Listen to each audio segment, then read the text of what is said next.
Welcome to Tabletop Cinema, where we bring together the worlds of filmmaking, tabletop role-playing, and video games. I'm your host Mikey, a freelance filmmaker, tabletop RPG game master, and variety streamer on Twitch. And today we return to our first playthrough of the Final Fantasy XIV Endwalker main scenario quest. So, warning, spoilers for the main story abound. Endwalker is the conclusion, the story which began with Final Fantasy XIV A Realm Reborn. Years in the making. And in game, as they say in their pitch, this is the tale that is eons in the making, a conclusion that is eons in the making. So I'm pretty excited about it. We started off, got a few quests done, but I did spend some time exploring, so we didn't get too far. But as I said, as long as I'm playing the main scenario quest, I will be streaming. So, meowdy to everyone, and let's get to it. Just taking care of our FC's chocobos here. Evening stream for me over here, but yes, Final Fantasy XIV streams will be unscheduled. It's just whenever I'm doing MSQ, I'll be playing it,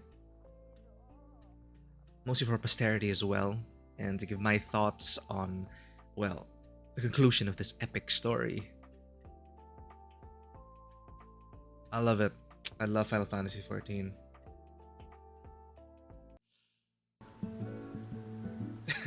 Yet the classic Mist Division music going on there.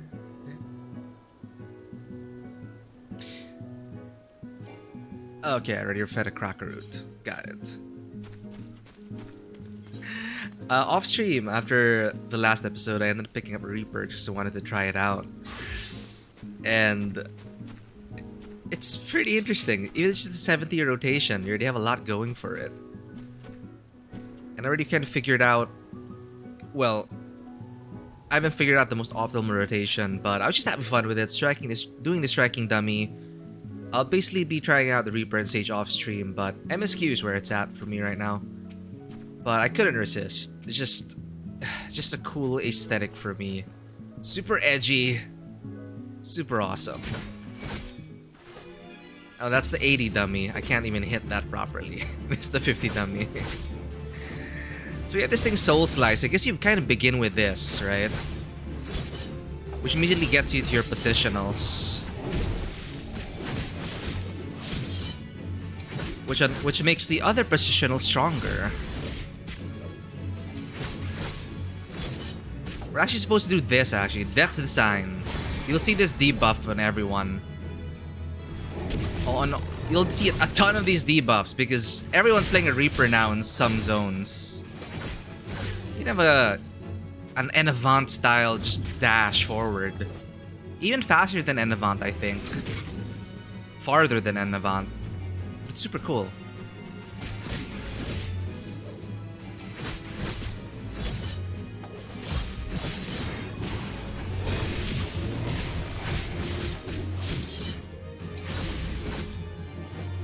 And it just sounds good as well. It sounds like you're slicing that flesh up.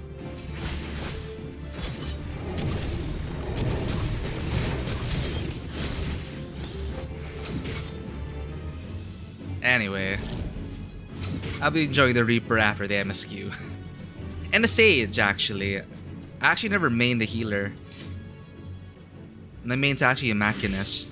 Or Machinist, you know, I never found out how to pronounce that. Years of playing. But we're progging the MSQ as the classic Paladin. Also the poster class for the expansion. Gonna hide the Reaper quest for now. And we're gonna go back into the MSQ. We left off before we finished the prototype of Nidhana. They developed a talisman which is able to resist the influence of the towers that the Garleans put up, or the Telephoroi put up. So we're gonna be testing that, field testing it now.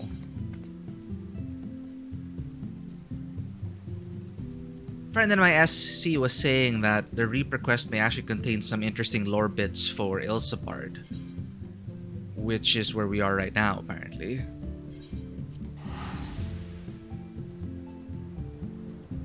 So I should be getting it. In fact, getting all classes to 80 was worthwhile for me because each job quest really made the world a little bit more colorful. Seeing different aspects of it.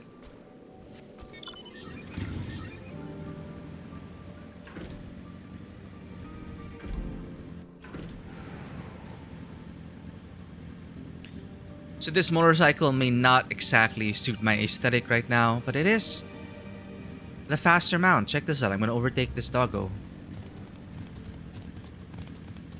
It is bought from the store. I didn't buy it for its speed. I bought it because I love the look of it. But it is a practical purchase. Because without any riding maps, this is actually faster. Without riding maps. Flying, of course, will always be the faster option, but hey.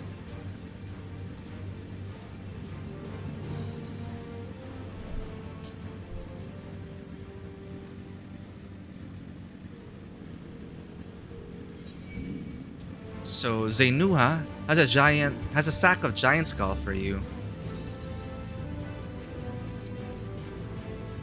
Here right now we're gonna be taking this to the tower, I guess.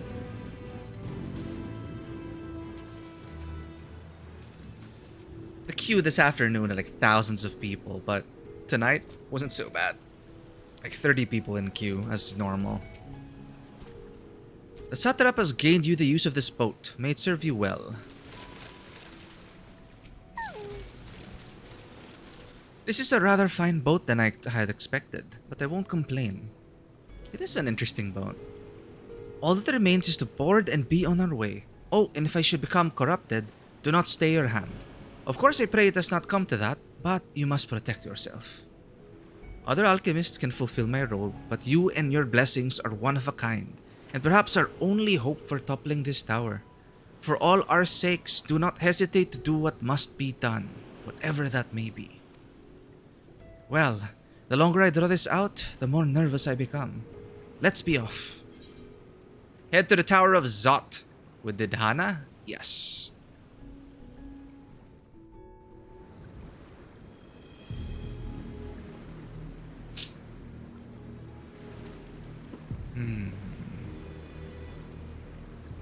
We should soon cross the threshold of the tower's influence. Hope it works. Any moment now. Oh. It's game changer if it works. It's working.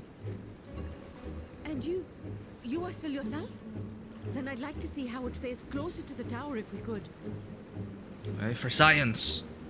Well, for the world, really. If we give our troops a bunch of those talismans, and finally take down those towers. Now the question is, why the hell didn't Asahi... I forget which ASEAN is controlling him, but the former Asahi... Why didn't he intervene? So far, so good. The Scale's protection appears to be holding. If we can just make it to the tower's entrance. Come on.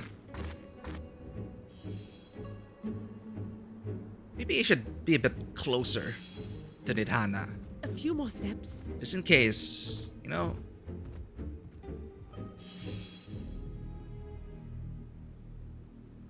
We're not gonna like what we see inside.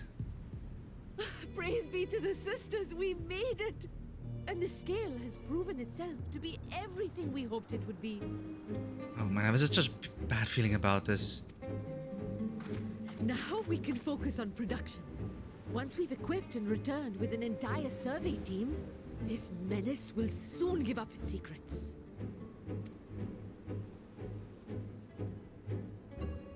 Oh no, of course.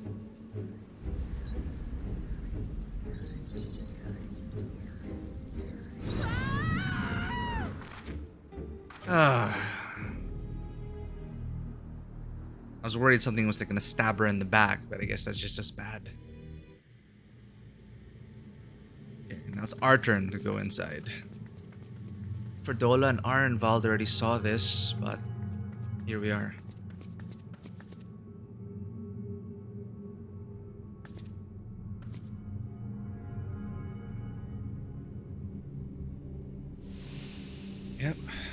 Those ones in the walls used to summon a primal, the lunar primals. And now she's to become one of them. There he is! The bastard. Oh, there we go. Oh, there we go. Oh. Oh, do calm down. You'll only hurt yourself thrashing about like that. Fandaniel, there we go. Stop! Oh, you can't do this.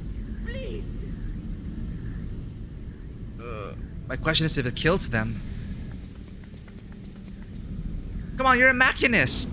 Shoot Fandaniel!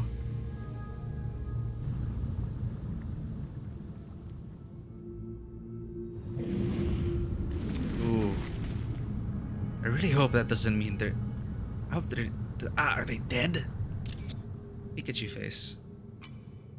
A little late for heroics, I'm afraid.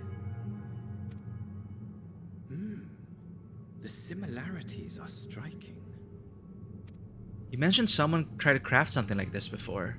My, such hostility. Never before has my artistry so displeased.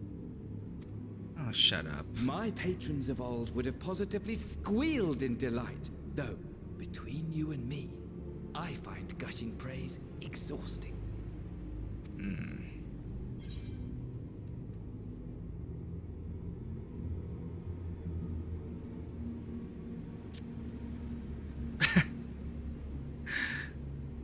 Yeah, why not? Patrons of old? Who do you serve?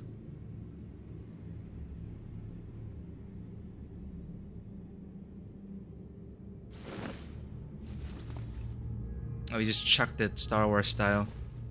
Allow me to tell you a story. Surely you've yet to hear the one about Fandaniel, the sundered Ascian. Actually, is this the first time that... Or do we know that's already Fandaniel? I don't remember.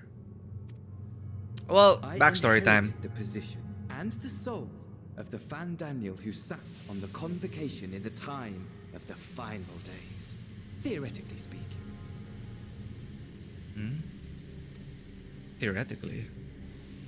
Practically speaking, that fact is of no consequence. I was born and lived as, well, me. Great story. Eventually, I was recruited into the Ascians and imbued with the former Fandaniel's knowledge and memories, but I never felt that they were truly a part of who I am.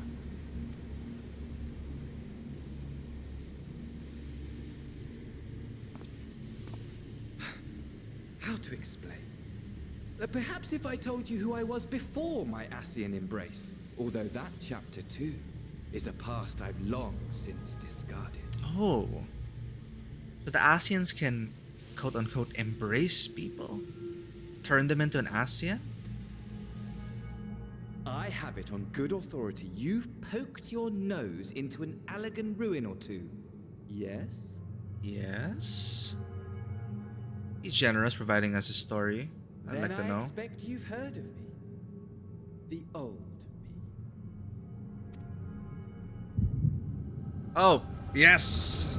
At your service. Amon, yeah, there we go. Emperor of the Garlean Empire. Imagine a nation of unbridled prosperity.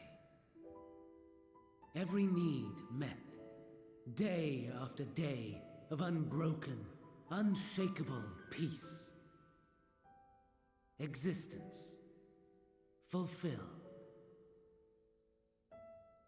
They did achieve perfection. For decay. You are a genius without peer, Amon. However do you conceive of such delightful experiments? That fool was beside himself with panic when he awoke with the head of a bull.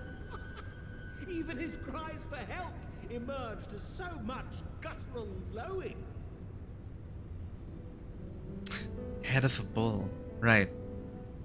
Oh wait, yeah, Ascians they do take over bodies, right? So... And they do have puppets, basically. Amon became one of them.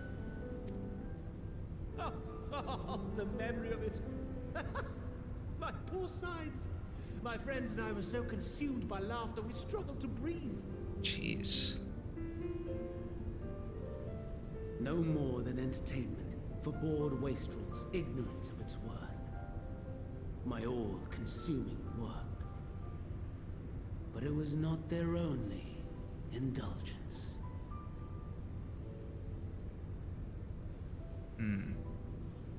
For they were ever hungry for stimulation. Slaves to the slightest hint that amusement was afoot. Our nation was ailing, but I would see the poison purged. I resurrected a legend, our first and greatest emperor.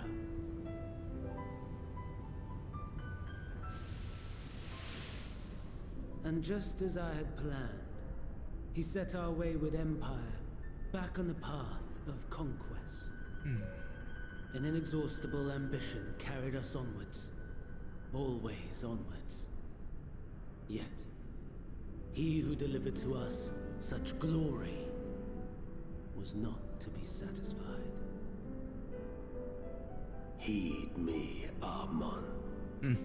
Sunday, there you No are. matter how vast one's empire, or full one's treasure vault, all is rendered meaningless by death. That's how he sounds like. In the end, all is lost.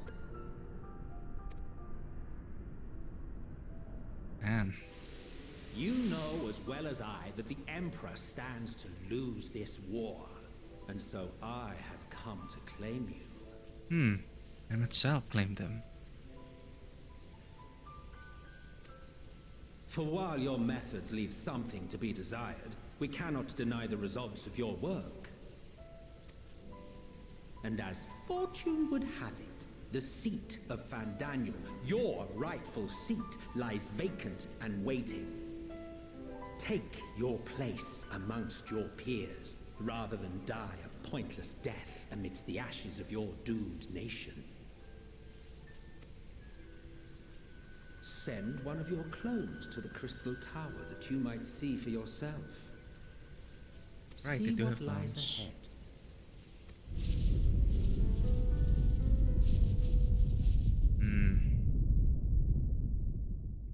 Yeah. So this pattern after the Crystal Tower, I believe The fall of the Empire affirmed the truth. Majestic and tragic, as the Emperor foresaw. sound they brought about. Scheme as you like, cataclysm. build as you will, nothing endures. What is life but a brief jaunt ending in emptiness?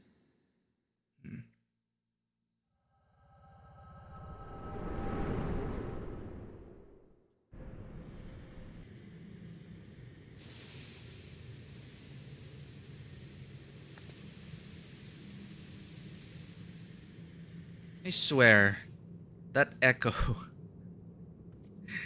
should have gotten me killed by this time.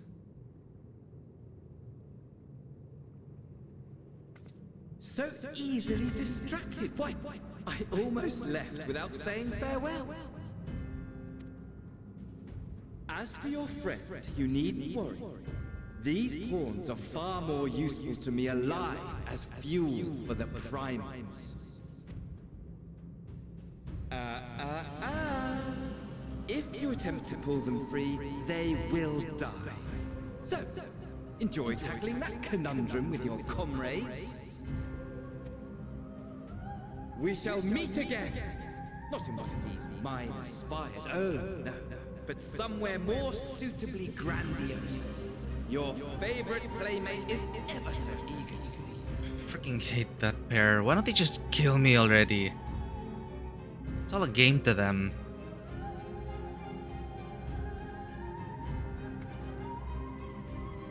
Actually, not sure if Daniel could take us on one-on-one. Probably not by this time.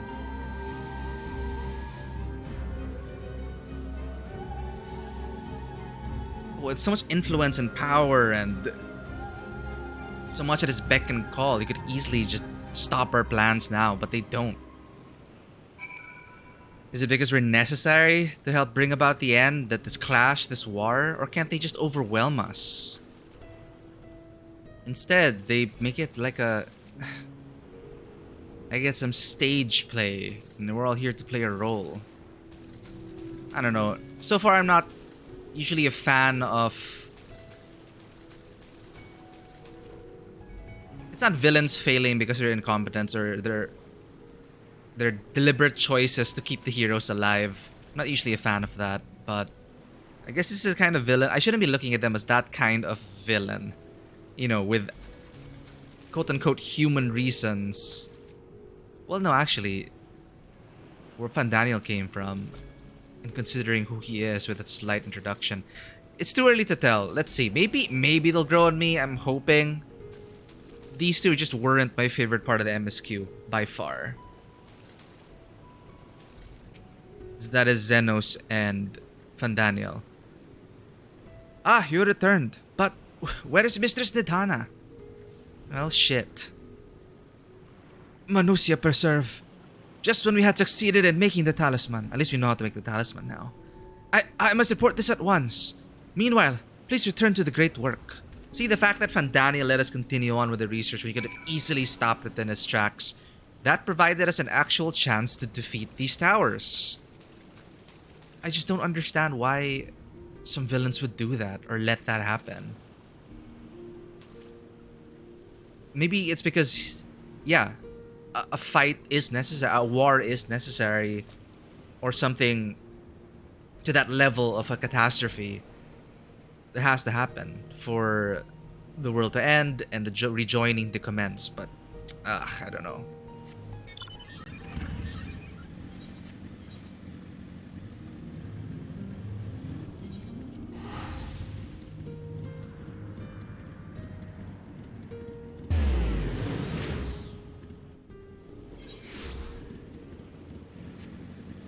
I'm seeing shout chat people as well saying, oh my god, I'm so terrible at selling fish.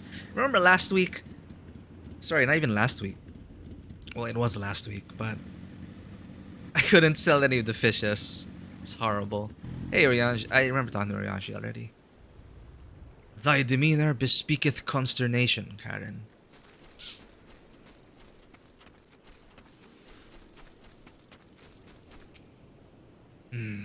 Bad tidings, I take it.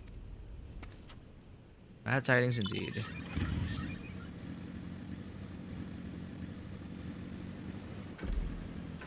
We have a problem, Thancred.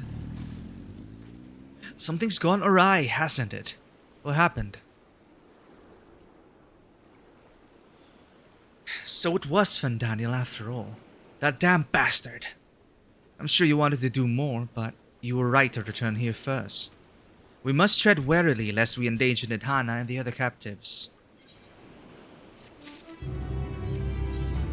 The satrap of Radzatan. We're gonna see the satrap. Thancred is wearing a grim expression. First, we must inform everyone of the situation, Nidhana's colleagues included.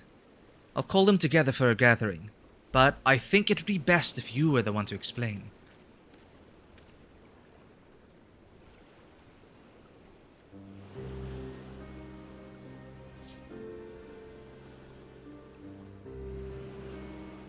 Oh, Nidhana. Can you answer me this? Though Nidhana is trapped in the tower, she's still alive, yes? Then we must make warding scales, as many as we can. The prototype works perfectly. This Nidhana proved at peril to herself. So let us make more scales, that she and all those who were taken might be saved. Aye, as alchemists, this is how we will help win the fight. Don't give up, everyone.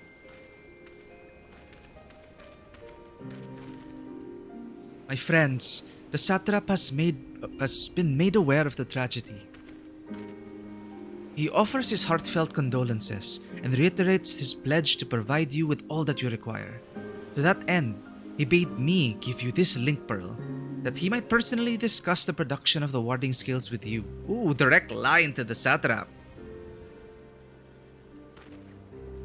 And for the Eorzean visitors, I bear an invitation. In her report, Mistress Nidhana noted your vital contributions to the talisman's creation. This fact came to the satrap's attention, and in recognition of your deeds, he wishes to meet you. No reaction from Estinian. In addition to thanking you in person, he would also discuss further avenues of collaboration. And so, if it's agreeable, will you not accompany me to Radzat Han for an audience with His Excellency? We should be honored, of course. Closer cooperation between our lands can only be to the benefit of all. Then it is settled. Please come to the gates of the Giant Skull grounds, and I will show you into the city.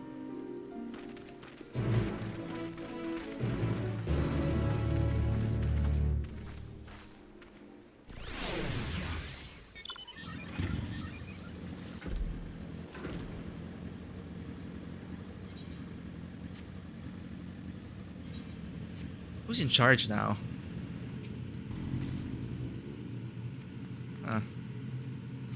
Alright, where do we go now? All the way there. Well, time to go.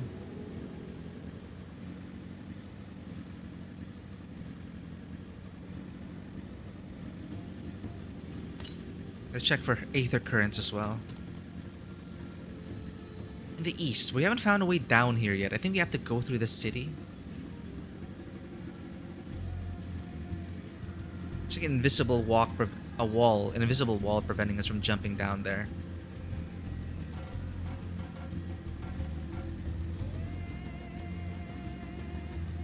Oh. Ooh, FC put up XP gathering increased.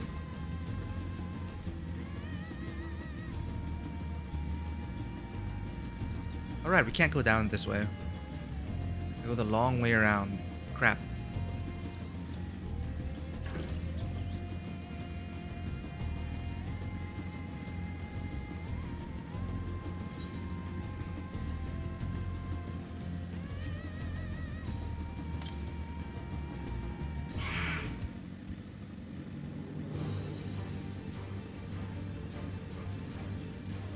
I didn't notice the battle music before.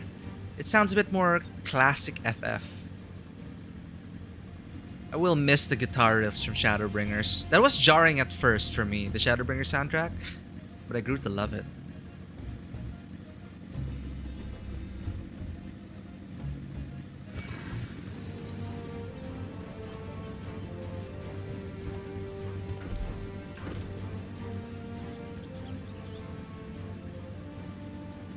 There's the bridge.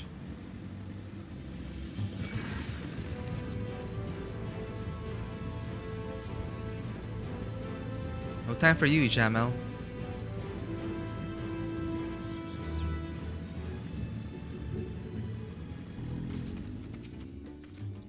When last I visited, the city was brimming with life.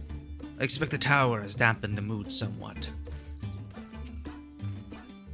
Be it here or in Eorzea, all share in the desire to deliver the captives. Thus united, I pray that we may join in common cause with the satrap. Of the satrap, I only know the common tidbits. That, though the position is hereditary, he is not considered a sovereign, and that, despite possessing considerable authority, he wields it sparingly. Given the esteem in which the locals hold him, however, it's safe to assume he's good at his job. We could do far worse for an ally. All present? Then let us proceed. Owing to the threat of the tower, the city is currently in a state of high alert, and strict restrictions are in place for the entry. Though you have been granted special permission, I ask that you remain close to me at all times. Aha, city reveal.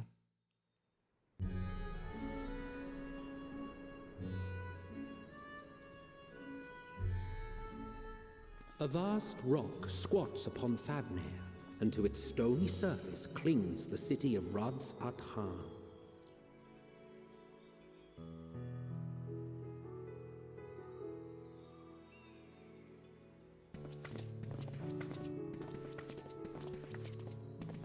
Ye who enter here are subject to the scrutiny of gods, the gate's most watchful eye. The orb which beholdeth the truth of all things.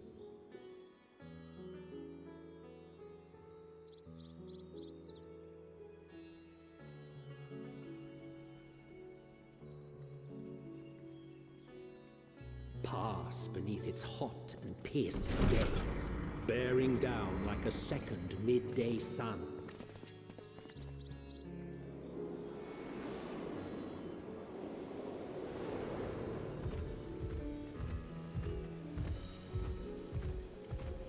The fragrant haze, a mixture of sweet incense and acrid smoke. The cries of merchants mingled here with lively melodies accented by dancers' feet.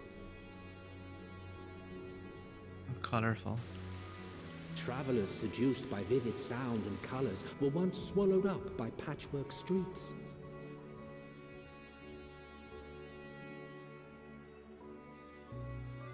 Ilsabard, Rads-at-Han.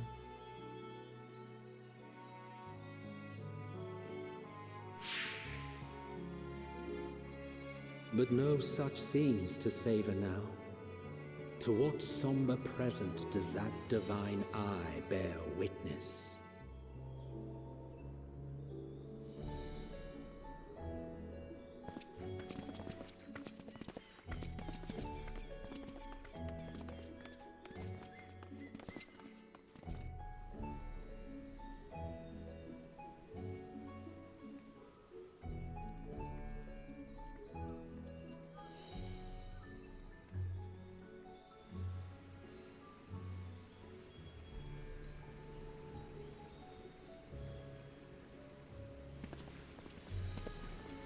Here we are, Megadota.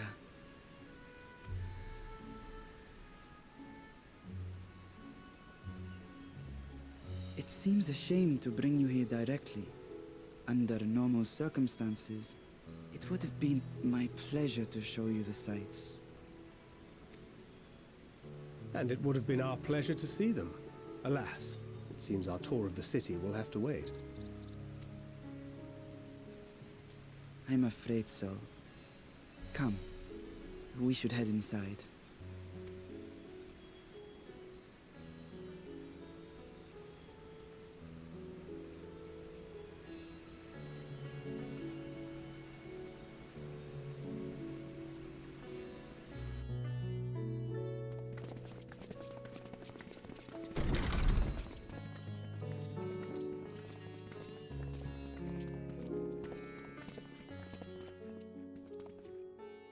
Your Excellency, may I present our honored visitors? Oh, there he is. Ah, splendid. Most splendid. Allow me to introduce myself. I am Ahawan, satrap of Rads-at-Han. Our alchemists tell me your assistance was invaluable in the creation of the warding scale. Such deeds ought to be recognized in person. Thus did I have young Varshan convey you here forthwith. On behalf of my people, may I express to you our sincere gratitude.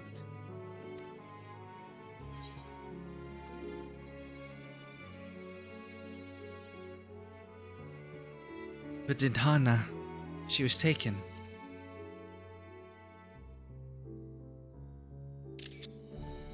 A regrettable incident indeed.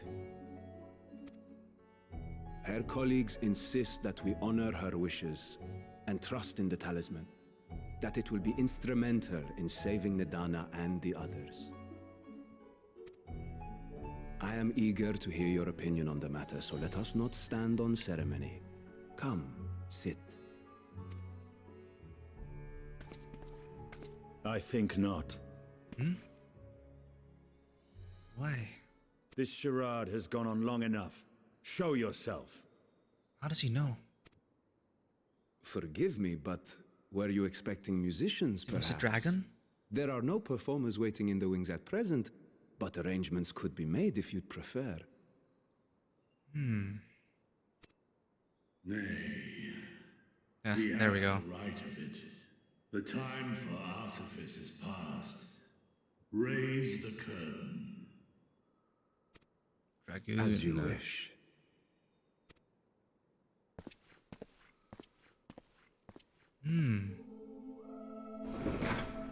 You travel as assistants to the students of Valdesian, but you are known to me.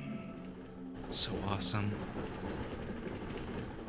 Ta-da! Another dragon. Even here have we heard of the Scions of the Seventh Dawn. Whoa. That's gonna be Asinian's new buddy. I am Vritra, and for years uncounted hath this isle served as mine abode. Vritra, of the first brood, sibling to Hraesvelga and Nidhogg. Wow.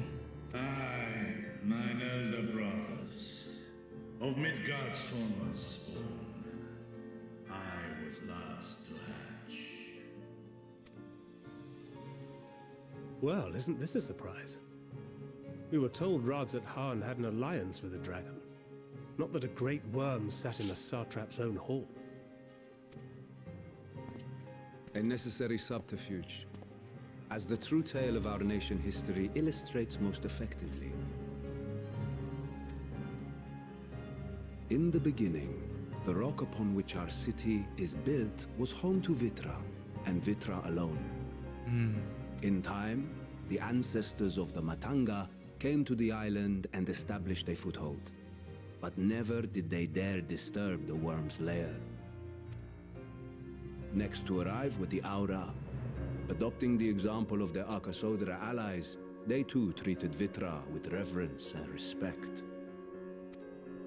And for many years, an understanding between our forefathers and the Great Worm endured. Until marauding heroes from the mainland came, threatening to shatter our peace and tranquility.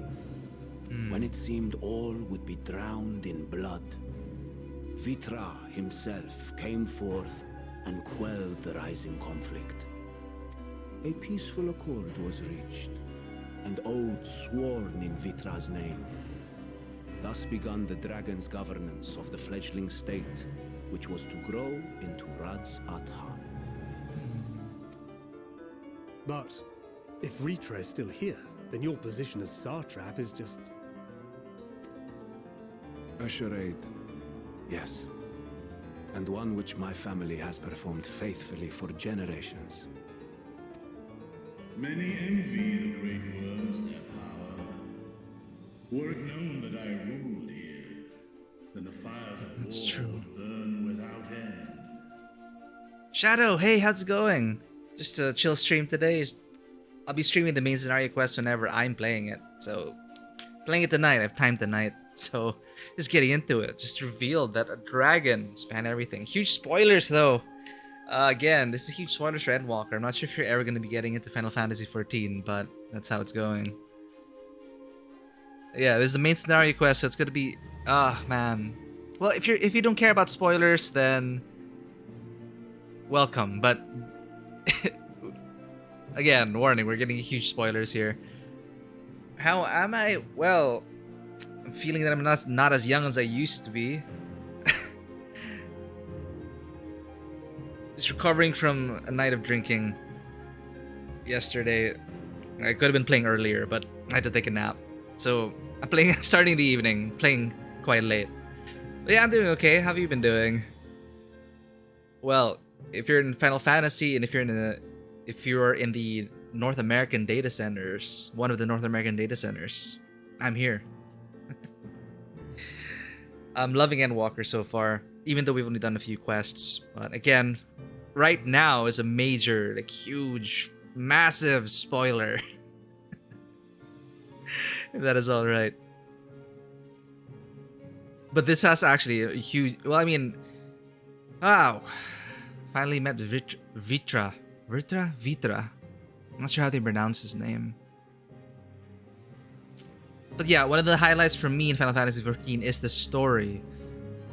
Now, you've probably heard, but A Realm Reborn isn't exactly the best executed game, but it does plant seeds in the story which resonate all the way here to the end, and will be concluding that story which began in A Realm Reborn. Even before A Realm Reborn, actually. So there's gonna be the ending, quote unquote, for this arc. 4 expansions later.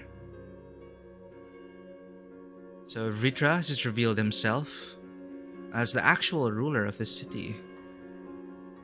So many envy the Great Worms to their power. Were it known that I ruled here, then the fires of war would burn without end, which is so true. Because dragon's eyes. A lot of people wants to hunt them down for their eyes, which grant them power overwhelming.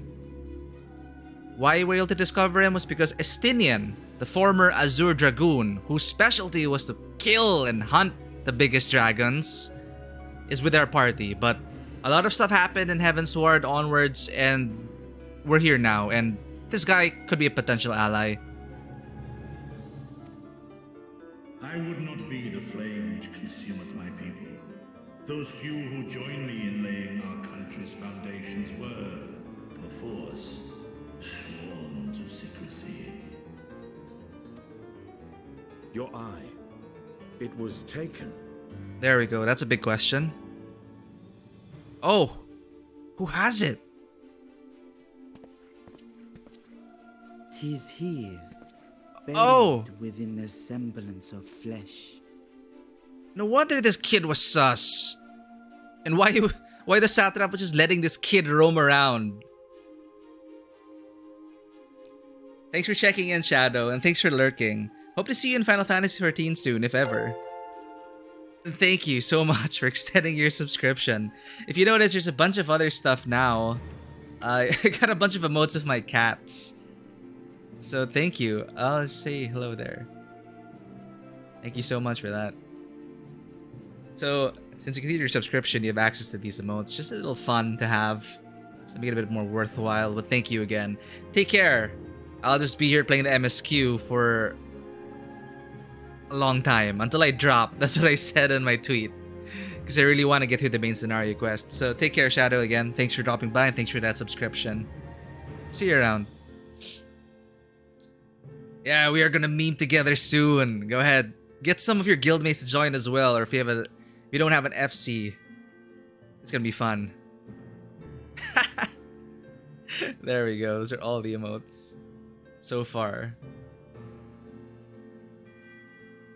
Hopefully not too small. I think cats are still visible, but yeah. So wow, this kid. No wonder he was sent out alone, because he's got an eye.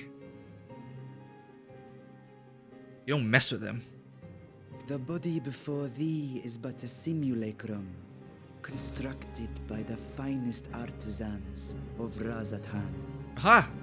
With mine eye nestled within, it doth serve as an inconspicuous vessel for my wit. Oh, that's so convenient. I mean, that's so awesome also. Well, you can have your eye implanted somewhere to control this simulacrum. Oh, cool. That would explain why I felt the presence of a dragon upon our first meeting. There we go.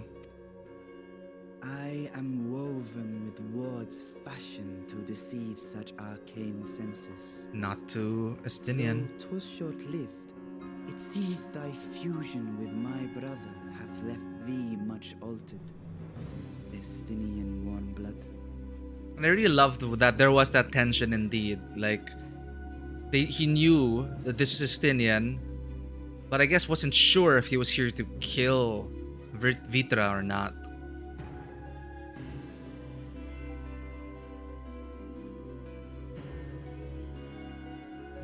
From the very first, we sensed the nature of one another, yet did neither one of us bear his fangs.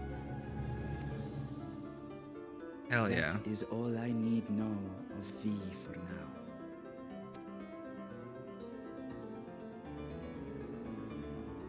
With my secret thus revealed, I have for you a proposal.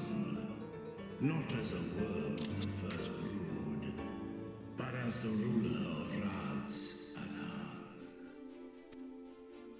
With all haste must we take in hand the finished talismans and breach this foul spire. Thence, should it lay within our power, dispel its wicked influence. Yet even with the assurance of the warding scales, the narrow confines of the tower doth limit the size of our force. And thus denied strength in numbers, thou must choose thy soldiers with care. How do we disable the trap, which kills everyone? So, yet though our radiant host is formidable, I see a surer path before me. I see here level 80 adventurers, and the former Azure Dragoon himself. And the Warrior Flight, don't discount that. Thou and thy comrades have contended with a multitude of primal beings. Most recently, thou didst cast down false gods in Padelthan and Cartanau, I am told.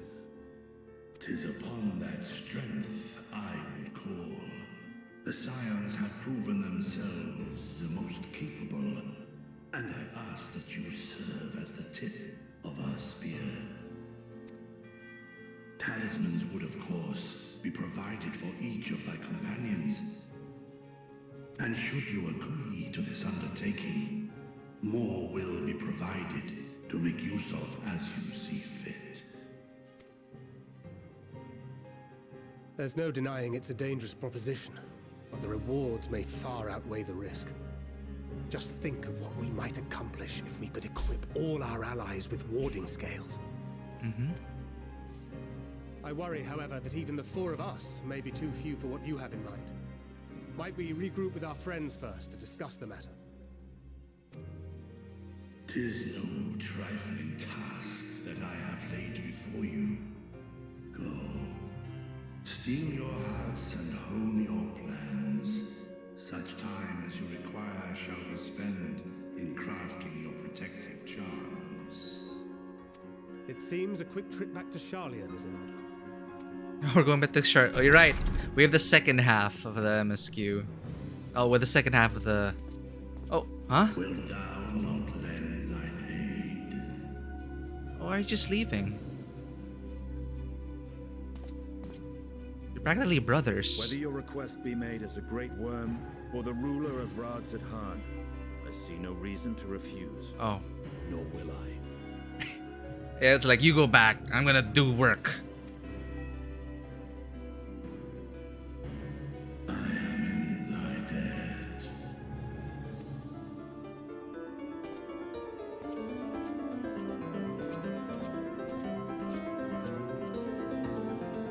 Oh, you're just quick to leave.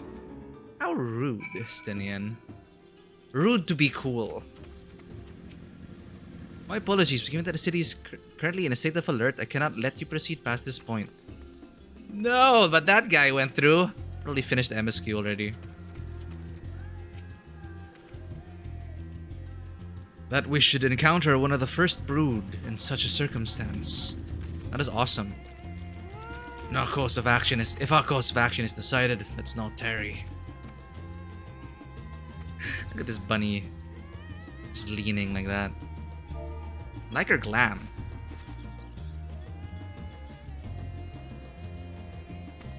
Alright. That meeting took a rather unexpected turn, but we now have a clear objective ahead of us. Let us rejoin our comrades in Sharlayan and muster a suitable crew for our foray into the Tower of Zod. Oh, and if you haven't already done so, be sure to attune to the Aetherite here before departing. Unless, of course, you enjoy violent nausea. That is a fun way to start the quest line. How can we attune to it?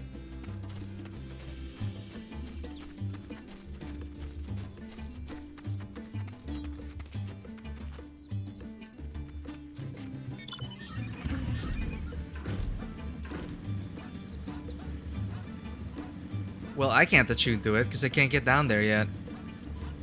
They've walled us off.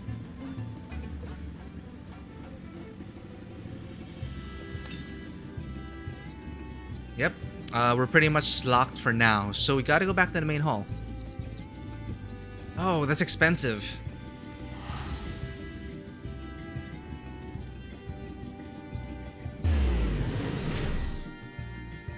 I'm still so mad. We just found out last session that the Scions have been reimbursed for their teleportation fees. We have received no such. Oh shit, I forgot the word.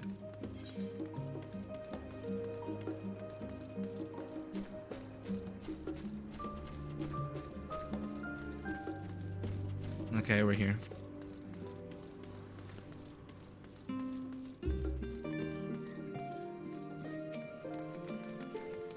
Welcome back, Karen. Ready for a nap?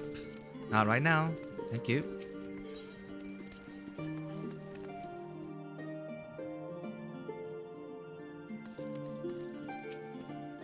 Ritra and his alchemists have prepared us for our foray into the tower. What we may accomplish within its twisted halls remaineth to be seen. I still can't get Orianche's... I can't really speak like him. That Arkasodara languish in Terephoroid chains doth forewarn us for the nature of our foe. 'Tis the gods of Thavnair who will be summoned to thwart us.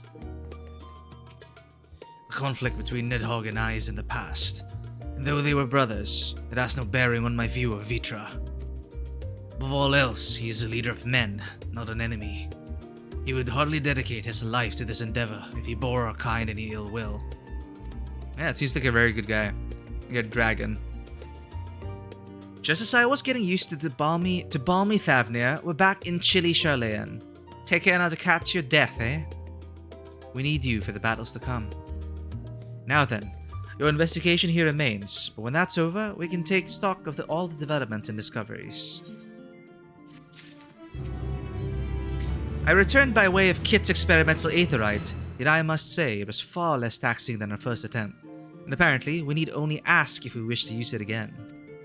Now, I'm not terribly eager to repeat the experience, but if you're willing to test your ethereal fortitude for the sake of technological advancement, then who am I to stop you?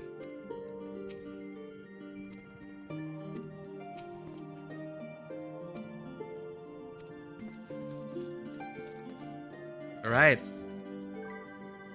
Where's the main quest? I have a bunch of quests I haven't even finished.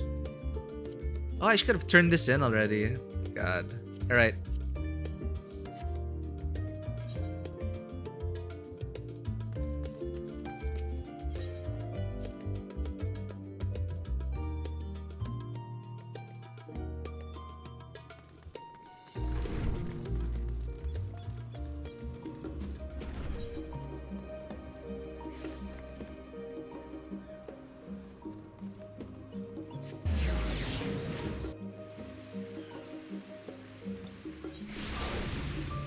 And yet again, we're here on a foggy day.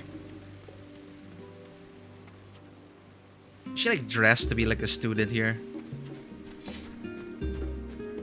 Oh, I do like this glam though. Student uniform. It's like different houses. Different schools probably. Or different year levels.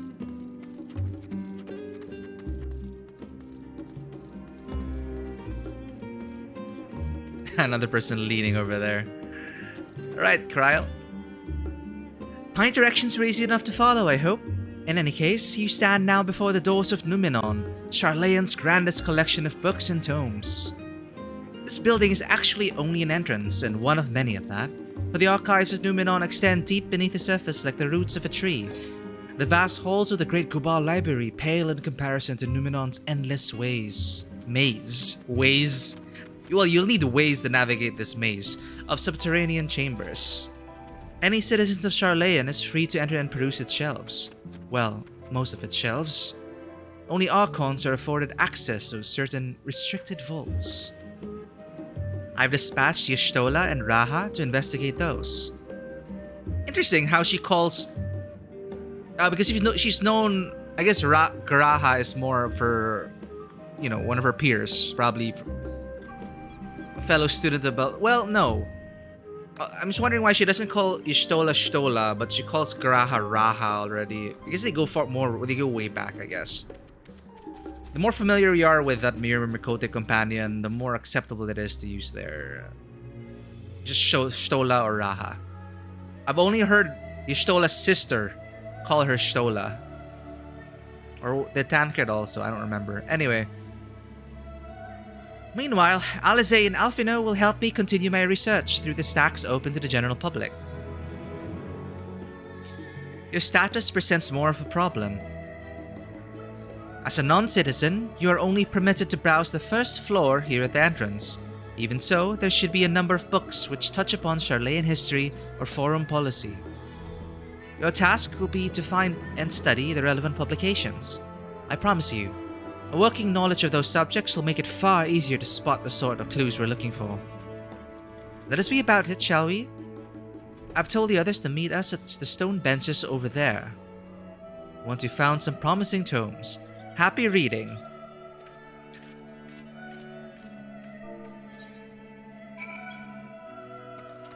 Oh. I mean, I love these kinds of things. Research and everything. But my RP canon for this character, she is more of a knight. Though, you know, they really must study their histories. Not exactly Karen's favorite pastime. Though she does like plays. In fact, she wants to become a playwright when she retires.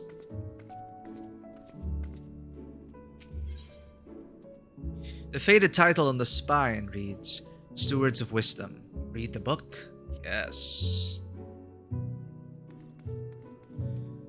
During the chaos of the Sixth Summer Calamity, Archon Yunkref, founder of Sharlayan, bore witness to the madness and savagery of men brought to the brink of despair. Upon raising a settlement on an island in the northern empty, he instructed his people thus. Renounce the ways of war, and pursue enlightenment through knowledge and reason. The Sharlayans took to heart the words of the Savior, and thenceforth served as stewards of wisdom. Upon a foundation of accumulated learning, they built a homeland unlike any other, a nation born from strength of minds rather than strength of arms. With knowledge of economics came shrewd trading. With knowledge of agriculture came bountiful crops. Engineering brought wells and sewers, ending squabbles over water. Wealth of expertise could be bartered for wealth in coin, and the more their wisdom spread throughout the world, the more mankind as a whole would thrive. Is mankind... I never really found out, like in fantasy games such as this, where there are multiple races, I wonder if mankind encapsulates that, them all.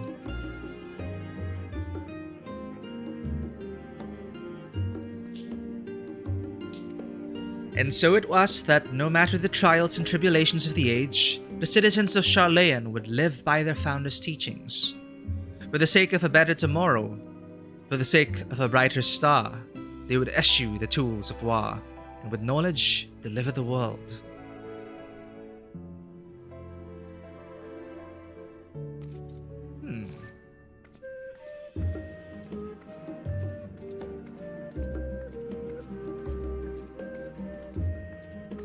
There's so many books. Do we have options? Can we read 3? The title on the spine reads Forever 20 Summers.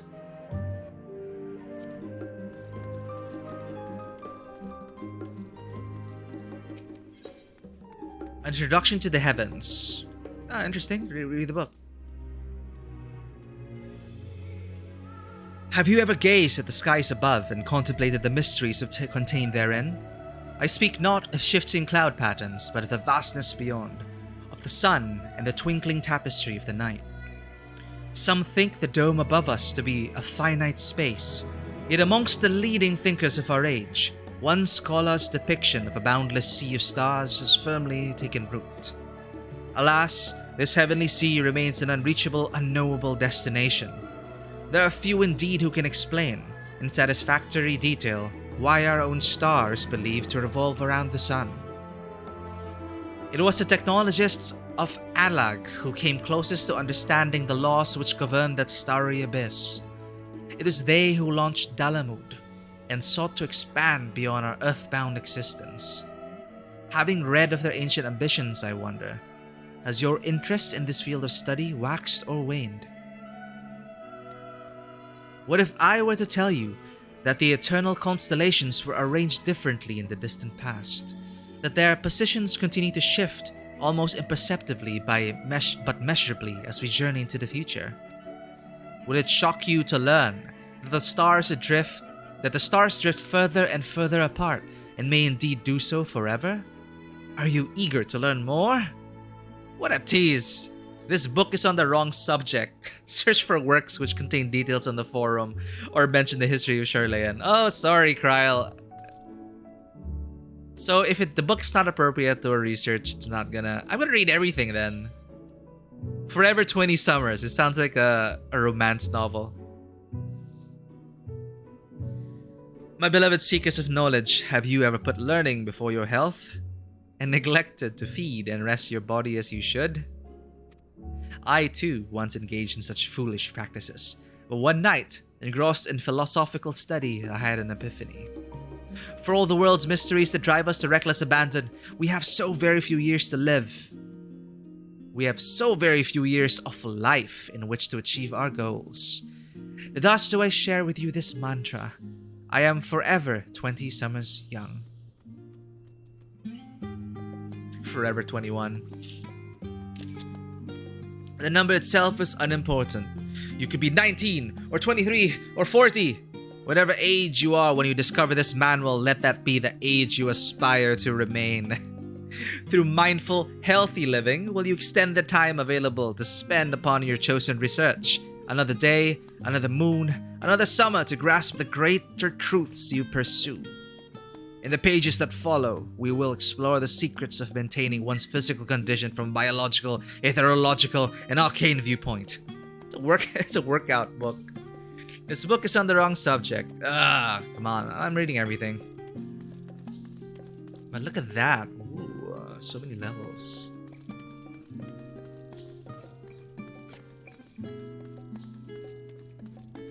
Leatherbound tome.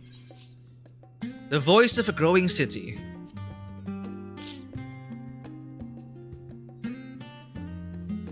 In the years which followed the founding of Sharlayan, civic policy and other matters of import were decided at the Ecclesia, a public forum at which every citizen was eligible to speak. As the city's population grew, however, this format became increasingly impractical. The larger number of participants gave rise to ever longer debates, resulting in significant delays of vital resolutions. Various measures were introduced in an attempt to curtail protracted discussions. But in the year 201 of the sixth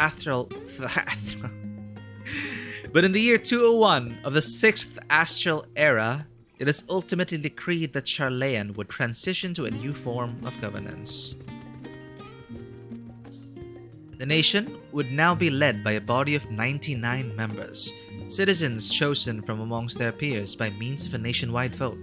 Thus was the forum as we know today conceived and created.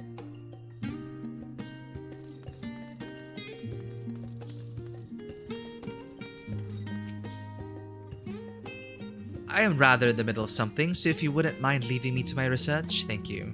Wow, okay. Well, yeah, sorry to just randomly start and talk to you. Red covered book. Roads of Old, the Colony.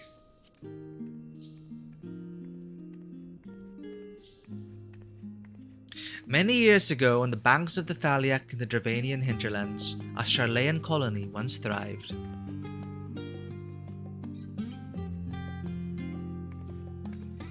This settlement was originally established as a mere outpost to study the ethereal sea in the year 1311 of the 6th Astral Era. Wow, one of my FC mates is already in Dungeon 3. I haven't even gone into Dungeon 1 yet. And I checked, there are like 100 plus quests in the main scenario quest. The settlement was originally established as a mere outpost to study the ethereal sea in the year 1311 of the 6th Astral Era. scholars dispatched to Eosia found the facilities wanting, and their demands encouraged a gradual expansion in structures and services. As rumors spread of a growing community of academics, the area was further inundated with Eosian students hoping to share in the renowned wisdom of the Sharlayans.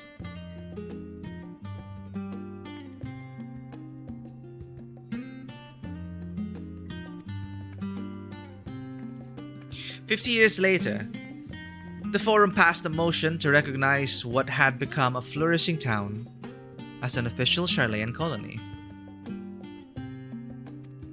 Eorzean residents took to calling the colony itself Sharlayan, which led to no small amount of confusion when discussions turned to the subject of the motherland. In response, some Sharlayan inhabitants, if pressed for a name, would simply refer to as Emporium.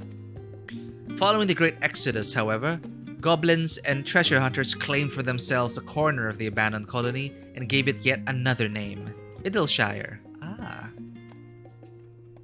The following chapter goes on to introduce the most prominent features of Idleshire. This book does not appear to contain additional information in the forum or cover the history of the Sharlayan motherland in greater detail. Interesting though. The story of Sharlayan, this is probably the last book.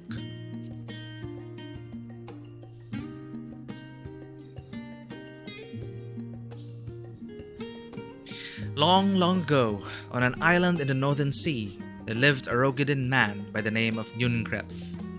Oh, he was a rogue.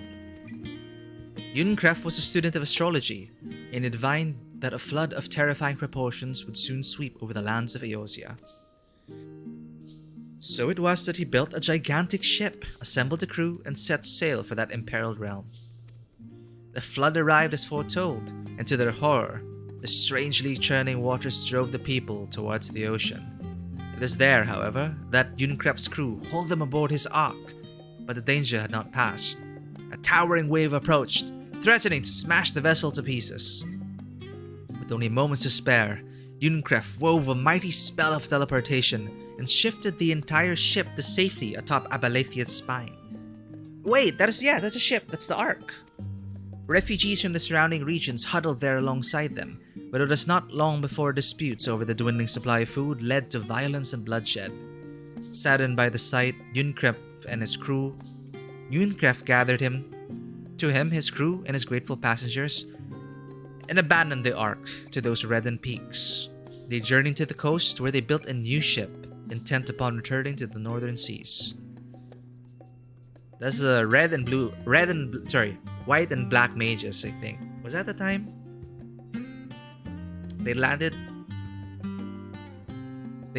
on the beach of an island and settled upon that very spot.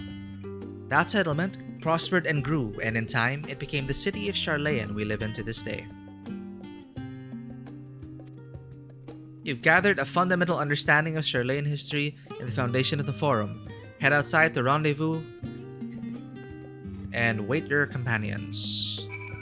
Oh cool, we still get to read the other books. Oh, and there's a viewpoint.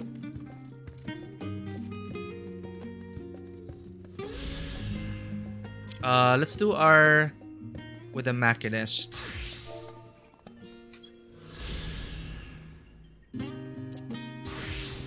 That's entry log 4.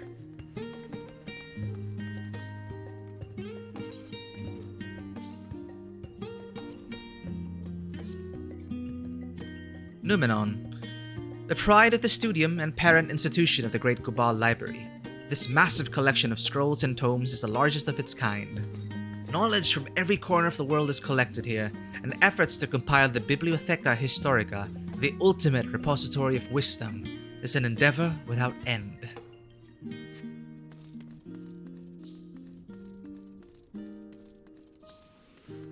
Oh, those are all the books already.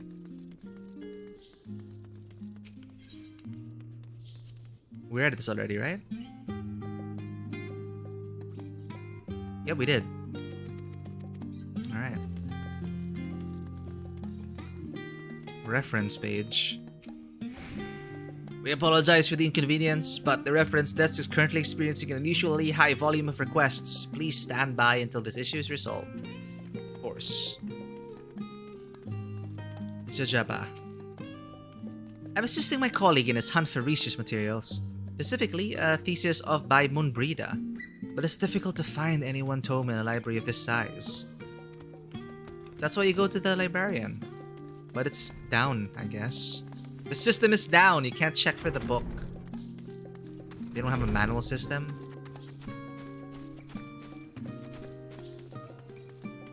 Is Kryl there? Okay, let's wait with all these other warriors of light.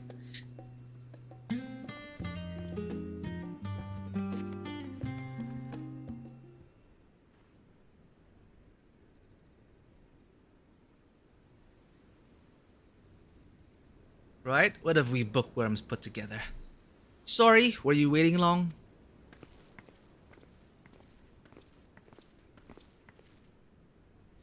I wanted to make sure I'd borrowed at least a few promising volumes. Alphino and Kryl should be along shortly. I was delayed in similar fashion. As far as I could see, no titles in the Archon stacks mention the final day specifically, so we have no choice but to start with the tangentially relevant tomes, if they are even that. At present, the plan is to skim through as quickly as we dare and share our discoveries as we make them. Ah, study group. It would have been nice to invite everyone to the estate, plenty of comfortable places to read, and a ready supply of hot tea. I was always quite fond of reading outside. But it's not about the little pressures, is it? Oh, right. Miss your home. Right, because they can't return to their estate. It's been difficult. After our arrival, we managed to speak with one of the family servants and ask how things were. It seems our dear father has instructed the staff that even if Alphino and I were to return to Sharlayan, we were not to be allowed across the threshold.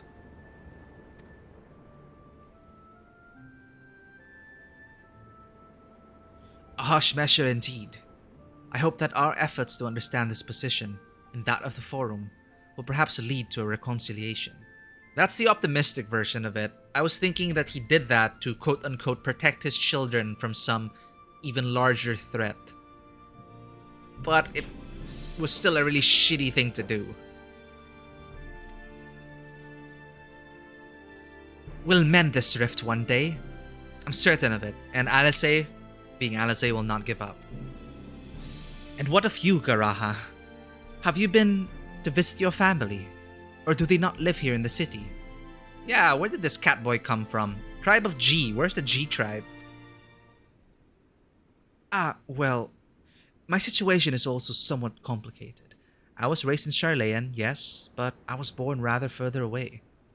I swear to God, one of my friends was here. This is you, man. Welkin. In the southern reaches of Ilsabard, in fact. For generations, my people have dwelt in Corvos, the coastal region opposite the island of Thavnair. The Alagans founded a city in that fertile land, and by ship brought in the subjugated tribes of the Mikote to serve as laborers.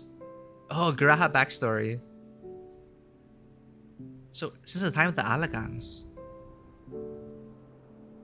No! Cat slaves. Of course, the massive earthquakes of the Fourth Umbral Calamity. I love this song. I really do. It's in my orchestrion.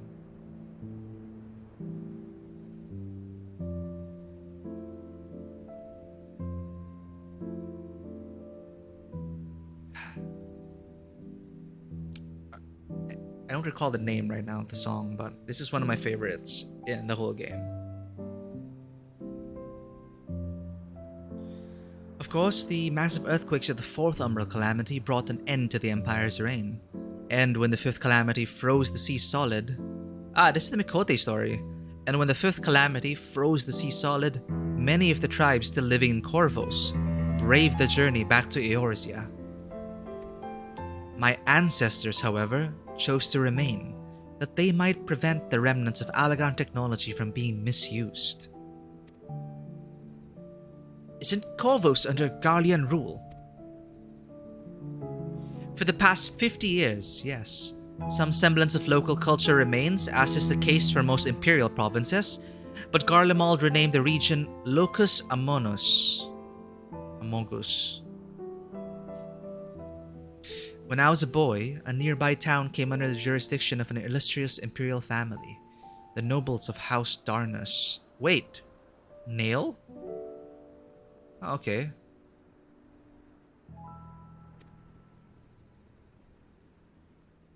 Pikachu face. House Darnus demonstrated a singular interest in Allagan civilization, and so my tribe was forced to consider a plan of action. For some time already, voices had been raised in favor of abandoning our ancient customs. After all, the Allagan Eye no longer passed to our eldest children as reliably as it once had. Fear of discovery eventually tipped the scales, and a decision was made to bury our ties to the knowledge and traditions of Allag. As the last child born with the Allagan Eye, I was given over to the custody of friends and the students of Baldician, who had me registered as a Sharlayan citizen. I never considered... Forgive me, it was an unkind question. Even Thancred was taken in by Archon Louisois, was he not? Stories of adopted waifs and rescued orphans are more common among Sharlayans than you might think. Oh. Yet regardless of our origins, we are all provided with an equal opportunity to learn. And with sufficient perspicacity, we outsiders can even earn the vaunted title of Archon. Kinda made me tear up a bit, you know?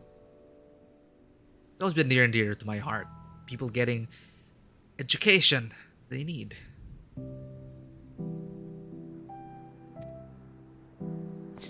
It is exactly why I have such a love for this country, and why I wish to remain a nation, and why I wish to remain a nation of which its citizens can be proud. Hear, hear! Another good reason to get to the bottom of the forum's stubbornness, aside from the trifling matter of her impending doom. Excuse us while we try to make some headway into these bugs, Karen. More company should be arriving any moment now. Thank you for that tale, Garaha. We'll wait at the destination location again. I swear, it's like a slice of life anime at this point. What else do I know of Corvos? Precious little, I'm afraid. I've not returned since Master Galuf first brought me here. I can tell you that Corvosi rebels still seek to slip the yoke of the Imperial Masters, though the fighting is far less fierce than it once was. Oh, and they have carpets! Flying carpets! The legends are quite extraordinary. Oh man, I want a flying carpet. See, all of these things, they could go anywhere after this expansion. That's why I'm not, like, it's gonna be the end of this arc, but they could go in any direction, and it's at once terrifying and exciting.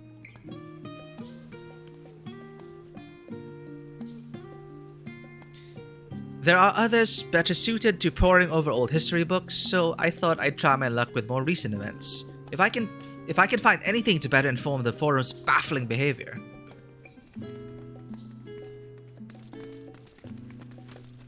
Who's the next batch to arrive? Ishtola and Kryl and Alphino. This time Kryl and Alphino. Ishtola will probably come in with a big reveal somehow. We've returned with our selections. Although I must say, the pickings were quite slim indeed. Mistress Kryl has already flicked through every history book devoted to disasters, and more than a few which barely made mention of them. As such, we will be looking into research papers on the umbral calamities, as well as articles written by prominent forum members. Perhaps their knowledge of the final days comes from an unexpected source. Speaking of which, might I ask you a few questions related to the final days? Is this a quiz? I'm the only one here who didn't witness the events of Amarok firsthand, and fear I may be overlooking critical details. That's right, we experienced the final days ourselves thanks to Emmet Selk. Leave it to me. Slash me. That's all I do. Slash nod. Slash me. Slash... I forgot what the fist thing is. My thanks. Now, where to begin?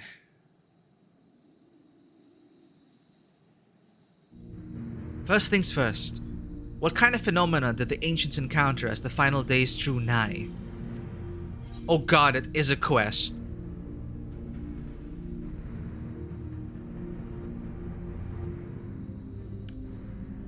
Primals of unrivaled power were summoned from the ether. The worst kind of phenomena you can imagine. But no, with the Scions, it was a complete destabilization of creation magics.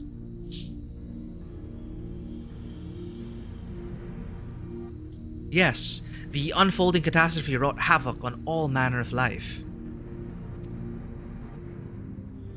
The chaos extended to the ancients themselves, causing their powers of creation to spiral out of control. Fear and despair manifested in terrible tangible fashion. Meteors raining from the sky, fire erupting from the grounds, indescribable abominations prowling the streets. That more or less aligns with my understanding. If only the odds of creation had survived until the present day, we might have had something substantial to analyze. To the best of our knowledge, however, those techniques were not preserved or passed on. Y'shtola surmises that the closest known magic is that of the summoning rituals promulgated by the Scions. Was there aught else to note which heralded the approach of the final days? Oh god. Alphino, you can answer this one. They say it began with a keening sound from the land itself. The entire star was engulfed by disaster all at once. Oh, come on. I should know this. Look, if I get it wrong, Alphino's there to back me up.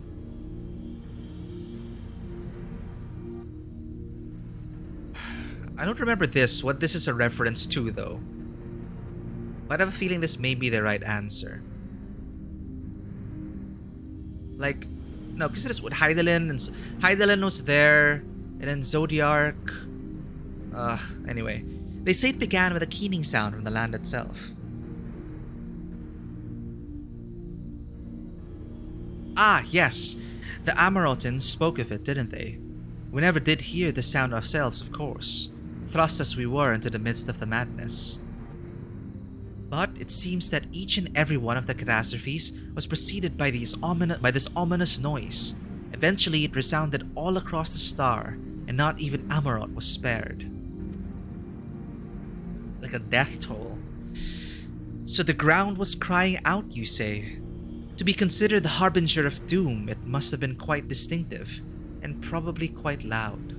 Or silent, and only heard by the people who were going to be doomed. I'll have to speak with one of Numenon's mammoths and ask after any books which make mentions of such a sound. Last but not least, would you describe how the ancients sought to quell this unprecedented calamity? What definitive action did they take? Hydaelyn and Zodiark. They knocked Dalamut from the sky. No, they don't do that. Who came first? It is Zodiark, I believe, and then Hydaelyn came in to destroy Zodiark. Oh god, I'm gonna get this wrong, aren't I? Hydaelyn just told us in the beginning of the campaign. I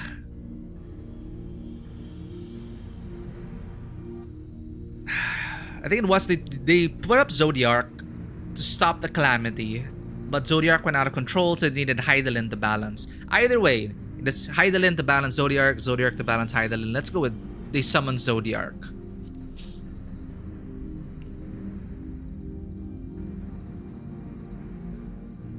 Ah! I am correct! Thank you, Alphino. Yes, with Elidibus serving as his heart. Right, it is Elidibus as Zodiac's heart. So many gave themselves in sacrifice to bring him into being. And who was the heart of Hydaelyn again?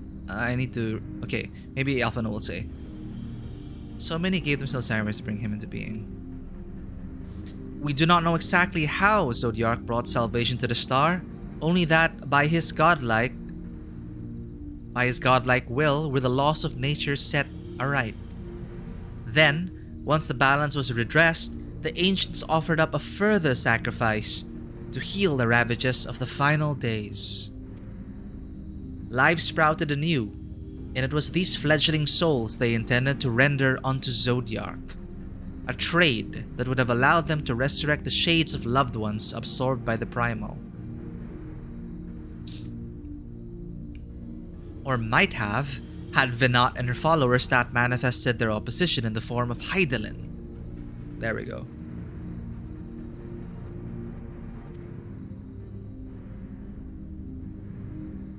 Thank you, both of you, for the detailed review. I feel much more confident now in my understanding of events. With all that freshly in mind, it does make me wonder what the Telepharoi truly mean when they speak of bringing back the final days. We've seen what they're doing with those towers of theirs, is forcing people to summon primals a kind of catalyst. Are they attempting to mirror the conditions caused by unstable creation magics? Or are they simply using the final days as a figure of speech?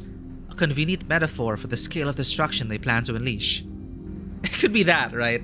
It's just like, we want to call it the final days. No, but knowing Fandaniel and Xenos, well, Xeno doesn't really give a shit. Xenos just wants to fight. Fandaniel, being the theatrical person that he is, would not use the final days if it didn't mean anything significant. But this is all just pointless conjecture at this stage. Thank you, Kyle. Let's move on. Let us return our attention to the forum, shall we? What did they discover? We should keep an eye out for Y'shtola, but this time we begin studying these research papers. What happened to Y'shtola?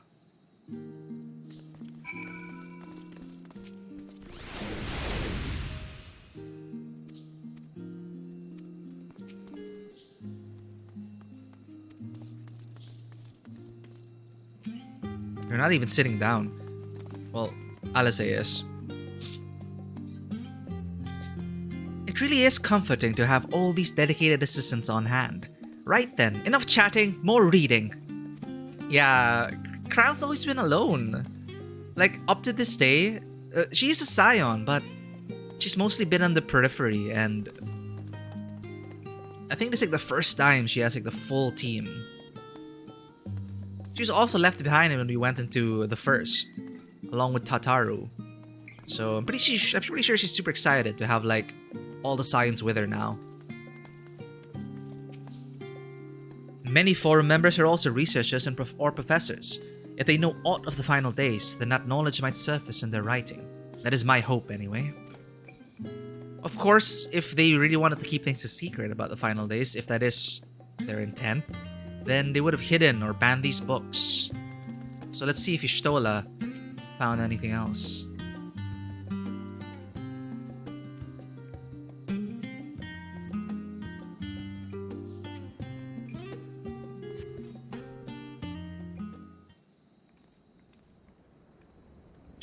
I really should have slipped into something more comfortable. I'm the last, am I? Well, my extended search of the Archon stacks produced 1 or 2 possibly useful books. But I wouldn't get your hopes up. If you recall, Uyonje learned of the source's reflections from the Gerun oracles. For its potential to cause panic and confusion, that tome was deemed apocrypha and sealed away at the Great Cabal Library. The fact that there are other stars out there, other shards, or the source which is shattered? Okay. 'Tis even less likely that knowledge of the unsundered world, not to mention the horrors of the final days, would be left sitting on a shelf for any curious scholar to find. That's true.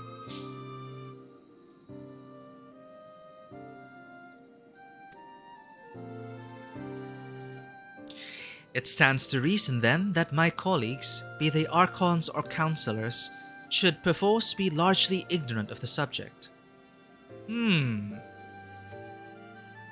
Yet when you confronted Master Focino with knowledge of the Telepharoi and their machinations, he scoffed at the suggestion that they pose a threat. He seemed adamant that the Forum would know if the final days were truly upon us. Which only supports the conclusion that whatever privileged wisdom is guiding the Forum's behavior, it is being kept secret from the rest of the nation. Well, there we go. Y'shtola just told us what we were thinking. Not that I mean to excuse myself from reading duty. Whether they contain mention of the final days or no, these books could yet hold something of value. You weren't thinking of leaving, were you? There's plenty of work for everyone. No! It's fine. If Karen wants to become a playwright, she needs to read up on her histories.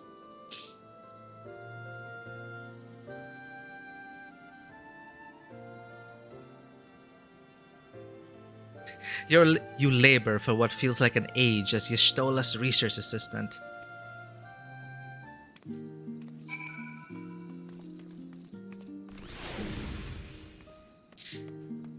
Thank you for your help, but I think I can manage the rest without your assistance.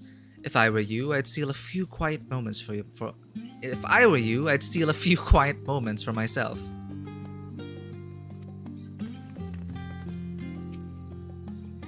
I found naught of interest so far. I think Y'shtola might be right about not getting our hopes up. ... Your efforts to gain Grahatia's attention go unnoticed. He appears to be lost in his reading.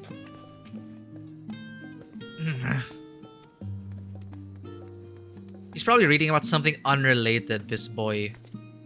Got distracted by books. Oh dear, you look exhausted. But what about your studies? Were you able to find any books in the subjects I mentioned? Aye, I did. Then the day was well spent. Should you wish to read them again, a moment at the reference desk will point you in the right direction. For the moment though, I suggest you take a well-deserved rest. We might be occupied with our research for quite some time. We have a full set of gear now, but we don't need it because we're at item level 530. Haha, 81! Wow, we are going quite slow. Well, I did find one paper focused in the world before the advent of the first Emerald Calamity, but it seems more like a work of fanciful fiction than an actual academic supposition.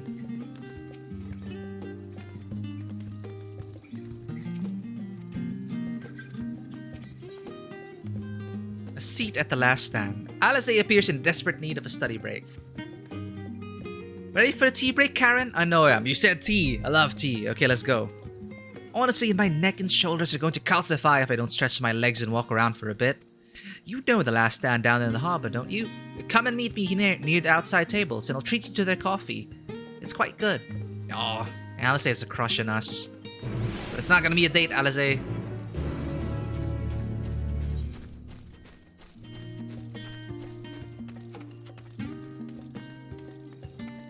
Damn, even one of my FC mates is here already.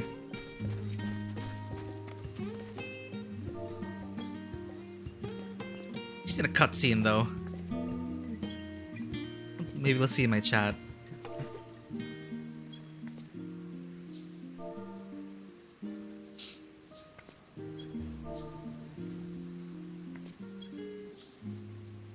Hello.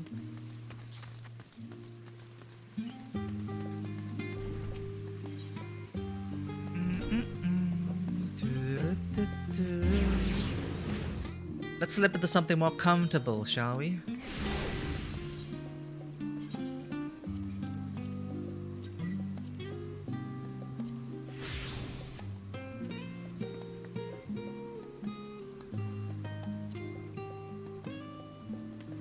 There we go.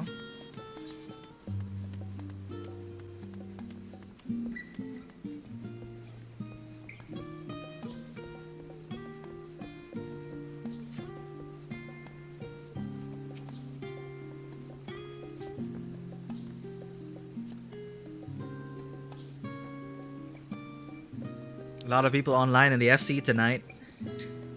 They're all ahead. I need to catch up on the MSQ. As busy as ever, I see. How very Sharlayan that no other gourmet cafe has sprung up to compete for customers. That is true, the last stand being its own thing, huh? This takes me back to my uni days. You know, just reminiscing, just feeling nostalgic. Before heading into the art building, just passing by the cafe, getting my flat white with 2 sugars, sandwich to go. Man, miss those days.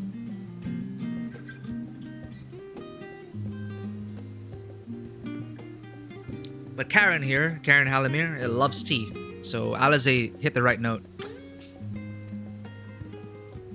Actually, this crowd gives me an idea. Before we place an order, why don't we ask a few questions and gauge the mood of the city? Oh, we get to run around with Alice now. I'm interested to hear what the average citizen has to say about the Telepharoi. We might even learn something new. Worth a try, don't you think? Right, yeah, unless there's like an edict to like silence everyone, but I doubt it. Let's get to hear what the other people thinks.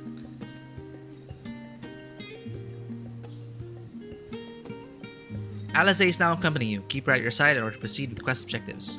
You can leave Alice behind. Same thing. Same thing.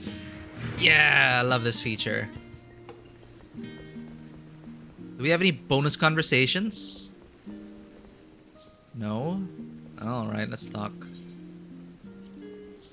Someone here at the cafe should be willing to speak with us. Let's ask around.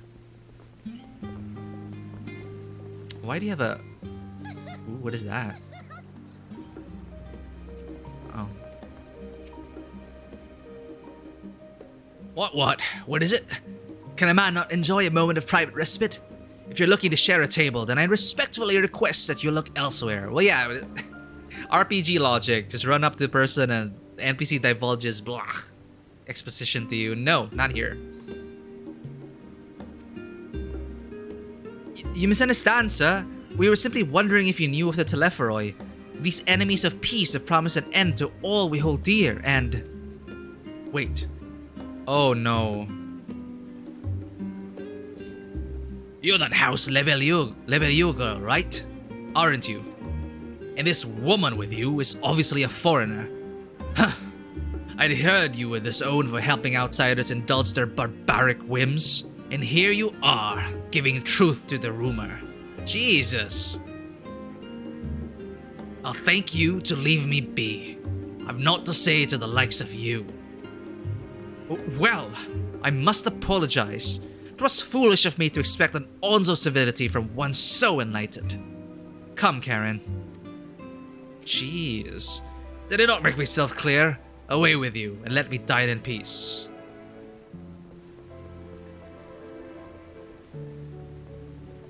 Oh, it's a tray. To keep things hot? Yeah, I think it is. How interesting.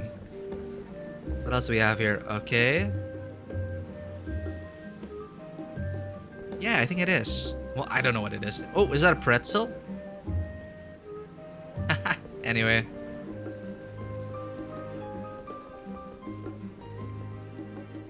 The boys enjoying their new maid outfits.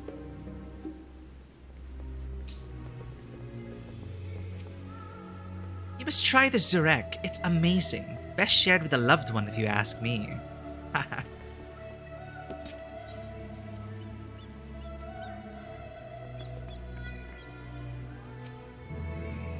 Yes, I don't believe I've had the pleasure.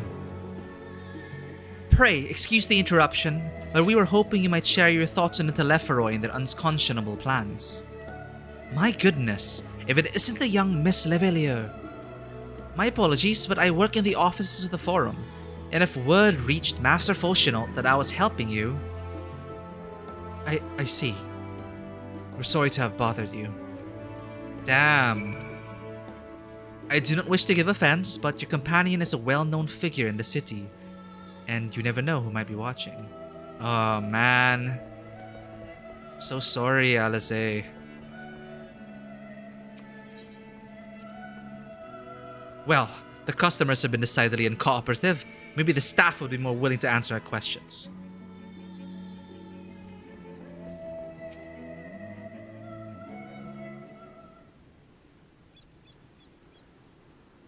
Welcome, madame. What can I offer you today? Uh-oh. Wait, is that Mistress Alice say I see there? My word, how long has it been? Far too long. Meet Dickon, the owner of The Last Stand. I used to frequent his cafe on occasion, in between lessons at the studium. That seems like an age ago now. I remember hearing that you and Master Alphino had set sail for Eosia, but you never came back. But then you never came back. Lately, there's been gossip about your father disowning the pair of you. Everything all right at home? It's complicated. And I hadn't expected complete strangers to be so familiar with our situation quite so quickly. Everyone has an opinion, it seems. Well, it is House Levelio. No matter how discreet Master Fortunato may have been, news of your family's doings never stay secret for long.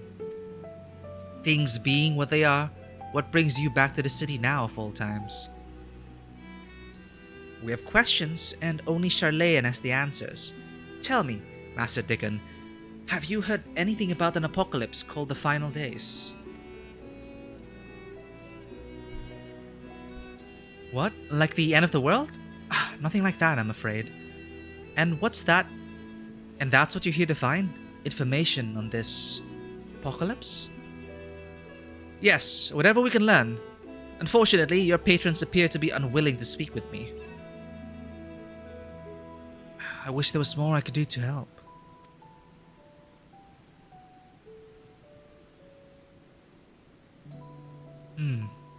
But maybe there is. You're a visitor to Sharlayan, aren't you? Then few will know your face. We should be able to pass you off as a server, with none the wiser. We just finished preparing a few... I'm the only bunny girl here, though. I haven't seen any Viera in Sharlayan. I mean, of course, the PCs, there are a lot of them, but I have not seen a Viera in Sharlayan yet. We just finished preparing a few orders. Strike up some friendly conversation while you're settling down for food. While you're setting down the food, and you might just get the answers you're looking for. Not a bad idea, but I hate to ask, but what do you think? I am dressed up for the occasion, I think. Leave it to me. /me. That's the spirit. Pay attention now, and I'll explain where each of these dishes needs to go. I hope I don't fail this like the last one. I couldn't sell fish. Can I wait tables? The tea set is for the chatty group sitting by the water's edge. Screenshot. The omelette is for one of our regulars, a Highlander by the name of Gisla. She's sitting at an outside table with a friend of hers. Behind them, you should see a Mikote gentleman. He ordered the oven-baked lobster. Got all that? If you're not sure, just ask and I'll explain again. Good luck.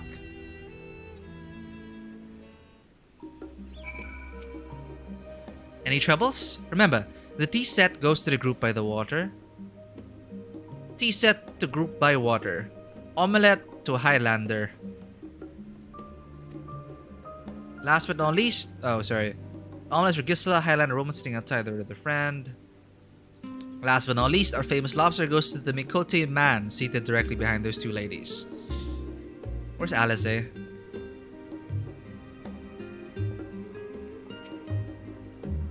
I think you'll be better off if I stay here, out of sight. Find out what you can, and there'll be a hot cup of coffee waiting for you. I thought you wanted tea. Coffee's not bad.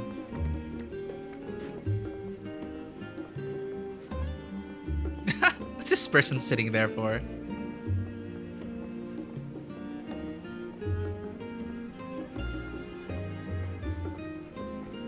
See, there are no Viera.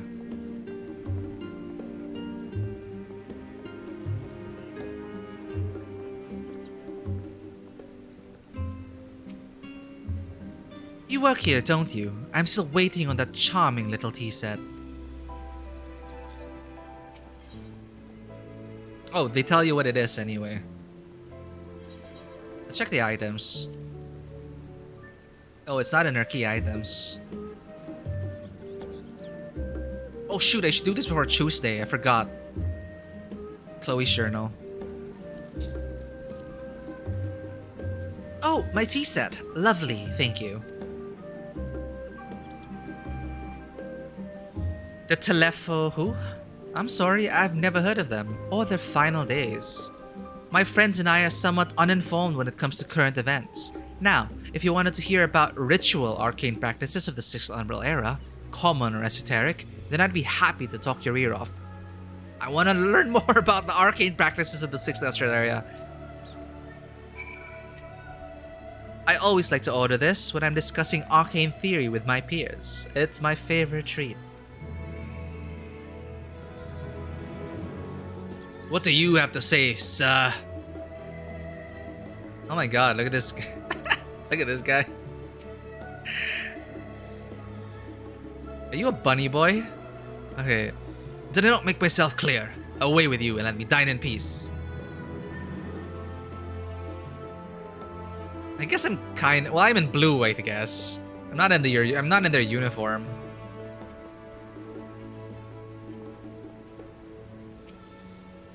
Gods above, I'm starving. I never known the service to be this slow. Ooh, sorry. Lobster goes to this boy. Right? No, not this guy. Yeah, lobster goes to this guy. The oven-baked lobster is one of the last stand's most famous dishes. The flavor is said to be phenomenal. But unfortunately, so is the price. Okay. So lobster goes to Mikote. Omelette goes to Gisla. Ah, finally. 2, 4, 6, 8. Let's dig in, no time to waste.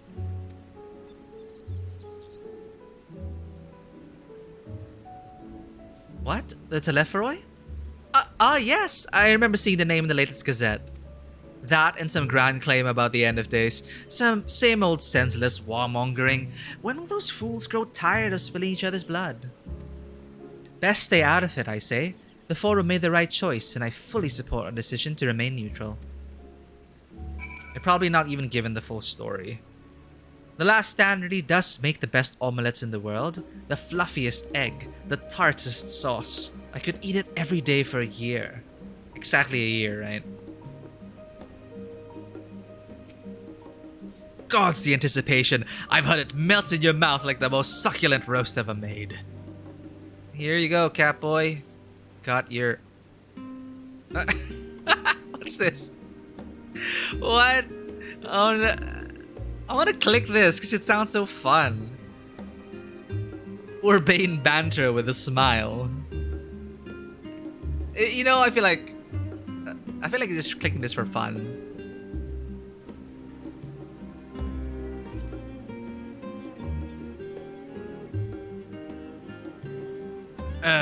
You don't need to butter me up, you know. I've already ordered one of the most expensive things on the menu. Okay. There we go. Wait, did I make an expression? Oh, okay, well, that is cute. Oh, I want to see it. Add an expression.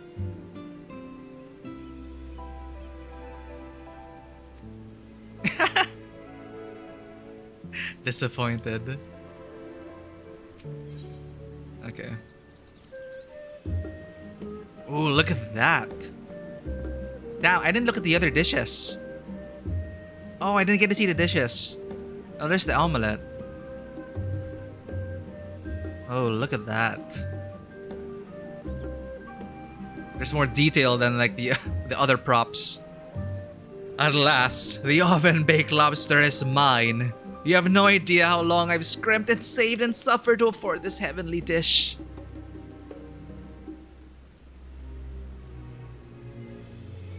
The final days. This is the first I've heard of it. Although that would explain why my friend has been rushed off his feet. It must be a busy time to be a gleaner. The gleaners are who we need to talk to.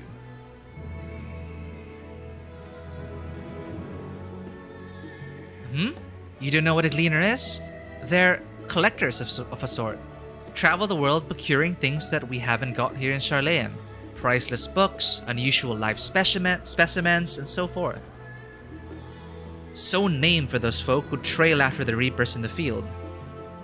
Oh, so named for those folk who trail after the reapers in the fields, picking up every grain which was missed. Aye, by all accounts, gleaning is the most meticulous and demanding profession. Oh, I didn't know that. Alright.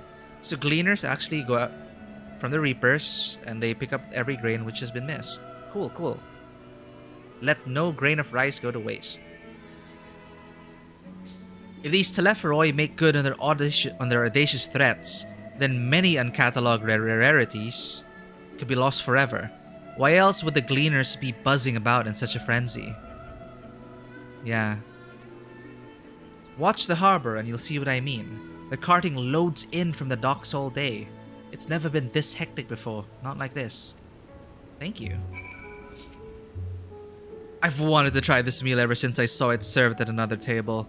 The aroma alone was worth every gill I scraped together. Congratulations, me too. Enjoy, you lobster.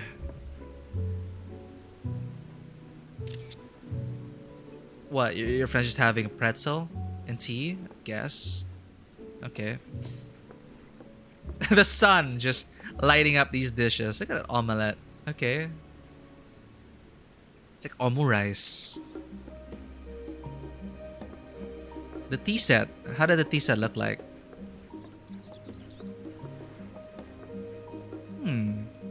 How quaint.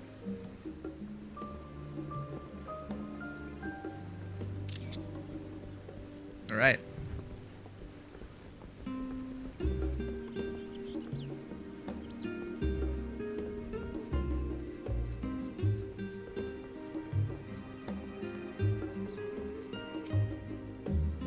I hope you and Mistress Alice got what you needed. She must be fond of you, eh? I've never known her to bring anyone to the cafe before. Oh dear.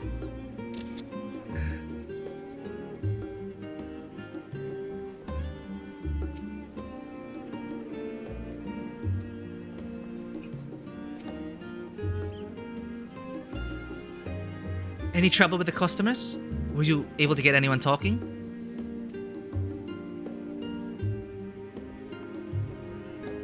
Interesting. They seem unaware of the final days, aside from whatever vague news the gazettes are printing. Even Dickon had nothing to offer, and he's the best source of gossip in the city. If the forum does have secret knowledge, then they've done an impressive job ensuring no one whispers in the wrong ear. In any case, thank you for playing the part so well. Here, that cup of coffee I promised. Tea! You promised tea! It's fine, Alize. Coffee's good. But let's enjoy our drinks somewhere else, shall we? Maybe behind the peristyle, away from the gossips and the wagging tongues. Oh.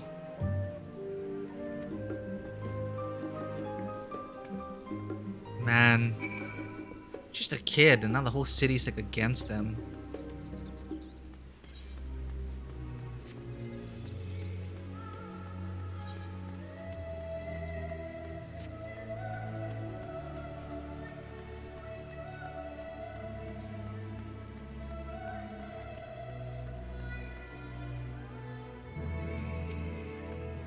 Yes, this should do nicely. Out of the wind and out of sight. Coffee time! / tea time. I love this music.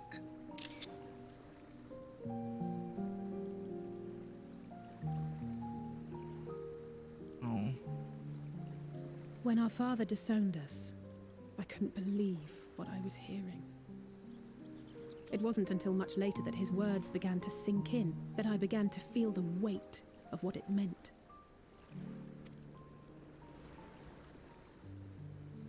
Do you remember when the decision was made to come to Sharlayan?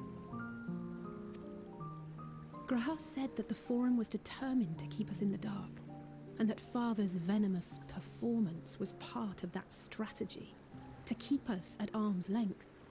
So Graha did have the same thoughts as me. Perhaps it was. Father argued with Grandfather on many occasions. but never with such dismissive contempt. And when he demanded what justifies the sacrifices we make in war, I honestly didn't know what to say.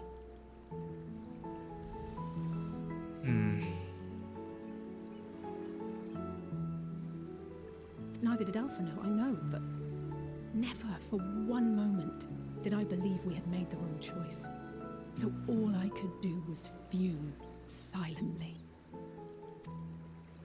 It was only afterwards that I realized how childish I had been. How being stubborn and self-righteous must run in the family. If I could have just mustered a civil response, then things might have turned out differently. Or not. Can't blame yourself. Gleaners. I need that backpack lamb.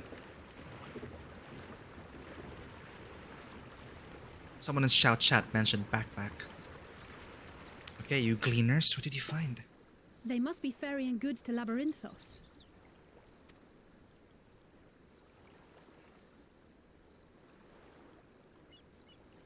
A vast complex beneath the island. Sharlayan is famous for archiving knowledge from around the world. Well, that knowledge is not preserved exclusively in dusty tomes and desiccated samples. Our living library, comprised of all manner of flora and fauna, is housed and studied within that underground facility. Wow. Still, that did seem to be an unusually large shipment. When I lived here, it was rare to even see such cargo transported by boat.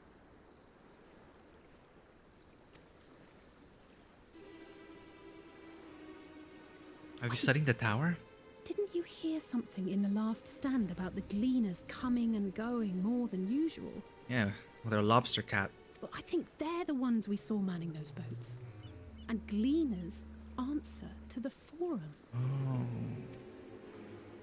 If the appearance of the Telophoroi prompted this sudden burst of activity, then Labyrinthos may hold a clue as to what the forum is planning. Makes sense.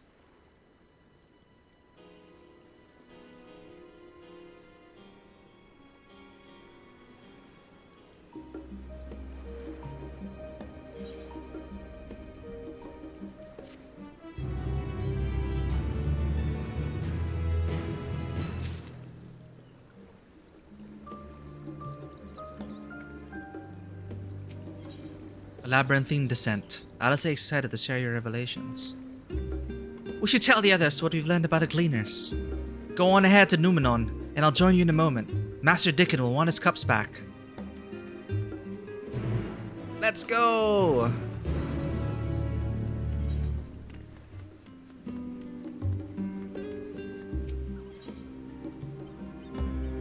Actually, I want to talk to Dickon. I do appreciate how the NPCs do change their dialogues once in a while. Update. Well, if it isn't our serving staff's honorary member, if you ever grow tired of the whole adventuring thing, I'd be happy to offer you a job waiting tables. I didn't mess that up. That is easier than selling fish.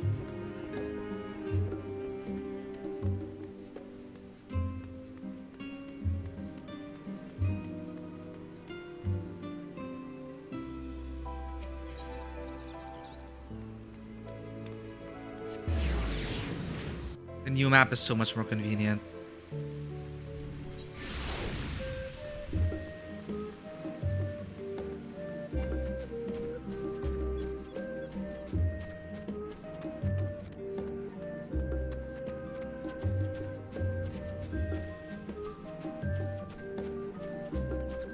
Oh wow, they're still reading.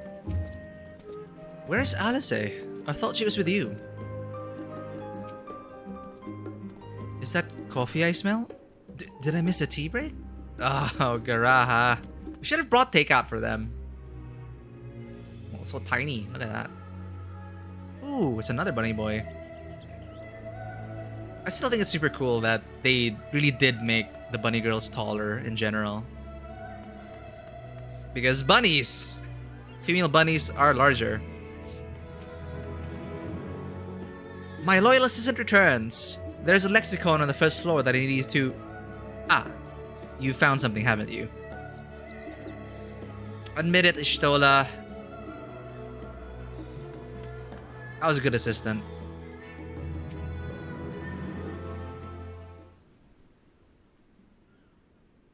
Welcome back, Karen. Been for a walk and cleared your head, have you? Not exactly. We did some impromptu investigating and turned up information on the Gleaners.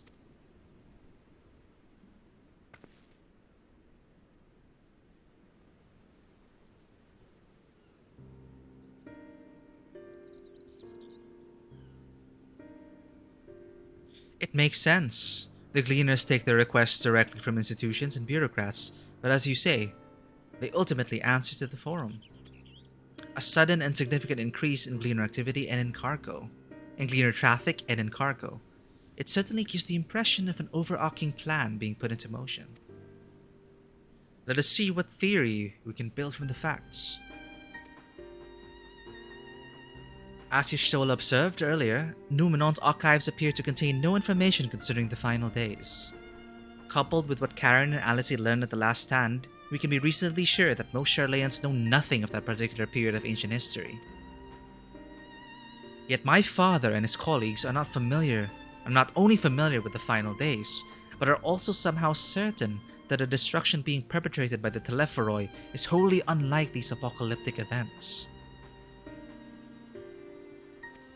Moreover, the Forum claims to be so occupied by a duty of such pressing importance that they saw fit to unanimously deny Eorze's requests for aid.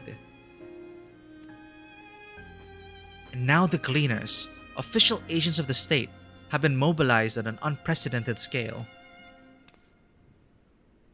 I do not think it is a stretch to conclude that the Gleaners' recent activities are in service to the Forum's secretive ends.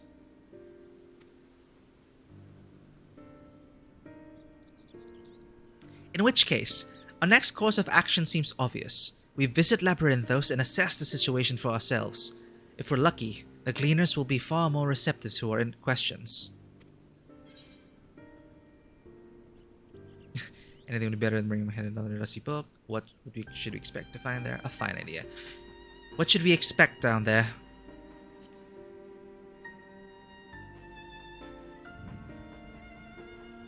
Oh, I would hate to spoil the surprise.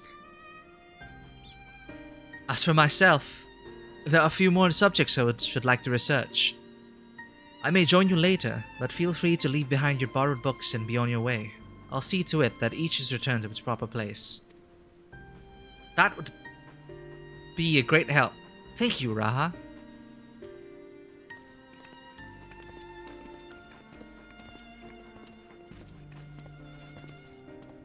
Let's head down the stairs over there, and I'll show you where the entrance is.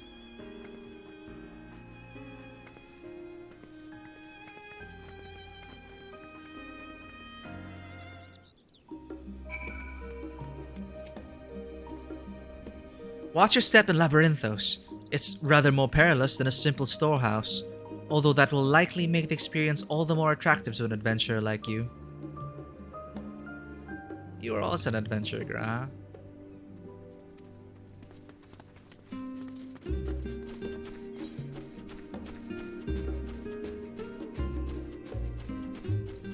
Are we gonna fight something? Should I put on my armor?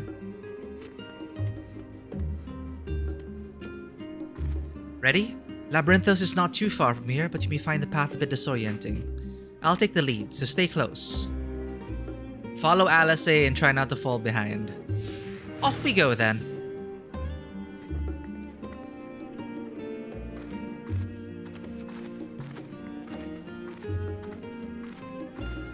Can I slash follow? No.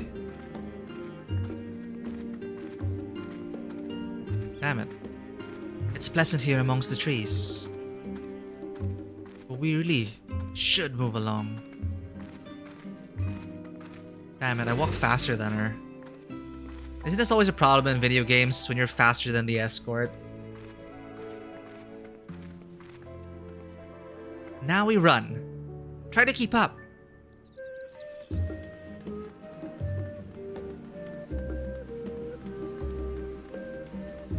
Keep to the path. Straight ahead.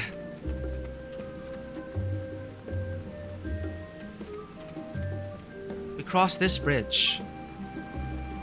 This really makes it so much easier to get a lay of the land. Use your NPCs wisely.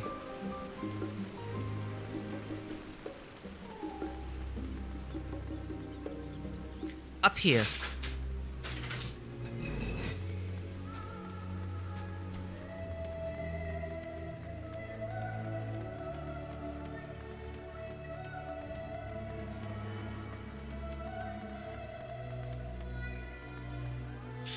The rostra. Not far now. Ah, okay.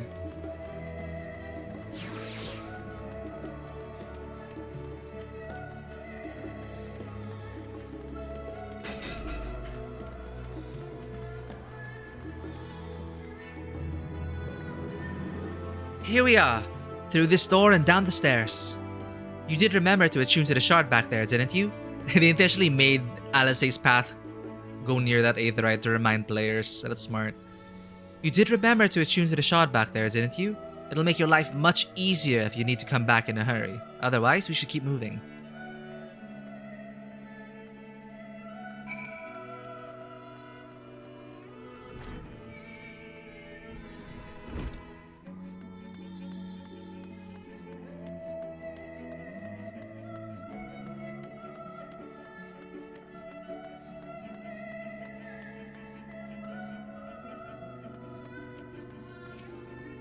You're new? It'll take me a while to check all these, so you go on ahead.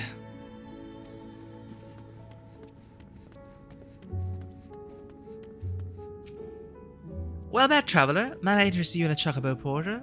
Ah, don't tell me this is your first visit to the stop. I shall update my race with your names. They do all say the same thing.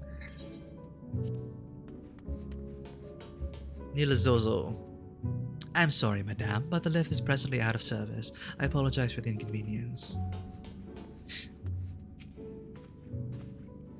I've not been to Labyrinthos in the longest time. Even as a student, my visits here were few and far between. How did the Forum learn of the final days? And exactly how much do they know? More to the point, what do they intend to do about it? Hopefully the answer to at least one of those questions lies below. You didn't take a wrong turn into the rostra there, did you? I doubt the Forum would take kindly to you barging into a private session. It would have been so awkward if we did. Sharlayan, welcome to the Hall of Artifice. Should you be looking to descend to Labyrinthos, the lift here will take you there. So just public access? Alright. We're all here now, yes? I've taken the liberty of securing permission for our group's descent. Right, everyone onto the lift and down we go.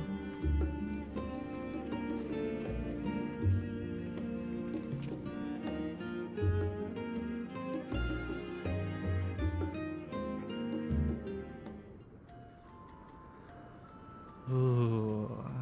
Run to Guild Wars 2. Deep beneath the scholar's city shines a false sun within a fabricated sky. Whoa. In any age exist those who consider the floor an extension of their bookshelves. And this vault's architects surely belonged to that special breed. If the stack grows too high, start a new one. If no room remains, then make more rooms. Huh. A simple solution at first, and then bit by bit, a profound transformation. Aw, sheep. Knowledge buried beneath knowledge, a growing, creeping labyrinth from which there is no escape.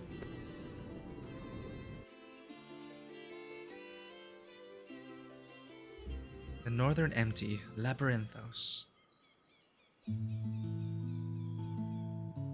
Chill times with the Scions. In any other time would have been relaxing.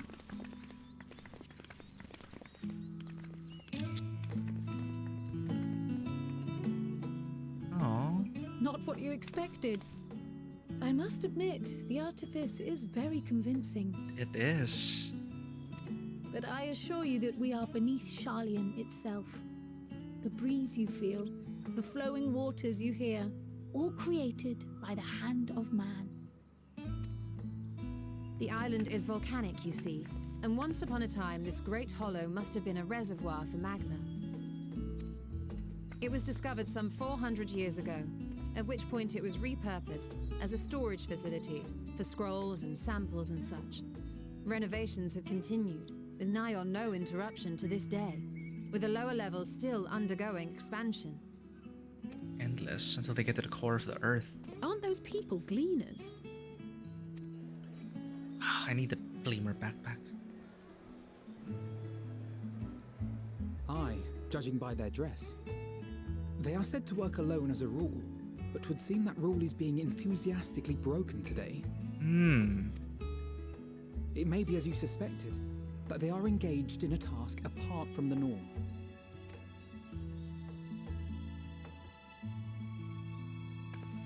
Let's spread out and get some answers then. For all we know, they're just gathering as much as they can before the world ends and that they're the only ones living. Very much so how this colony was founded.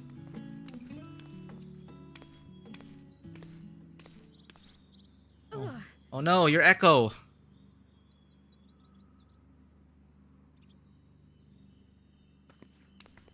Right, we're the only ones with echoes.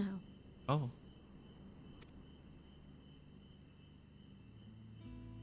No. How odd. I must be a bit dizzy from the descent. What?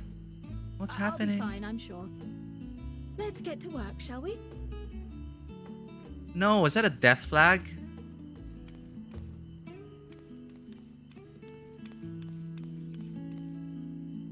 Huh.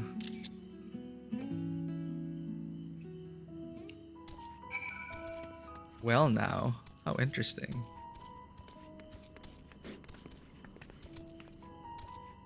I'm gonna just check something here.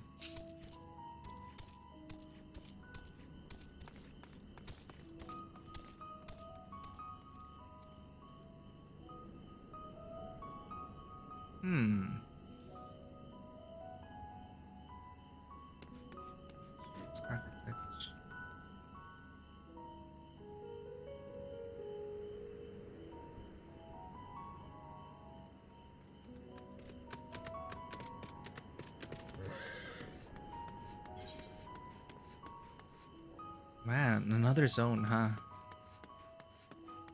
Oh, there are even fates here. Oh, we can't even apply glamour plates here. Well, I didn't expect to be fighting here.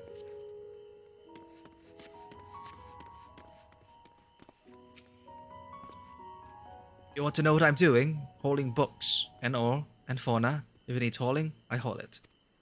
Every decade or so, they take stock in Labyrinthos. You know, sort and tidy up the inventory. Never seen an operation like this before, though. They just did one a few summers ago, even. Then, with no warning at all, this mess gets dropped on our laps. Orders from on high. Damned if I know the reason. Could be that they're changing the layout, eh? Preparing for the next big expansion. I'm surprised they're not even told to stay quiet.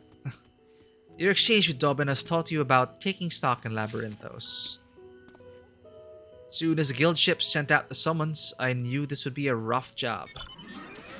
They never call on us out of the blue for anything easy.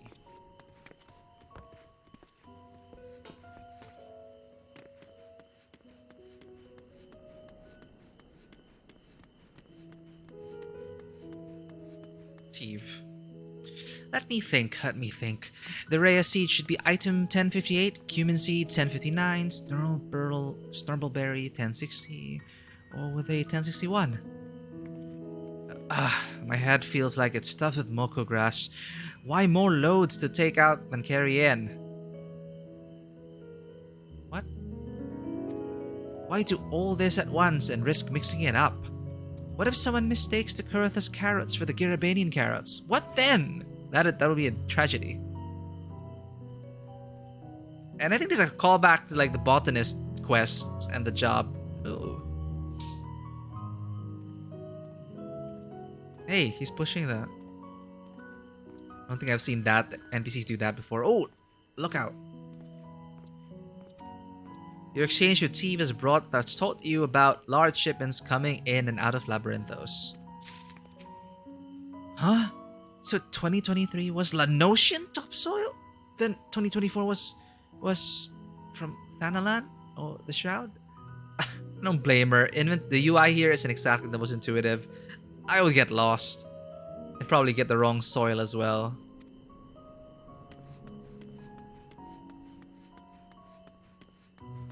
Oh, Stolas here. Nay, I am not shirking my duties. I've not been down here in an age and wish to get my bearings before I went bumbling about. From what I can see, however, there is not obviously out of place. It seems we shall have to resort to discreet inquiries as usual.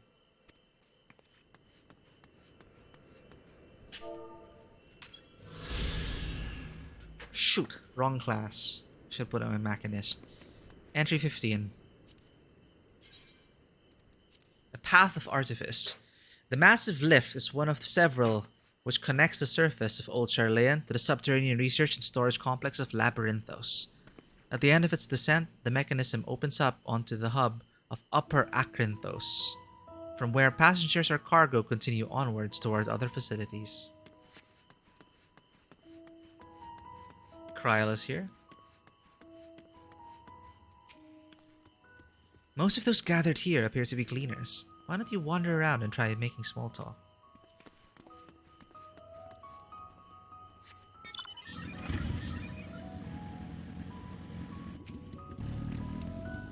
I only just started as a cleaner, so I don't mind handling menial chores. Any experience is good experience, right?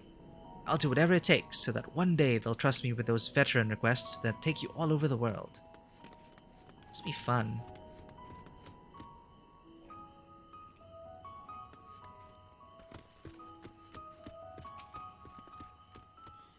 You here to help me? You here to help or give me more headaches? Because you don't have the look of a cleaner, and I'm in no mood for idle chatter. Oh, it's a Vera! One of my colleagues was so exhausted he took a tumble and crashed into a pile of crates. Now I have a pack of marmots running loose. The exchange with Erenville has taught you about exhausted gleaners. Man, worked to death. Those little devils are quick as Sid and twice as hard to catch. I suppose I had better start searching.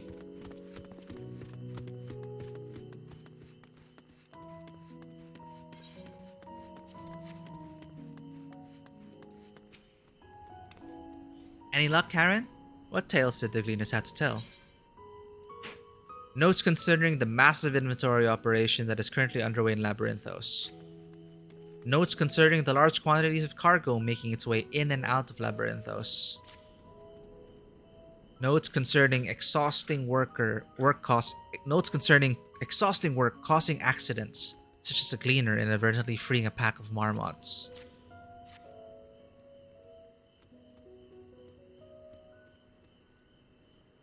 So this grand operation began without warning.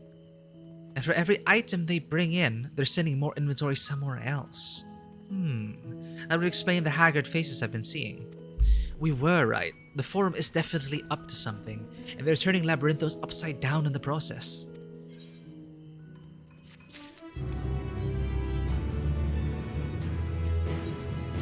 Glorified ratcatcher. Kryl appears lost in thought.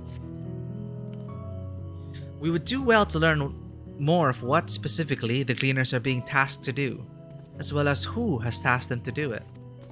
If you're game, Karen, I have an idea. This is the first time I'm seeing your character actually get the eye level of a Lalafell, or I don't remember the last time she did this, so it must be important. Is this polite to do for Lalafells? I don't know. Didn't one of the Gleaners you questioned say something about escaped marmots? Perhaps if you were to help him capture said creatures, he might be inclined towards a more friendly and enlightening conversation. In the meantime, I will turn my charms upon this gleaner here. We can compare notes afterwards. Happy hunting.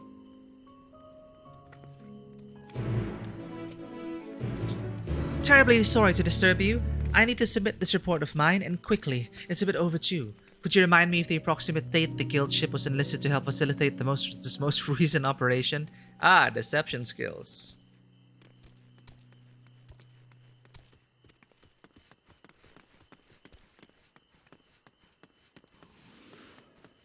Does she say anything different? No. Where is Alphino and Alice?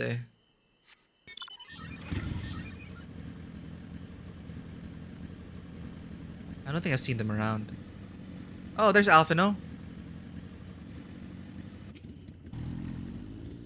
Excuse me, are you a cleaner? If you don't mind, I have some questions to ask. And Alice.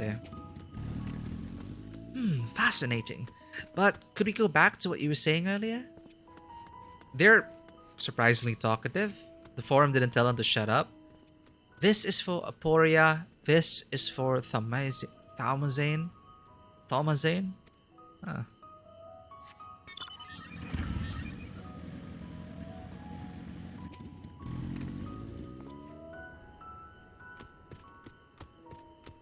You should help me find the marmots. I have nothing suitable to pay you for your services, but if you're offering out of the goodness of your heart, I'd welcome the assistance.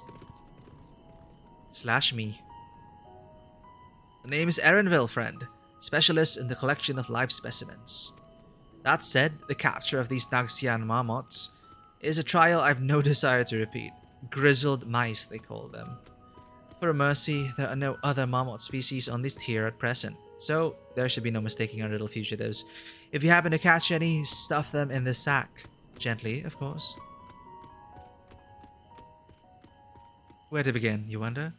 I've not seen any scampering around here, so we'll need to widen our search into the surrounding forest. Be on your guard. There are beasts out there that won't hesitate to prey on a marmot. Or you. Oh, it is a dangerous place. I'll search the trees to the west. The eastern part of the forest is all yours. Good luck.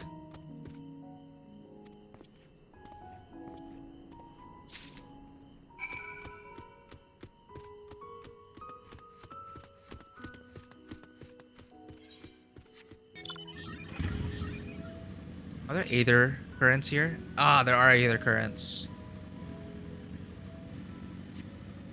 So, as usual, we need to do this sack thing. Rat sack. A sturdy sack supposedly large enough to hold one or more squirming marmots. Ah! Hunt! I'm not in my armor. I didn't expect this.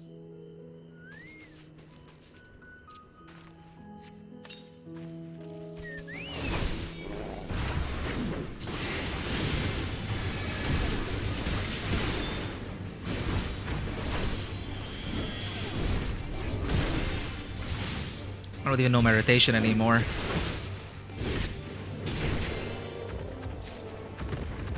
Could have stunned him. That's one. Sacks of nuts. Oh, it's still nuts. Okay. 3, 4, 4, 3.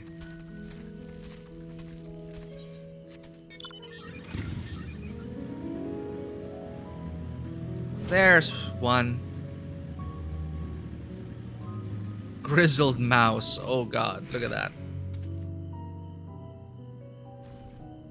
Absolutely terrifying. Oh, hunting coyote. What?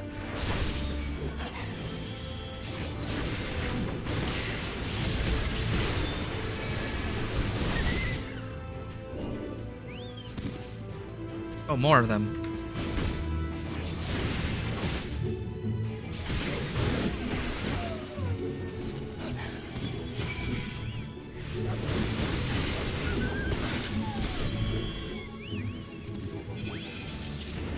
Oh, because other people are doing the quest.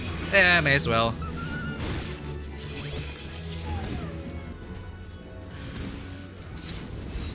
Chirp, squeak. Oh no, get back here. Barely have you ready the sack when the grizzled mouse scampers off into the underbrush.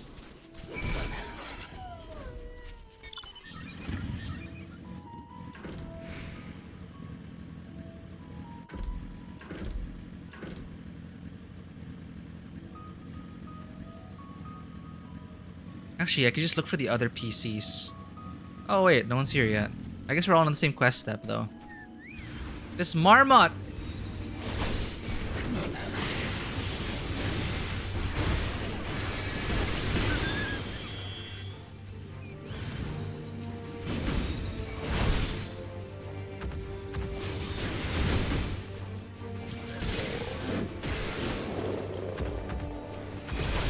Oh right, this is another PC.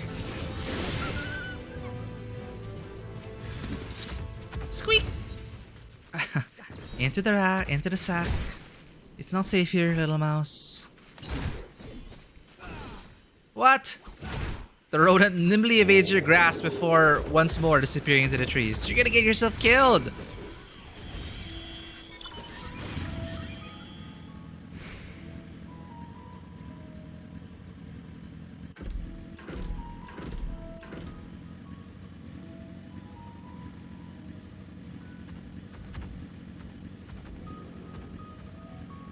Oh, you're up there, huh?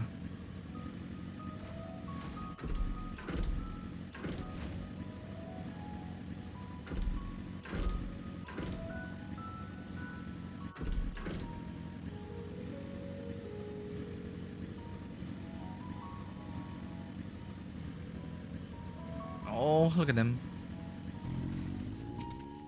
Chirp.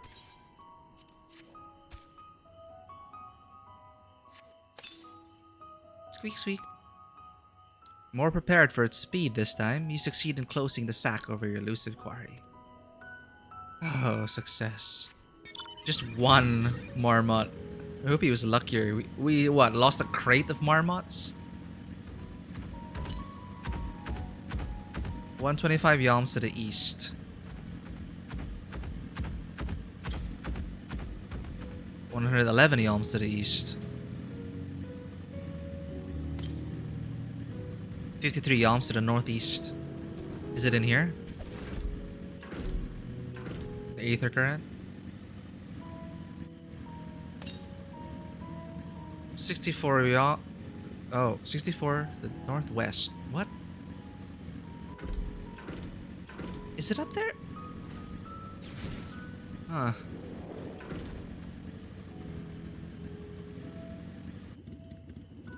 Okay. 100 yalms to the north. Shoot, is it up there? Ah, damn it. We shouldn't have dropped down. Alright, Aether Current's there. Let's get it.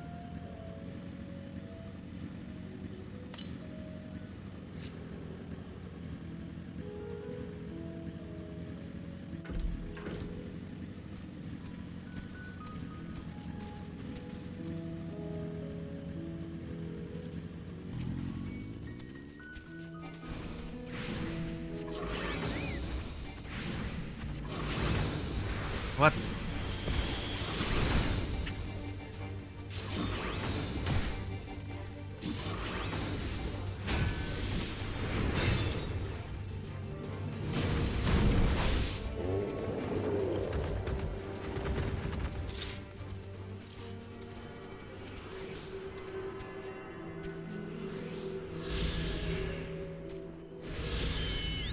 There we go.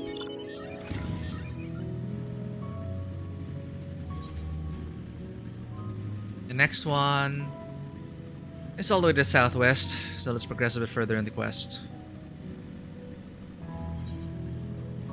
This sack holds the plump, wriggling form of one greatly annoyed, grizzled mouse.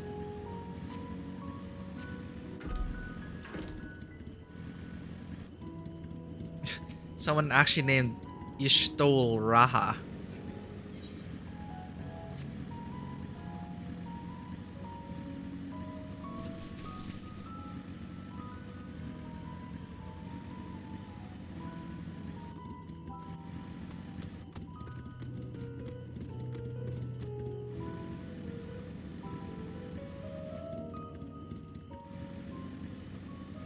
Is Kryl still around?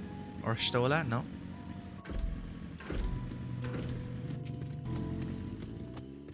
How did you fare? I tracked down 3 of the pack, which leaves 1 accounted for.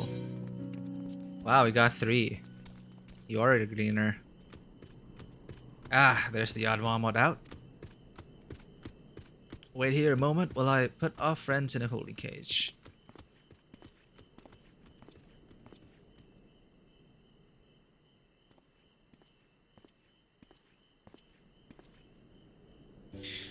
Thankfully, the Mammoths seem to be unharmed. They held up well in isolation, but it's much too soon to release them into the habitat. It's a good thing we were able to recapture them so swiftly. Yeah, my thanks. Oh, I would be concerned. What will you do with the marmots now? But we do have a job. And why is this guy here? Is this an NPC, just a random NPC in the background, or is he spying on us? Who tasked you to capture them in the first place? Why, the authority in charge of Labyrinthos, now and in perpetuity. The same officials who've had us working day and night of late. The honorable members of the Forum. Who else? Suitable for consumption and easy to breed. Those are the two conditions I was given for the stock I was instructed to procure. Ah, so they're just gonna weather the storm. That Sharlayan is just gonna become like Noah's Ark or something. I don't know what the Forum has planned for these creatures, but at the very least, I doubt they'll be served for dinner today or tomorrow.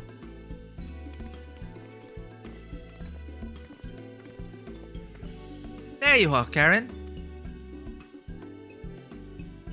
Is this the cleaner you mentioned? The one who is looking for lost marmots? Interesting company you keep, friend. Who are you folk, anyway? I am Kryl of the students of Valdician. These others are my associates. Truth be told, the Forum's decisions of late have not sat entirely well with us. That is why we made the descent into Labyrinthos. We hope that by seeing those decisions put into action, we might more fully understand their reasoning. Wise and practical. Never hurts to try and gain a broader perspective, does it? Oh, he's so understanding. Anyway, Judy calls. Other animals to capture and enclosures to empty. Once again, I'm sorry that I can't offer you more for your services.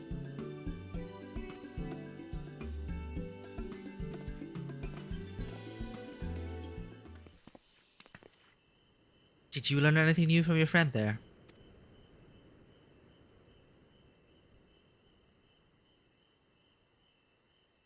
So we've confirmed that the order for this ambitious operation did indeed come directly from the Forum.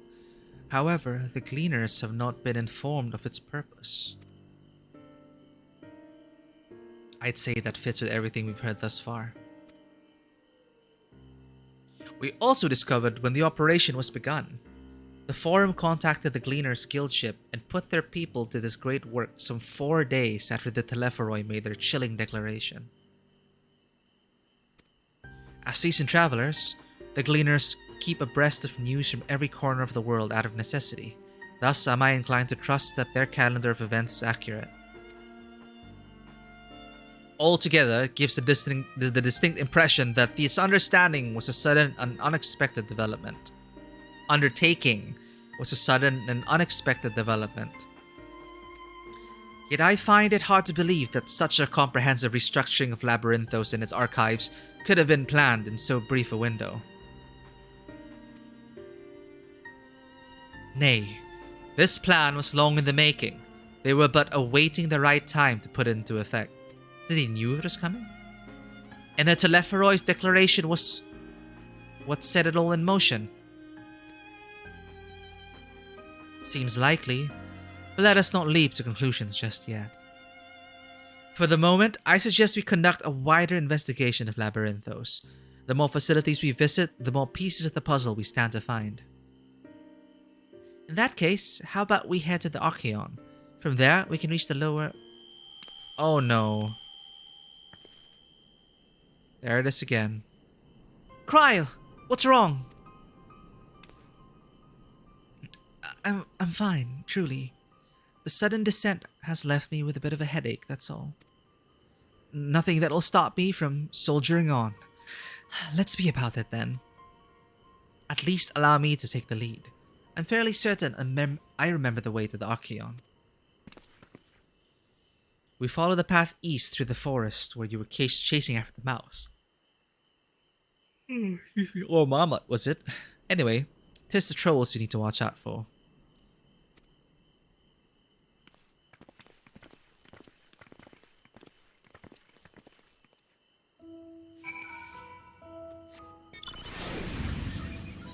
Ah, he's an NPC to side quests. Leaving the side quests for my other jobs.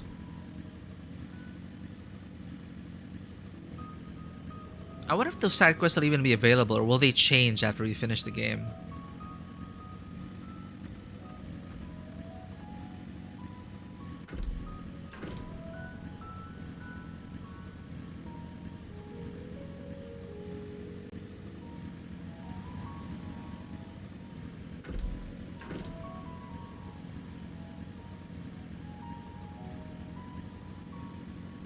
There's the Aetherite. Don't worry about me. I'm hale and healthy. In fact, I'm beginning to suspect that. Nay, let's discuss this later. The investigation demands our undivided attention. Is this ramifications of the experimentations done on Kryl when she was captured by the Garleans? Oh god. This is the foremost material archive in Sharlayan. I should love to explore its treasures shelf by shelf, but I fear we have little time for such indulgences.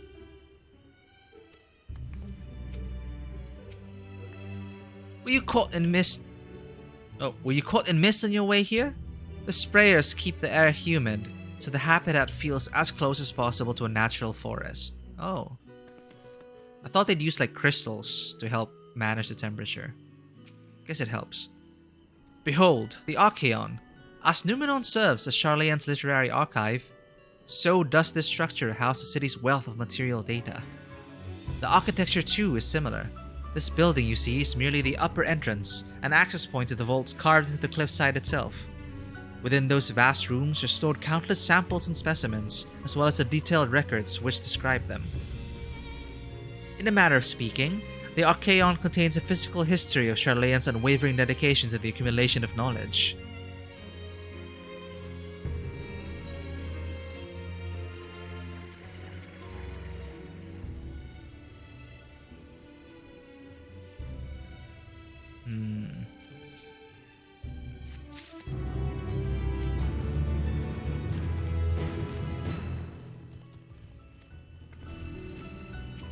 What's wrong with Kryl? We'll talk later. Oh, is this a new set of armor? Oh no, it's the headpiece. We don't have a full set of chestnut yet. Alphino is gazing into the Archaeon with an appraising look, deeper into the maze. Well, we won't learn anything of value standing out here. Let us proceed into the main building and speak with the custodian.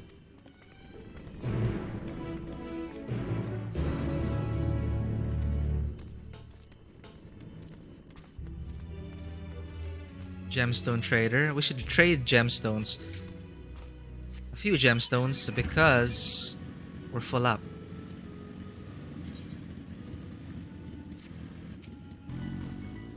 In the market for something on the rarer side, got a whole village's worth of surplus from the Archaeon, some of which can even be yours for some bicolor gemstones. You would have access to this region's gemstone trader. Trade bicolor gemstones for a variety of rare and exclusive items. Successfully completing local fates will allow for the safe delivery of goods in the region, increasing the number of items available for exchange. Crafting material. I should really spend my bicolor gemstones on something.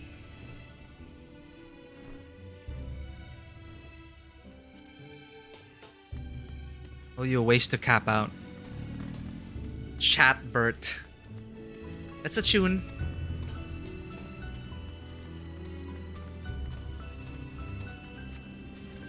In the fountain.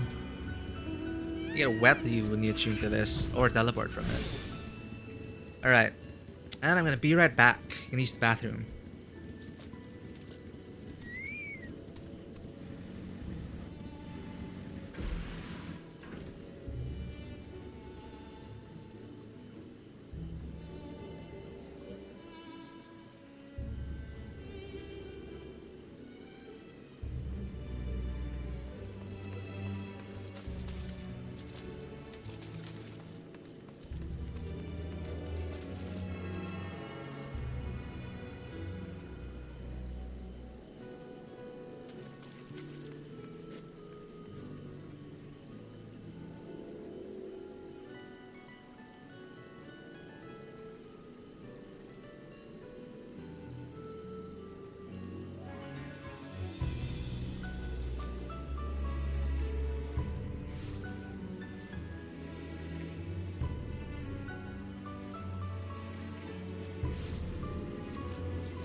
Also stop by for a drink.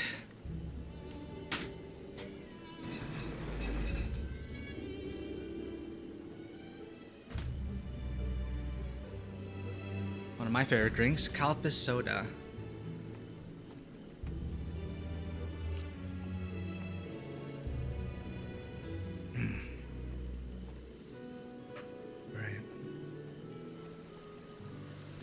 Since we are expecting more combat in this region, I should quickly get my armor ready and everything.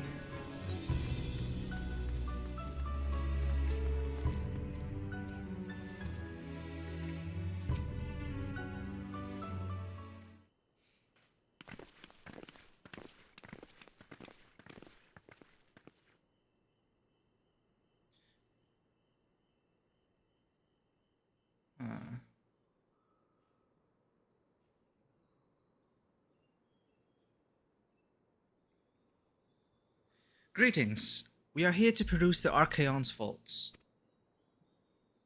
Peruse? You are clearly not cleaners, then might I ask your affiliation? We belong to the students of Baldesion, but is that relevant? I was given to believe that the vaults, those open to the public at least, were open to the public. Ordinarily, yes, that would be the case. At present, however, access is restricted. Only persons directly involved in the reorganization efforts are permitted to enter. Oh no.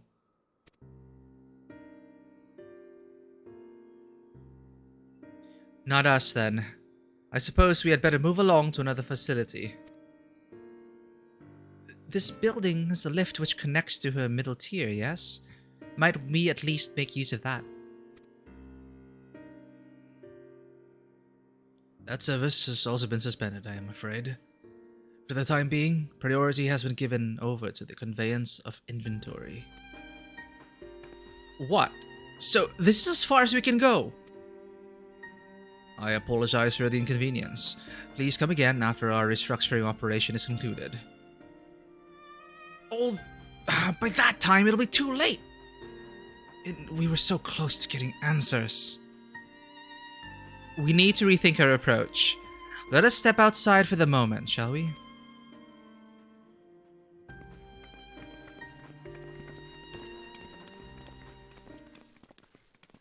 Students of Baldesion. Damn. What's he got against us?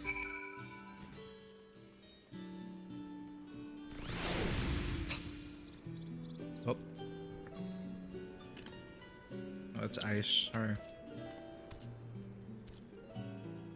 The Forum must be wary of exposure indeed to so heavily restrict the use of public institutions.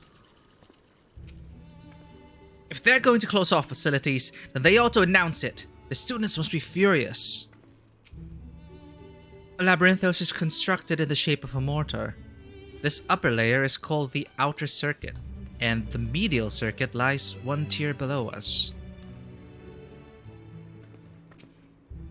We are at an impasse. As we have no other leads, I should like to pursue this one further. But I doubt that our stone-faced custodian will be swayed by heartfelt pleas. We must seek another means to access the lower levels.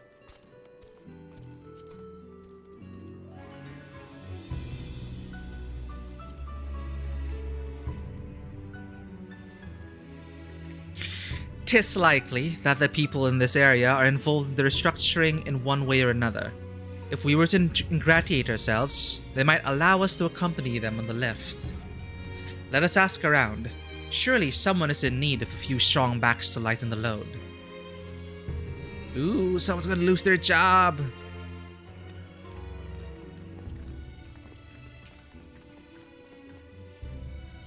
Oh, it's a Porogo. Rogo. It's so adorable. Bone-weary worker.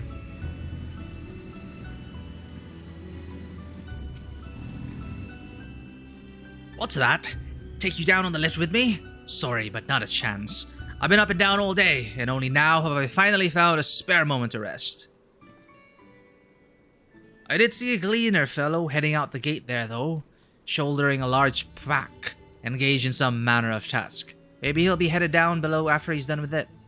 Maybe he'll be headed down below after he's done with whatever it is he's doing. Please, even talking is an effort. Go and bother that gleaner I told you about.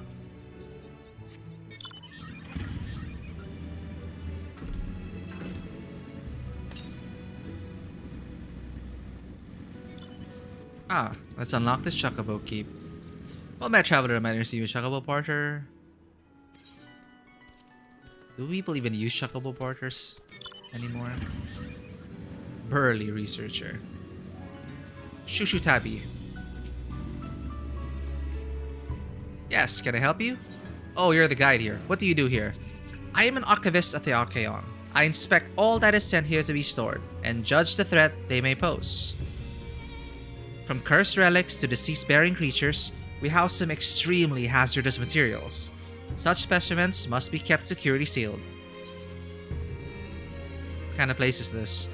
This is the Archaeon, a structure built for the purpose of safely and securely housing all manner of specimens, both animate and inanimate.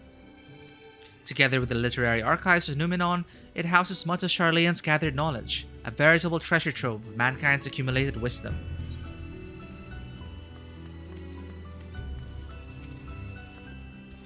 I'm not taking the lift. Oh no, we're just students. They'll let us into the Archaeon, even though we found... Actually, we have no idea what it is. We have no idea what it is we found. There's no record of such a creature anywhere. But it was wandering out in tranquility, and so we thought to donate it to the vaults. Huh? What did you find?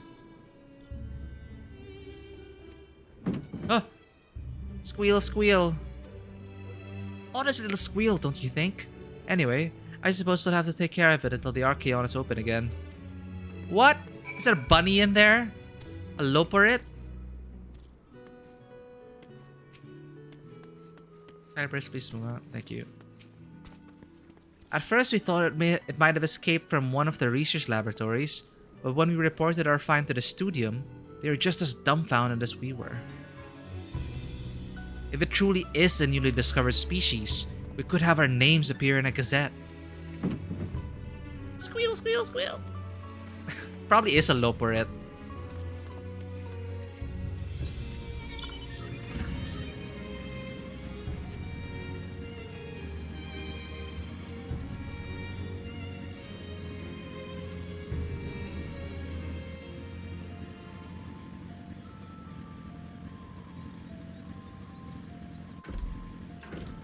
It really is like the area in Dravania.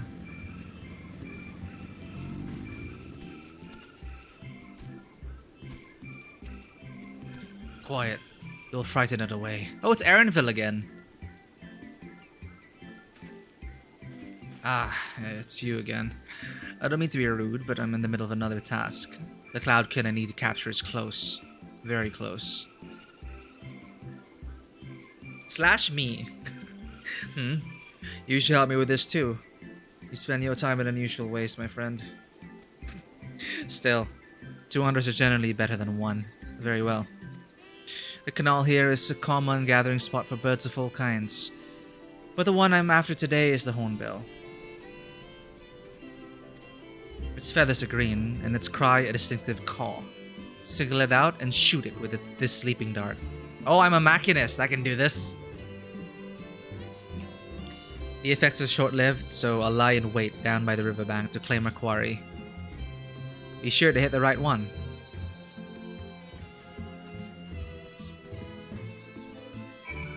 Now we're gonna go hunting. Sedate the target with a sleeping dart. They really don't appear as key items anymore.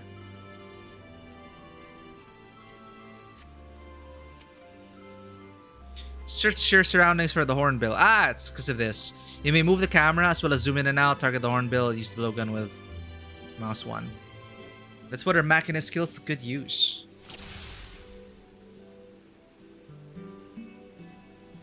Caw, caw. It's this one, right? Ugh. Oh, I've sedated the wrong bird. Oh, I should read it. I'm terrible. Yeah, whoops.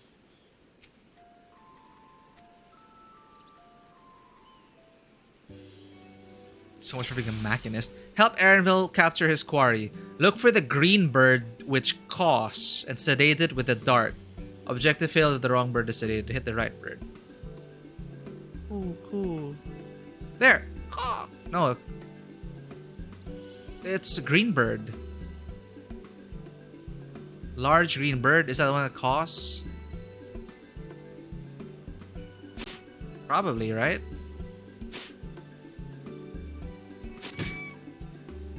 Caw caw! There we go.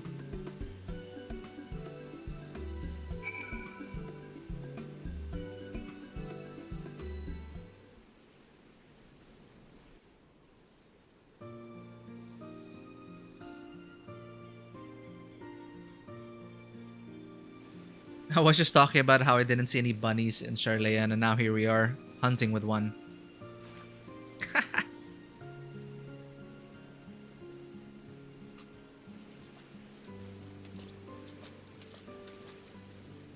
Fair shot. Oh my god, he has a voice!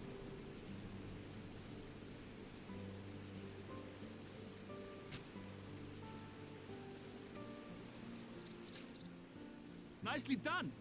Let me truss this one up, and I'll make my way over to you.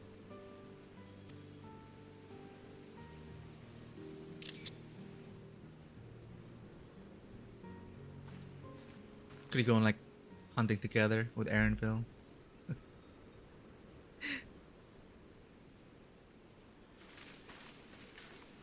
There you are. Any new revelations?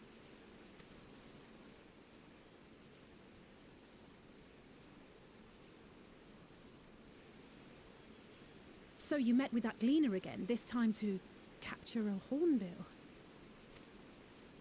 I understand catching and bringing in creatures from the outside, but what's the point of chasing after ones already here? Right? Just, what's going on? Oh, it's a simple thing, really. Ah, there he is. Occasionally, we remove specimens no longer needed for study, or those we've had difficulty raising. But we can't simply turn them loose. Hmm. Yeah, what do you do with this? You're taking them out of their habitats.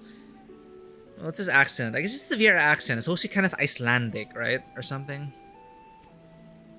Safely returning such creatures to their native habitats is another facet of a cleaner's duties. But not in this case, I'm afraid. I've been asked to bring the bird below. Below?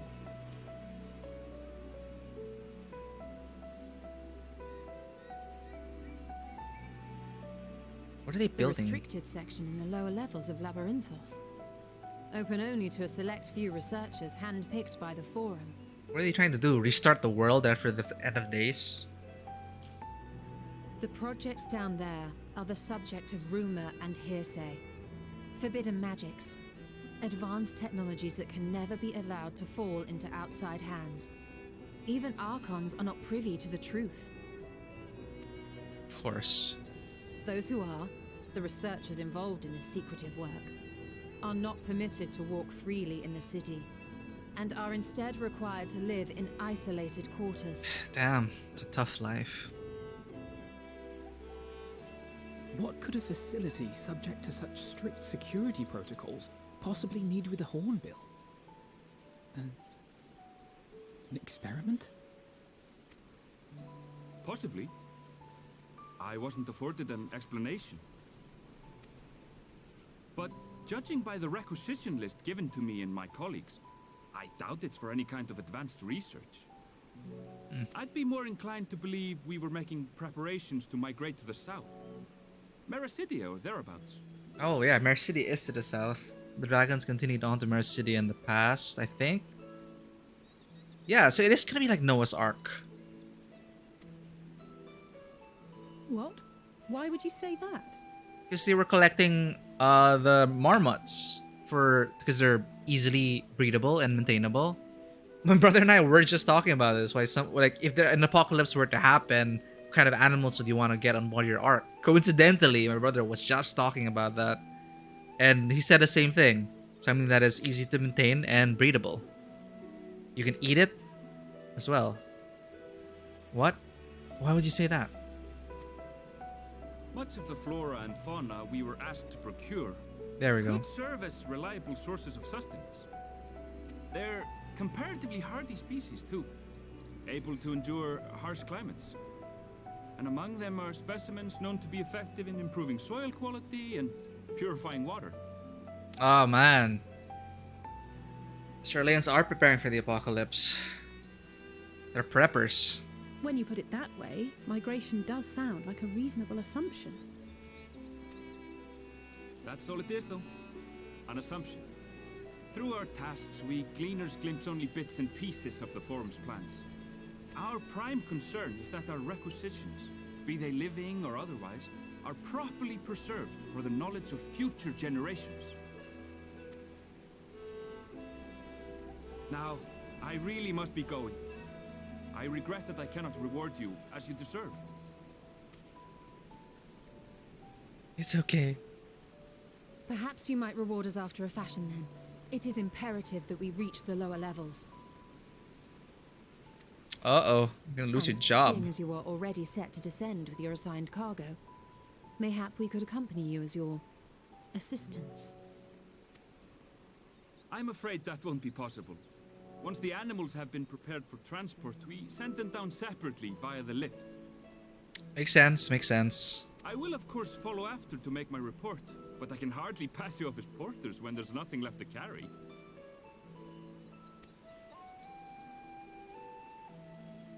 Stola. Indeed. Pray forget I said anything. Oh, but he's gonna help us still anyway. How do you feel about climbing? If you've strength and the courage to brave it, then there is another way down. Oh god. I'm gonna break in. This path leads to the 33rd facet, a mine shaft excavated during one of our expansions of Labyrinthos.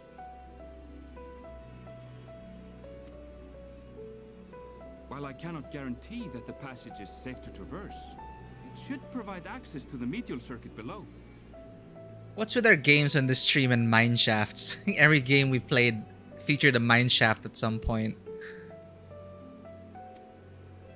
I never even knew such a place existed. Thank you. This is the perfect solution. Let me guess, it's dangerous and this is actually the first dungeon.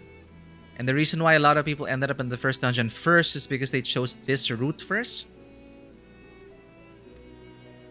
You're quite welcome, but consider yourselves warned. If the going proves too treacherous, you do well to turn back. I bid you good day. I want this glam as well for like casual exploration. On my hunters and gatherers, I want that glam. Give me... Well, turning back is hardly an option, not when we've come this far. Let's go and take a look at this mine shaft.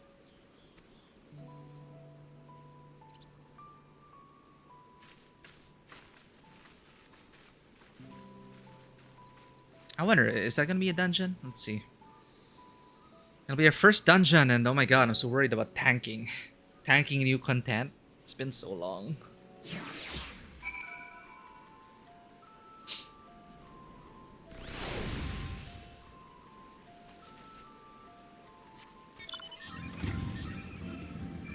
I'll be doing it with a trust though, because I feel more immersed if I do it with the trust companions instead of a random party. One, no queue time, and two, it makes more sense in the story. And three, you get to connect a bit more with your NPCs because they do have dialogue. This seems like it. The entrance to the dungeon. I never would have noticed this cave on my own. Thank the scholar that Erenville knew of it, and that you were there to persuade him to share.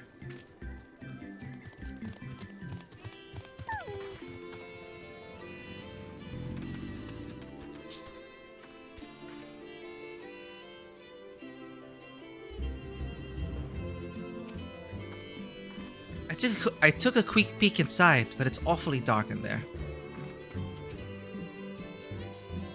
Yeah. The medial circuit, which Ernville mentioned, is the tier directly below us. Unlike the lowest level of Labyrinthos with its rigid security, one can usually roam the middle layer quite freely. Let us see what we might find.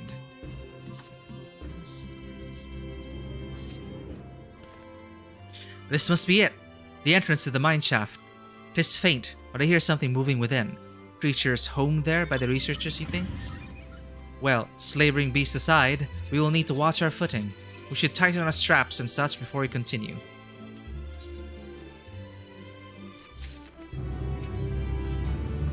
Man-made though it may be, this shaft was designed to resemble a natural cave system.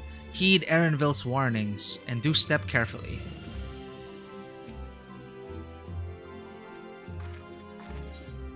We have a full set. Perhaps for our next character that gets to 81. 80. Maybe either Sage or Reaper. The medial circuit. Alice seems eager to get underway. Assuming everyone's tightened their straps and checked their gear, then I say we head on in. Given the terrain ahead, though, it might be wise to leave some distance between us. We don't want to be stumbling over each other if it comes to a fight.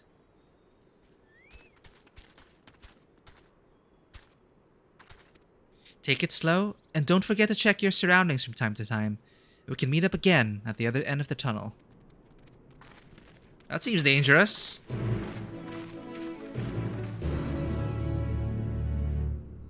Oh, it's not a dungeon. It's really just exploration then.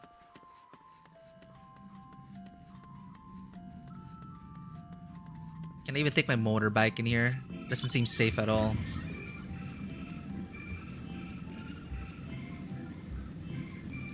Mithril cap.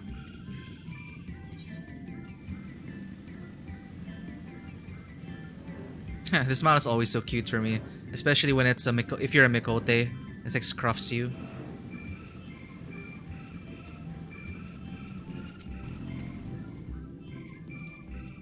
I guess I'm in my surveyor's glam.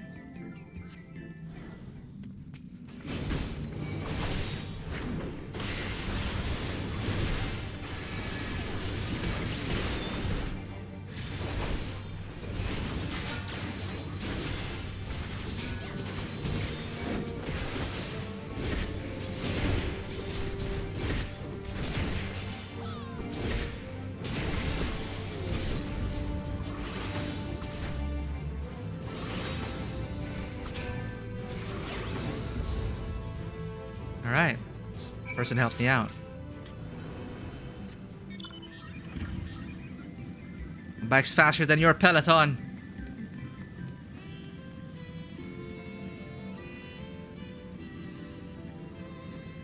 Oh, it's a sage. Oh, I really want to try a sage.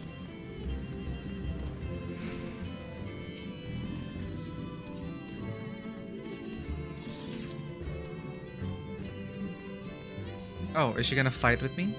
Okay.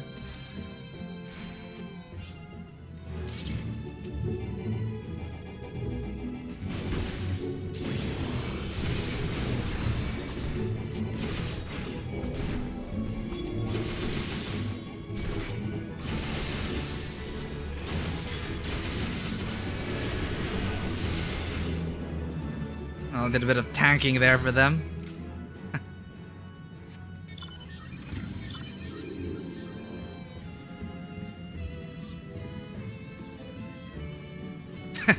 Kind of tank. I forgot my tank stance. All right.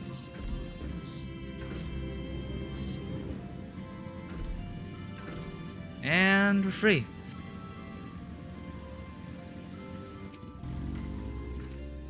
That mineshaft is infested with mithril caps. Some sort of research project, I wonder. I suppose they are a most unusual creature. Why did they develop such long limbs when all they do is shuffle about narrow tunnels? Huh.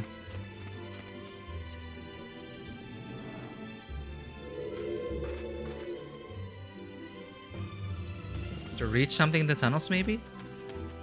I was being careful, I swear. The slope was steeper than I thought, and I lost my footing for a moment, that's all. I'm not injured, if you don't count my pride. Kryl, what's happening to you? Karen! Did you know Kryl almost took a stumble back there? She can't possibly still be dizzy from the lift. She's hiding something from us. Everyone seems to have made it through without incident. Nothing of consequence at least. And as promised, the tunnel has delivered us into the medial circuit. If they really didn't want people coming in, they probably should have posted some guards at this tunnel. As I recall, this tier is where they keep a wide variety of samples for agricultural production. If Erenville's assumption holds true, that specimens are being collected in preparation for a great migration, then we should see evidence of such plans in the area's research projects. Let's follow the path to the nearest farming facility and see what we can see. My memories of this place are a touch hazy, but if we keep to the path heading north, then we should eventually arrive at a farm of some kind.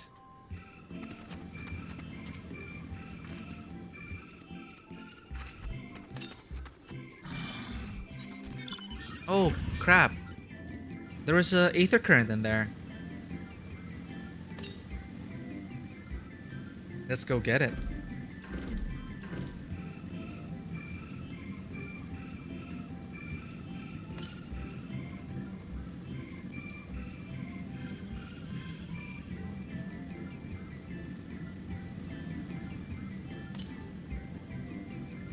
Northwest. Northwest.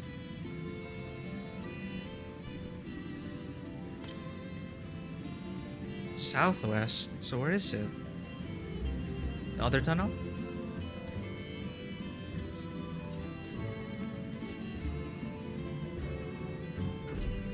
Down here, I guess. There it is.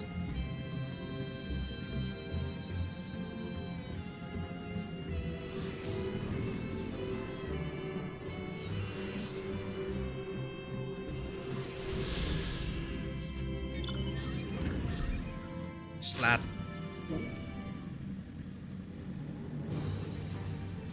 I wonder if there's a path down here. Oh yeah, you could have gotten around here. Alright. Ooh, look at this place. Oh, nice.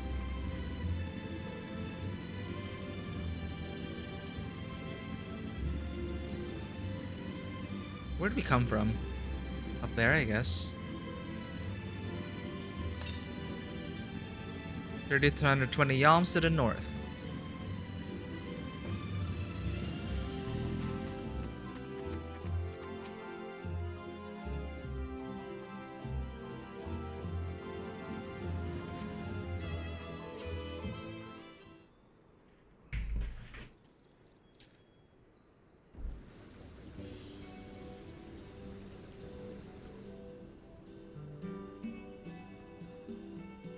Is this gonna happen in farming? Island Sanctuary, that thing they teased with a Harvest Moon style art.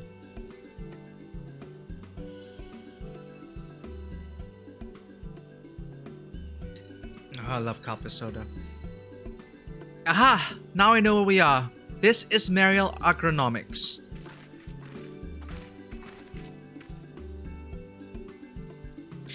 Labyrinthos is host to a wide variety of vegetation, which allows us to conduct studies and cultivation methods utilized in foreign lands.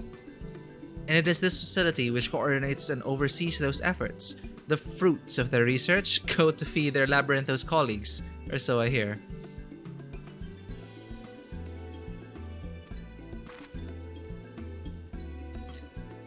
More notable successes might make it to the Agora. Food so exotic you'd be hard-pressed to guess their origin, let alone how they might taste. Just a sec, it's a cat.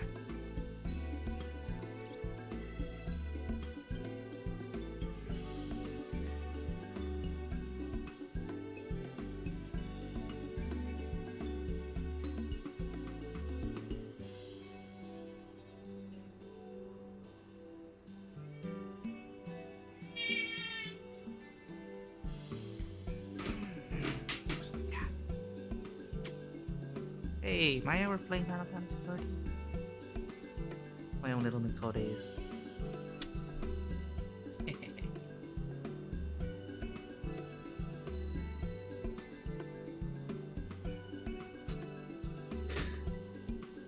More notable successes might make it to the Agora. Food so exotic you'd be hard-pressed to guess their origin, let alone how they might taste.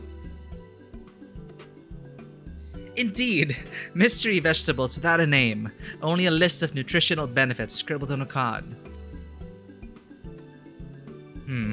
I see no gleaners hereabouts, yet these workers seem to share that same sense of urgency. It's possible they know something of the forum's plans and the underlying motivations. Worth looking into, wouldn't you say? Slash nod. See what you can coax from the workers. The rest of us will do the same, or cast about for useful clues.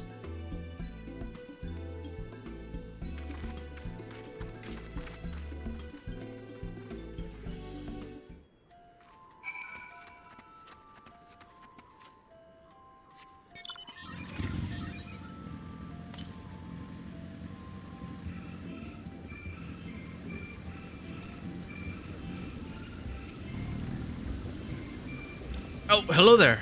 We weren't expecting visitors. Not with use of the lift being restricted. How did you make it down here anyway?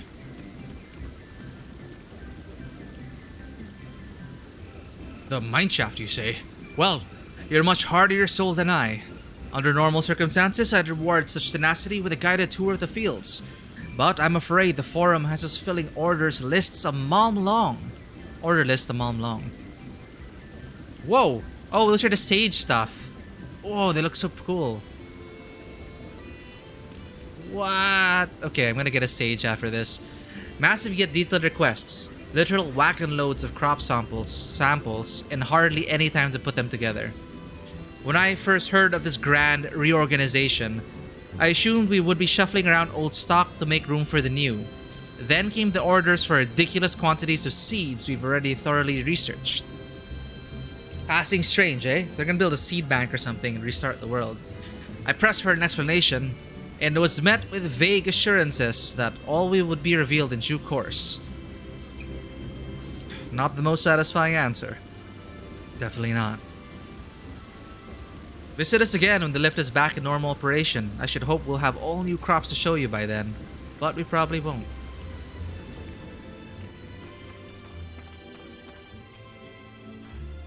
I'm told this cot holds the harvest meant for the larders here. Nothing out of the ordinary.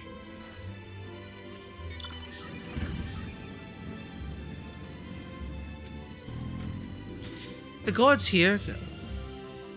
we grow here are something of an agricultural wonder. We've cross-bred varieties from all across the realm to create pumpkins that are sweet, sizable, and rich in nutrients. With such fresh ingredients, their cuisine unfortunately suffers. A field full of ripe vegetables being left to rot on the vine. Not a single picker hard at work. Clearly producing readily available fresh food is not the forum's priority. Yeah, they're gathering seeds and stuff. Oh, it's another assistant. Familiar. Looks like there's no more fruit fertilizer. Could you let them know for me? Why, certainly, Ribbit. This explains why there were a bunch of these Pirogos in Matoya's cave and around Idleshire. Emaniet. No two corners of the world cultivate the land in the same way. My research involves poring over the many texts gathered by the gleaners to produce something altogether greater than the sum of its parts. Monogya. Oh, it's not often you meet someone here who obviously doesn't belong. Can I help you with something? Tell me about yourself. For now, at least, I am the second most important person in this facility. Now, you may think I am shirking my duties, but even at this very moment, I am envisioning how we can improve our methods. Gazing upon this watermill calms my heart and clears my mind of unnecessary thoughts, leaving room only for brilliant ideas. Even so, inspiration takes time, and today it seems to be slower in the coming than usual. What kind of place is this? Mariel Agronomics is where the finest agricultural minds gather to research plant specimens from around the realm and the methods by which to cultivate them. The plants grown here are also used to feed the people working in Labyrinthos. Straight from our fields to their tables, fresh as fresh can be. Thank you. I guess it is calming. Ah! Aha! Ah! When I get flying, I'll go after this sightseeing stuff. And so, you've spent years researching these high-yield cultivation techniques?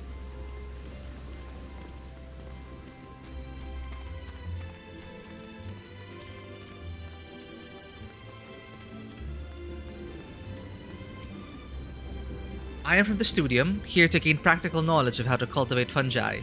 Being in the outdoors does have its advantages over those stuffy stacks of books.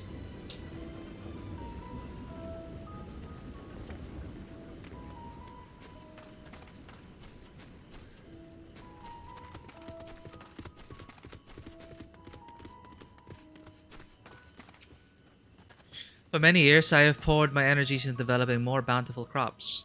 My life's goal is to produce a seed from which both a potato and tomato will grow. Ah, a man can dream.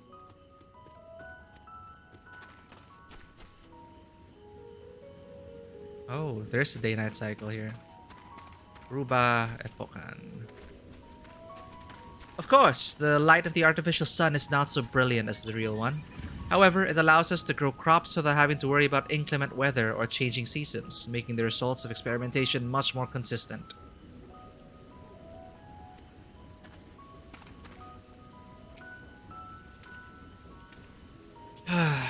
Though I have ought to be taken down below, more than I can carry, and then some. Most of our stock is sent off via the cargo lift, but some has been earmarked for aerial transport. Hence the stack of crates atop that hill over there. Gods, hauling the lot up that slope was a job and a half. Huh. Aerial transport, huh?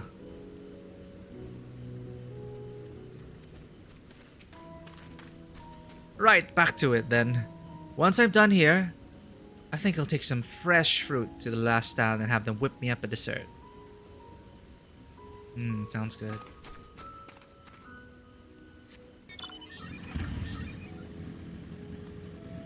Why are you here? I took a moment to survey the surrounding area. There are several other facilities nearby we can investigate if we fail to learn aught of value here.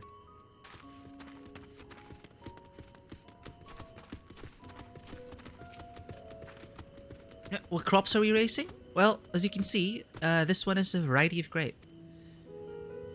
Only needs a good source of sunlight to grow, and the conditions here are nothing short of perfect. Hardly surprising, given that it's native to a particular locale in the very place upon which Labyrinthos was modeled, a region in the south of Ilsabard. Is this Reaper, like Reaper territory, I guess? Huh. It boasts remarkable habitat diversity, allowing for a myriad flora and fauna to thrive. Chilly peaks in the north give way to swaths of temperate plains, which in turn transitions into a hot, humid coastline. Such bountiful territories ever contested, as you might expect. Used to be called Corvos before the Imperials renamed it to Locus Ammonius. Oh, damn, it used to be where the Miqo'te are from. Such bountiful territories ever contested, as you might expect, yep. Used to be called Corvos before the Imperials renamed it to Locus Ammonius. The Forum saw it not as a prize, however, but as a researcher's ideal environment. One whose climates we strove to recreate within the confines of Labyrinthos. It's since provided a rich foundation for countless experiments in cultivation. Fascinating. Once you've picked a fruit, we'll need to take cuttings. Rather a lot of them, in fact. Wonder if they're planning to grow a new vineyard somewhere. Aha! Perhaps they are. Investigate the stock. Oh! A stray tomato! Okay, investigate the stacked boxes.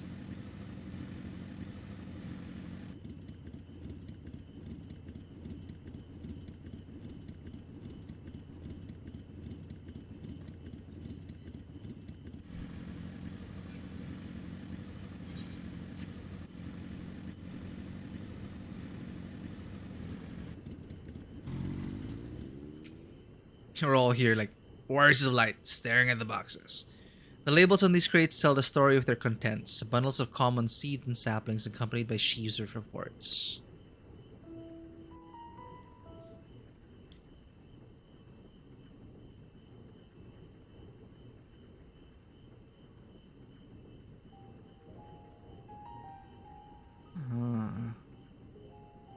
How pretty.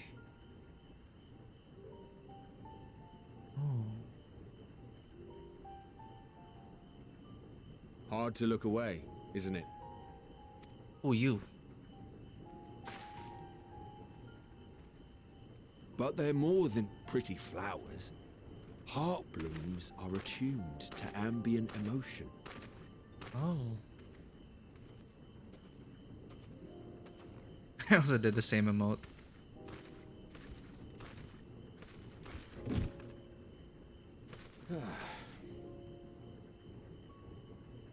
You don't seem convinced, but believe me, it's true.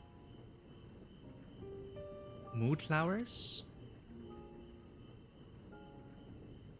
This ashen grey, for instance, it mirrors the anxiety and urgency of those working nearby as they rush to fulfill sudden orders. Intense feelings like those spur the petals to change colour. Bright glowing hues in the presence of joy, dark subdued shades for frustration or despair. Yet even with the collected wisdom of Sharlayan at our disposal, we've yet to identify the underlying principle of this empathic effect. And there are other mysteries besides. Although the flower is extraordinarily long-lived, its low reproductive rate has made it difficult to find younger populations growing in the wild. With too few sightings to map its distribution, and no closely related species to track, we've been unable to pinpoint its land of origin. To further complicate matters, every culture, even dimly aware of its existence, has given it a different name and mythos. Our attempts to study it via the historical record have been an exercise in frustration. As an avid botanist myself, I should one day like to unravel the Heartbloom's secrets. But I'm afraid other duties must take precedence. I will leave you to your thoughts. Well, thank you for that, Mr. Botanist. As a botanist myself, I am super fascinated by the flower.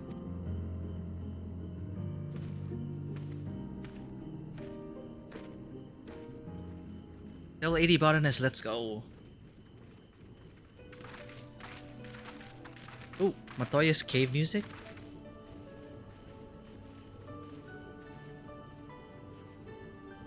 Have you learned aught of interest?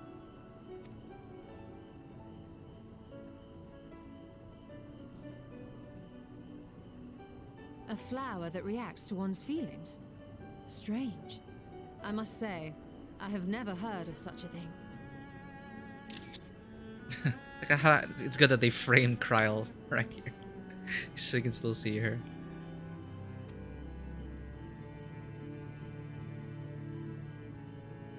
This is all very fascinating, but as it stands, we fail to gain any significant insight into the Forum's undertaking. Well, Kryl has realized something. Indeed. While there is certainly enough activity to support Erenville's supposition that a priority has been placed on improving food production,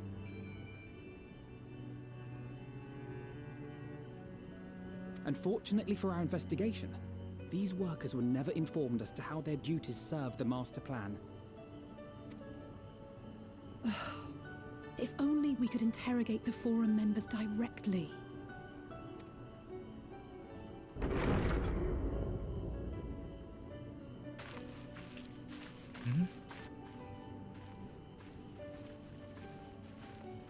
The elevator? Kryl is still Isn't that the staring. entrance to the arcade? Oh. It's him. Yeah. Look, there. I think that's Erenville.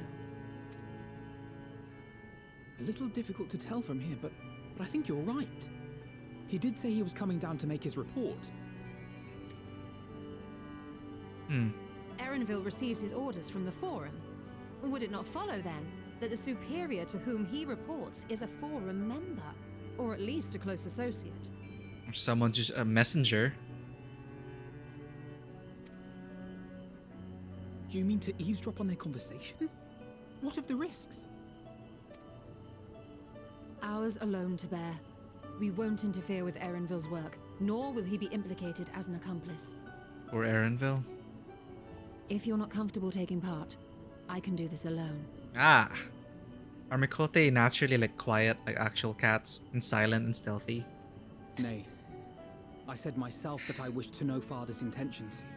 And no answers will be forthcoming should we simply ask nicely. Oh, could that coming from Alphino? Well, where diplomacy We fails. can apologize later, should it come to it. Right now, we need every crumb of information we can get our hands on. Consequences be damned.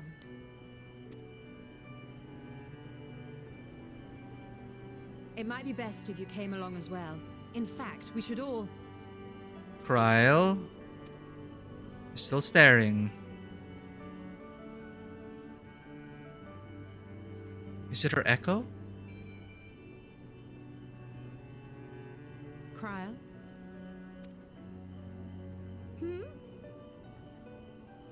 Oh, yes.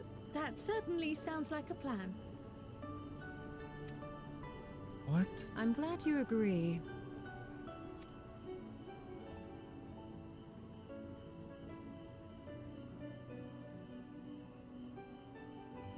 Quickly! Erenville is on the move. We need to get closer before we lose him.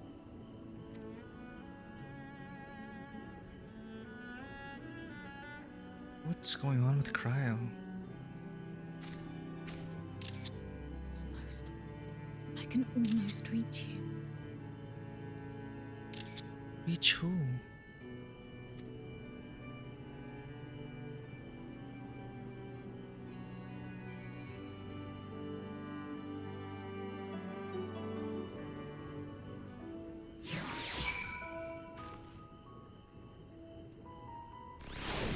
Oh shoot, someone already linked an S rank. Oh, the hunts have begun. Let's get after him already. We waited too long as it is. It feels wrong to spy on Erenville, helpful as he's been. But what other choice do we have? Forgive me, my attention has been elsewhere. We were following Erenville, weren't we? Oh man, I'm so worried for Kryl.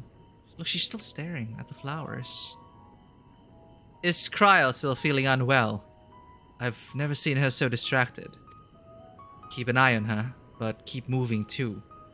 We cannot let our quarry slip away.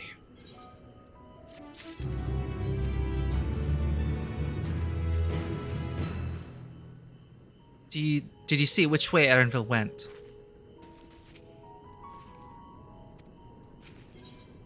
The full report, warts and all. Alisaie is not about to let Erenville out of her sight. Erenville was headed westwards along the path outside the Archeon. Come, we can still catch him.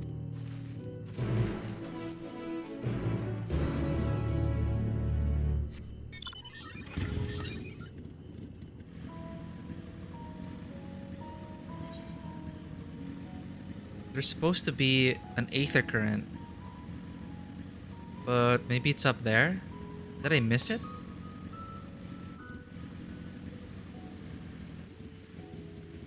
Aha! There's aether current. Oh well.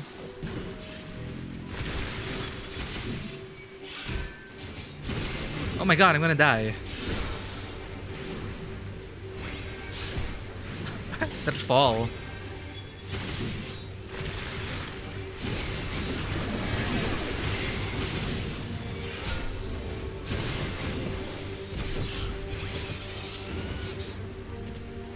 There we go.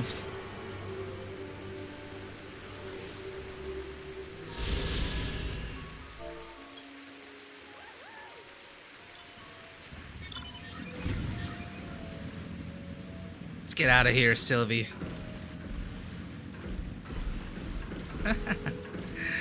Alright, that's the way out. Back on the quest.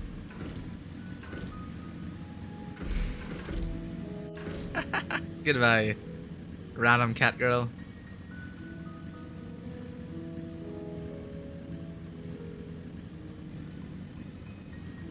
What's the next one? To the west. All the way here then. The medial circuit. Oh no. I'll clear the map once I get flying.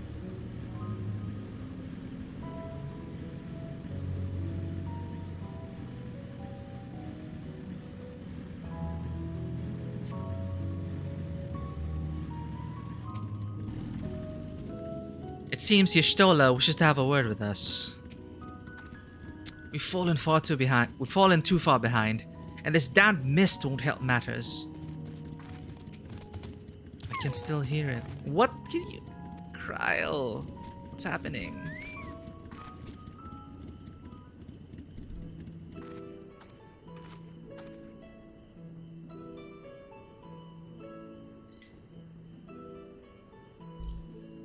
Hold a moment. I have an idea. If memory serves, that colossal wall-like structure is Logisticon Beta, one of Labyrinthos' climate control centers. It should have its own lifts, with which one could access the upper or lower tiers. Aye, if I were an agent of the Forum, it would make for a convenient meeting place. But even if we happen to find Erenville in the company of said agent, we cannot expect them to reveal issues of importance as we nonchalantly stroll past. That is true. Nay, we shall have to remain undetected. If only Garaha and his Vanish spell were here. Oh, I remember that Vanish spell. Also, what? Does she intend to use our Echo? I think Kryl and I have the same Echo where we can see glimpses of the past. If you lead us to forum members, maybe it'll trigger. Oh, but there are other ways of turning invisible. What? Are you going to turn us... Hippity hop, my little toads. Oh my god! No! Goodness! No! Damn you, Y'shtola!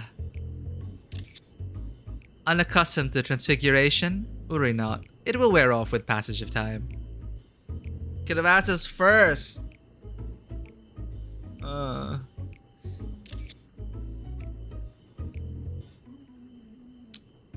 I suggest you and your green companions hop along and catch up with Erenville. Should you feel the magic's fading, return to me and I will refresh the enchantment. And what am I to do in the meantime? Right, because Kryl's distracted. Wait here with me. In your current state of mind, you'd be as likely to leap into the jaws of a predator as you would learn anything of note. You know, that is dangerous! So, we just established things here could, like, eat us.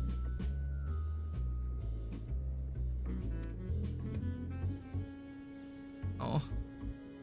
Which reminds me, where are the creatures hereabouts? In that form, you are essentially defenseless. Look, I think this is Alice, eh? She's like turning at us and saying, what the fuck? You have changed into a toad. You must remain transfigured in order to progress with quest objectives. You will return from your transfigured state if you move too far away. Look to your map for the transfiguration's area of effect. Speak with Y'shtola to restore or prolong the transfiguration.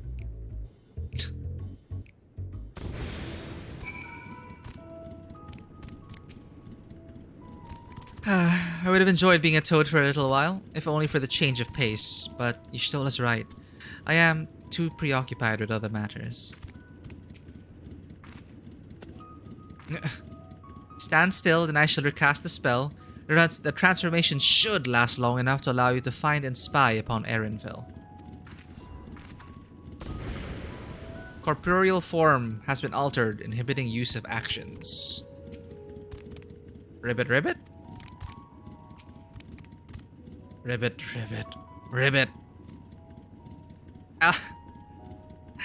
Alphitoad and Alitoad are now accompanying you. Keep them at your side in order to proceed with quest objectives. You can leave your quest companion behind by entering a different area. If you wish, I recommend join again. Yep. Oh my god. We're gonna have a word, Ishtola, after all this. What does Alphitoad have to say? Ribbit, ribbit, ribbit. Alice. Alitoad. Ribbit, ribbit, ribbit. Enlightening.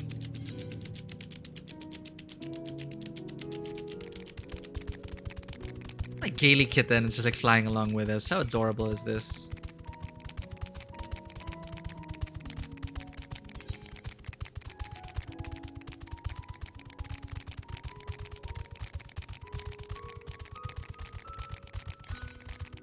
Of course, you gotta beware of those toads. Or we are going to die. Get eaten by a luncheon toad. Perfect. Come, stealth is of importance here.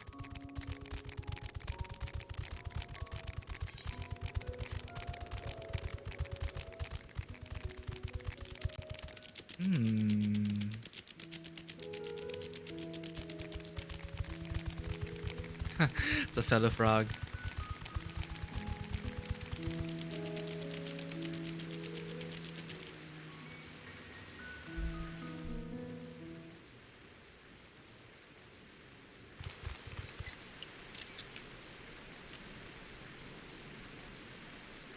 Alright.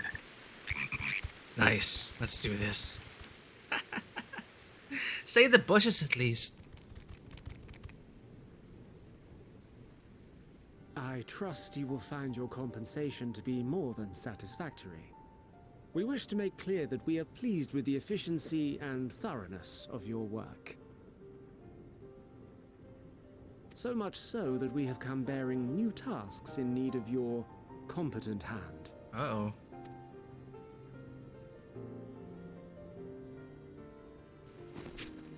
Oh! There's actually an object in their hand. Another lengthy list. Yeah. If I may speak frankly, the Gleaners have been pushed to the point of collapse by your unending demands. We are not familiars to be exploited. We are Sharlayan scholars, and we deserve an explanation for this unseemly treatment. What warrants such urgency? Hell yeah.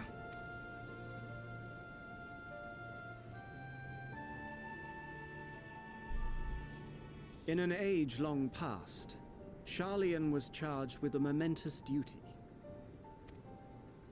And now that word of the final days hangs heavy in the air, the time has come for us to fulfill that charge. To just hide and wait and restart civilization after the apocalypse? I can say no more, but I promise you this. All will be revealed in due course. And when it has, you will understand that your toil was in service to the greatest good. The greatest good. At what cost? Then I will do your bidding. For now. But unless you wish the Gleaners to rise up in protest, I advise you to offer tangible improvements for our working conditions. Your promised revelation does nothing to address present circumstances. A fair point. Your concerns will be conveyed to the Forum.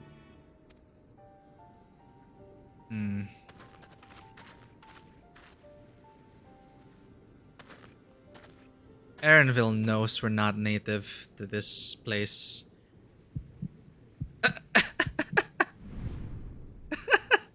He knows.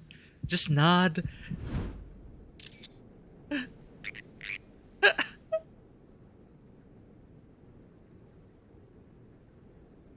I hope that was informative. You may consider my debt to you repaid in full. God, I love this guy. Thank you, Erenville. While I do have my reservations about the Forum, I want to believe that they have our best interests at heart.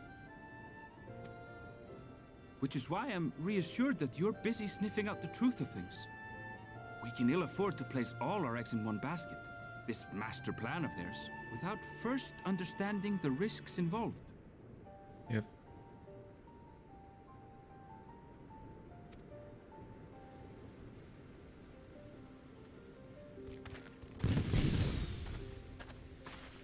Wait! How did you know it was us? He knows this place.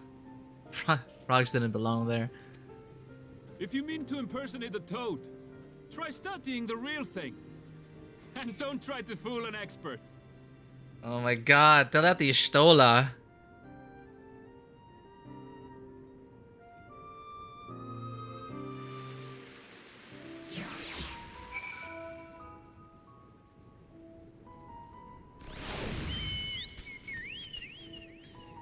Our toad performance needs work, apparently. I'll have to pay more attention to the next time I see one. I suppose we should have known a gleaner who specializes in animal procurement would not be so easily deceived, yet he seemed inclined to put his trust in us all the same. More importantly, perhaps we've discovered a new piece of the puzzle, this momentous duty the Forum agent mentioned. Sharlayan has been called to action, and the Telephoros declaration was the catalyst. Whatever charge it is that they hope to fulfill, they deem it of sufficient import to disrupt all of Labyrinthos, not to mention ignore Ioris' request for aid. If we happen to cross paths with Erenville again, I should like to thank him properly. A guide of sorts. Alice staring off in the direction Erenville departed, a thoughtful look on her face. What duty could warrant the direct involvement of the Forum and the commitment of all its resources? Judging by what we just heard, none of the gleaners were offered any kind of explanation. At this point, it seems abundantly clear that we'll learn nothing new by pressing them further. We should head back to Y'shtola and Kryl for the moment, see what they think of this.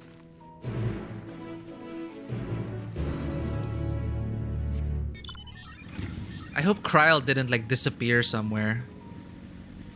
Oh no, it's a marble mount. Damn it, I was supposed to prog on that, but I never got around to it.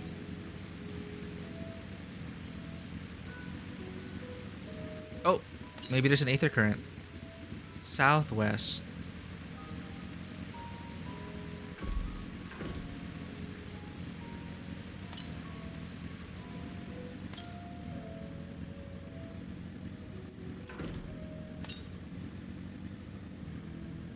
Oh, it's up there. Saw someone get it.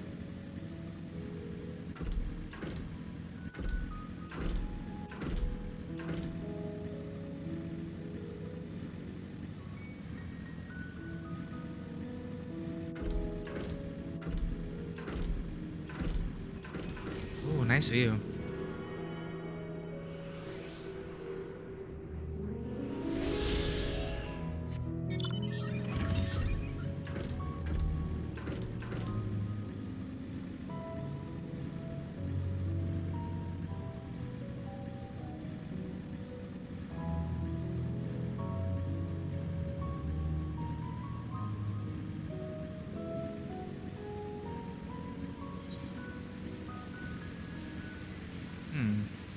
Man, everyone's ahead. Wait, someone's already level 90? God damn.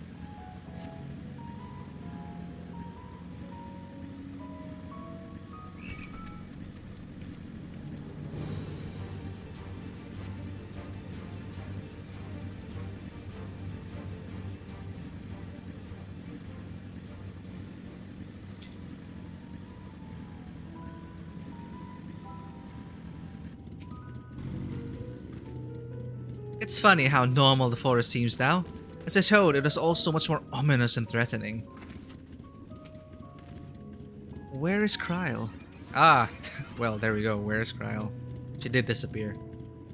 Welcome back. I trust you found Erenville then.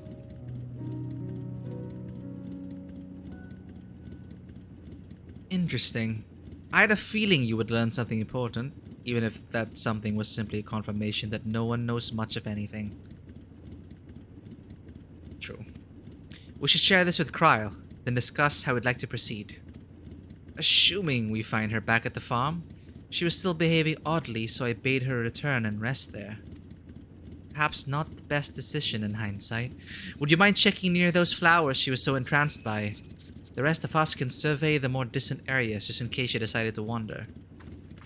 Oh, Kryle.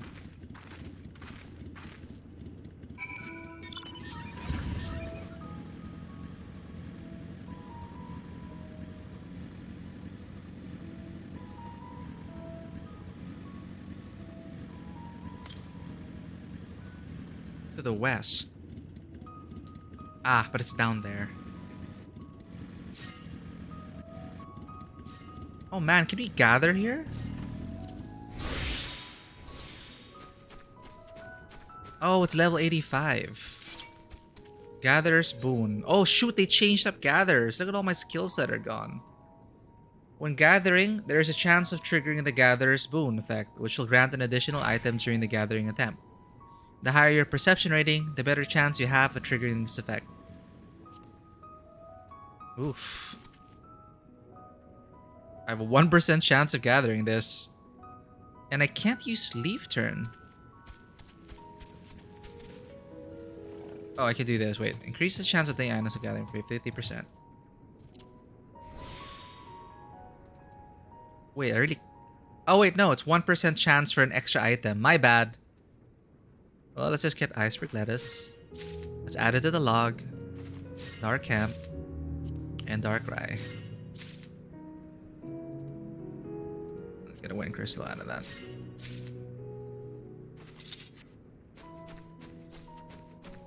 What are my chances normally? 63%. Not bad.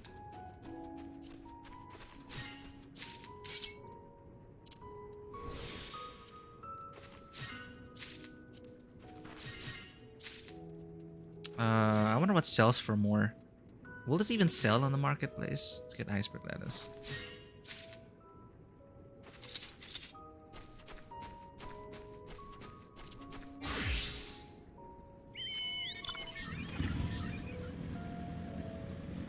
I'll level that up off stream.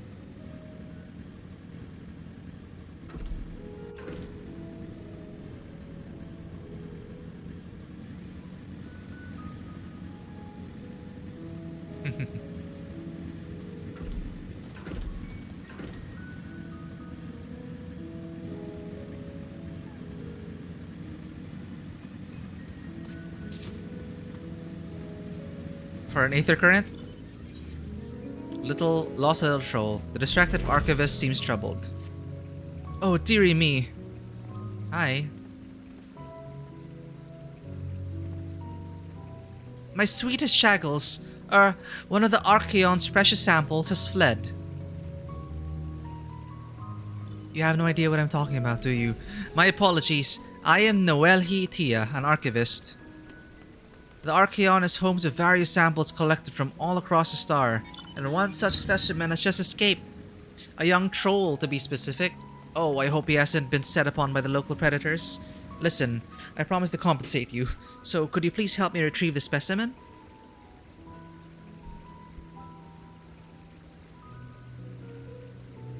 Excuse me. My thanks. I'll continue in my search of this area. I'd like you to check the 33rd facet. Once you've had a comprehensive look about, please meet me at the Archaeon to report your findings.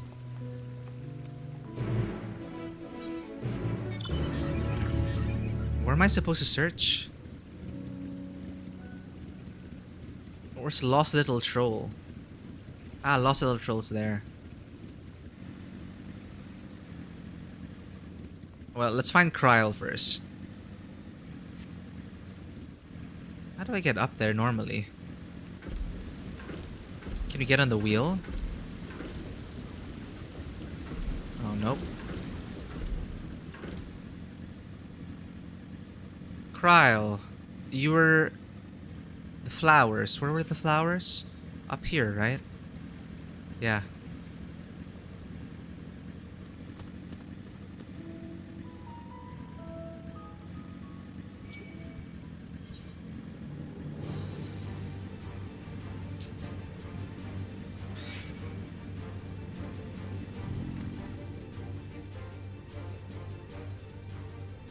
Is that gonna attack me here? Nope. Okay, Kryle. Better tell us something if you're hurt or something. I don't... Why? Is it your echo? Oh, you're gonna pluck it. What?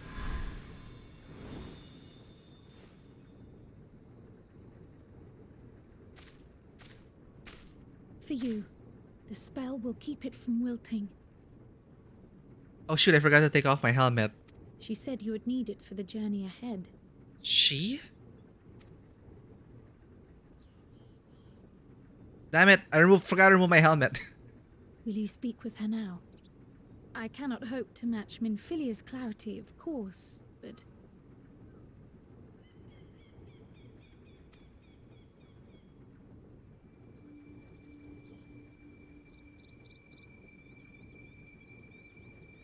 Hydaelyn or Minfilia? Minfilia. Thank you. Oh, it is Hydaelyn. Do not worry. She has lent me her body for only a moment. Just as I could not save the first from the flood of light, it has become arduous for me to interact with the physical world without assistance. Though I might converse with you for a time, the incorporeal form I assumed on the ship would be incapable of casting even the simplest enchantment. It is in the depths of the ethereal sea, the place to which all life returns, where my influence is greatest. After Minfilia's sacrifice on the first, it was to the sea, here in the source, where I ferried her soul. I wished that gentle spirit to find rest in the world she loved so well. Her, and another who may yet have a part to play, though that will depend on you. What? Are you gonna sacrifice another one? Take the flower. Walk free, for you are free to go where you wish, to believe what you will. It's the major difference indeed. We're not like a slave to the light. We were tempered, the Hydaelyn, but not like the other primals. Damn it, I ruined it with the helmet. Will be your guide, test and proof of your conviction. In darkness, seek joy. Surrender not to sadness, and see beyond despair. Walk free, and bear the light for others to follow.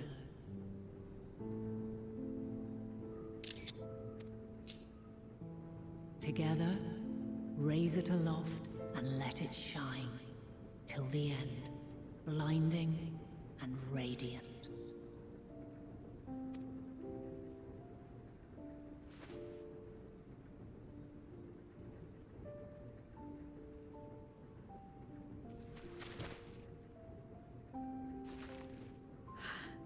That was all too brief.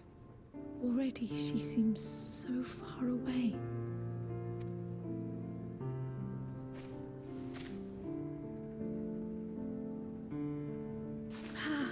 My apologies if I startled you. Ever since we began our descent into Labyrinthos, I had sensed another's will, straining to reach out.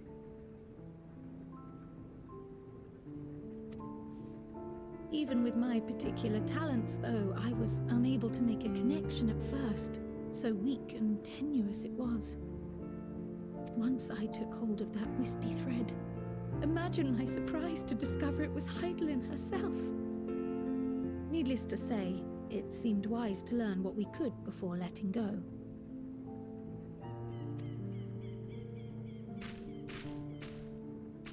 Her answers were more cryptic than I would have liked, but at least she left us with a guide of sorts, that unusual flower.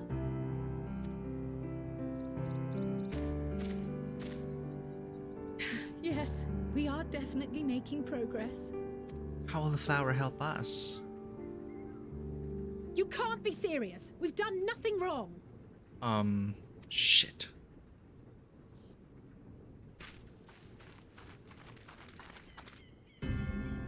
Oh, crap. They're on to us. Ah, it's Daddy.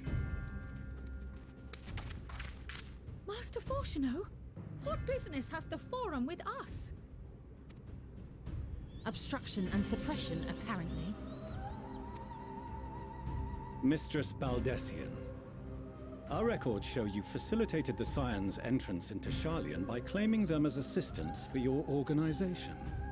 Yes? We are aware of your investigations. After alerting the major institutions to the presence of potential troublemakers, we received word from an Archean custodian. Oh no. A group operating under the auspices of the students, skulking about Labyrinthos and engaging in clandestine behavior. The guy we talked to. Clandestine? We may not have entered Sharlayan as Scions, but we did naught to conceal our identities. Our only purpose in this city is to seek the truth. I can think of no reason why our actions should warrant the Forum's intervention. It is not our way to discourage the pursuit of knowledge, but the timing of such pursuits must be considered, not to mention their potential impact. With the world in chaos, we, the true caretakers of wisdom, have committed ourselves to an undertaking that demands the utmost discretion. And we will not risk its success by turning a blind eye to disruptive foreign elements in our midst. Shit. What then is to be our fate? Will you put us on a ship back to Eorzea? The Forum will convene to examine your case. The results of said inquiry will determine your future in this city. Oh god, another As for trial. your absent companion, he has already been detained. Garaha? But why? Is reading a crime now, too? Reading is encouraged, celebrated even. Not, however, of the volumes shelved in the restricted section of the library. What?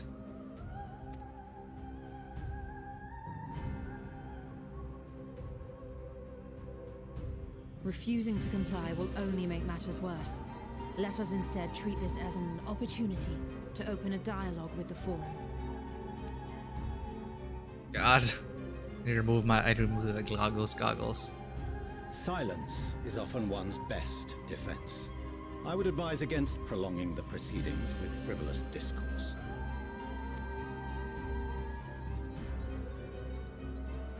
But enough. This is not the place for debate. The rostra await. God. Well, at least we'll get to see the chambers. But shoot, can I change my glam before that? I can't enter the court with my goggles on. Oh my god, I won't be able to change my glam.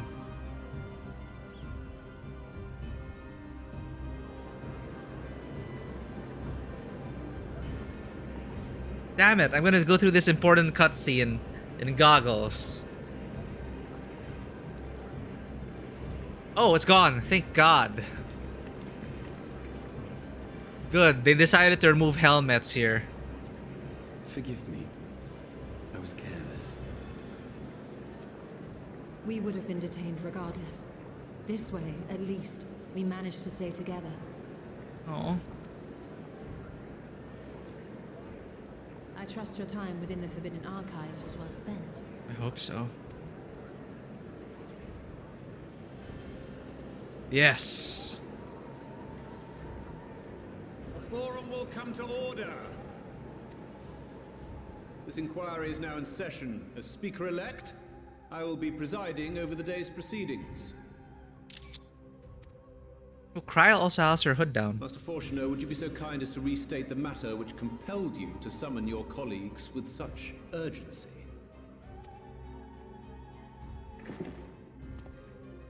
As you are all aware, we recently denied Eorzea's request for Sharlayan assistance. Since then, certain individuals dissatisfied with our decision have taken it upon themselves to interfere with our work. They entered our nation masquerading as associates of the students of Baldesion. But these malcontents are better known as the Scions of the Seventh Dawn. That's Kryl. I've never seen her without her hood. These militants wield influence with both the Eorzean and Eastern alliances, and are inextricably involved with the crises presently afflicting the world at large. Loose in our city, these warmongers sought to meddle with and expose matters of state secret. What are they, if not a dire threat to be expelled?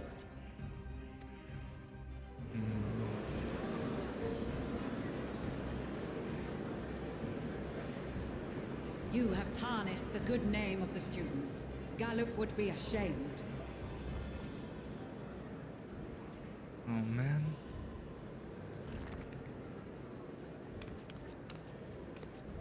Galuf Baldesion was never one to forsake his fellow man. Even if this nation closed every door and retreated from the world, he would have found a way to help the Scions, help every soul of this star fight back against the coming doom.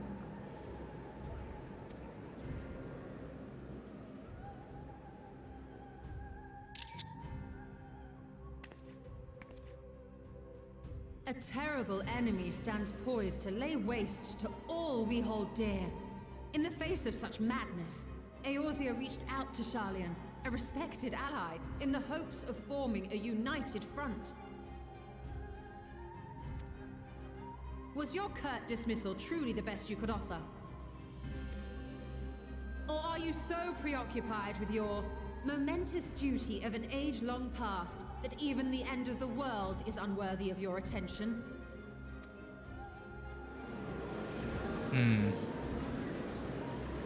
Whence came this revelation?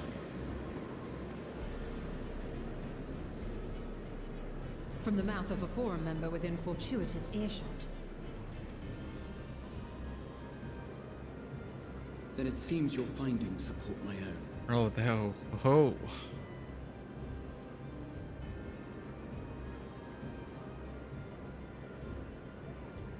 Are we allowed to speak? The reason I visited the restricted shelves was to study records of the Forum's policymaking process, to better understand the historical trends underlying their most major decisions.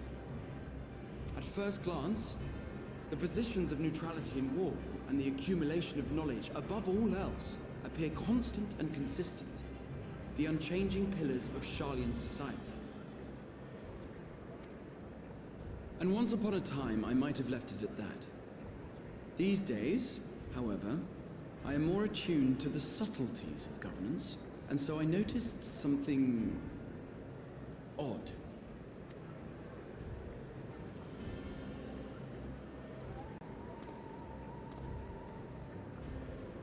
From a particular point in time, the purpose of these policies shifted. No longer was knowledge preserved for the benefit of society. Rather, society was to be gradually reshaped to ensure the preservation of knowledge.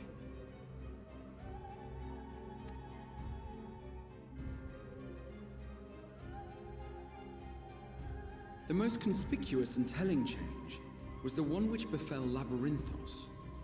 Once little more than an oversized storehouse, an enormous allocation of funds saw it transformed into an advanced research and archival facility. I also discovered a fascinating account on the finances of our Dravanian colony. Are they really just letting us speak? The settlement attracted students from far and wide, and the connections and tuition fees thus acquired were funneled into further improvements for the archives. I see. Now, there is no question that our nation's progress is tied to the acquisition of wisdom. Nevertheless, the vast resources diverted for this purpose borders on the obscene.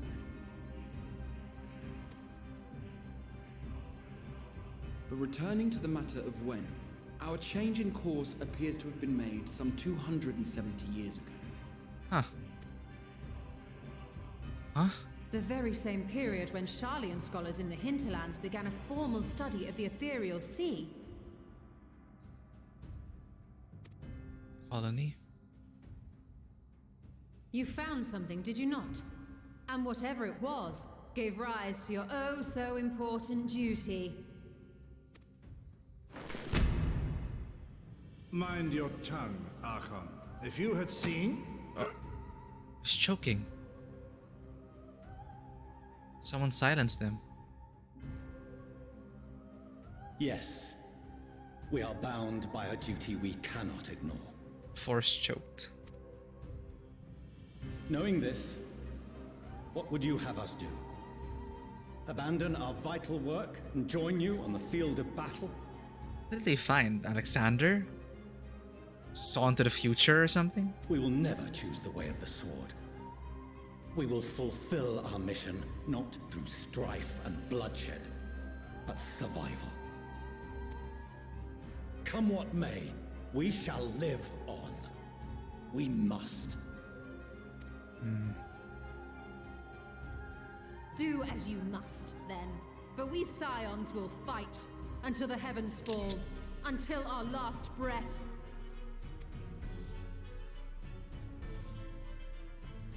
Uh-oh. Such misguided zeal.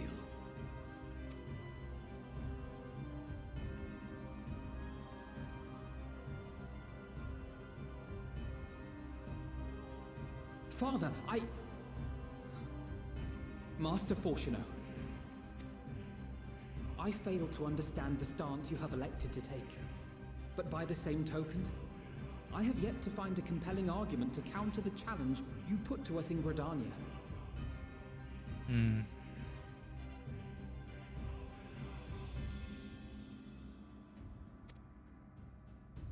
Still, in the midst of my uncertainty, I must trust in myself to do what is right, as others have chosen to trust in me.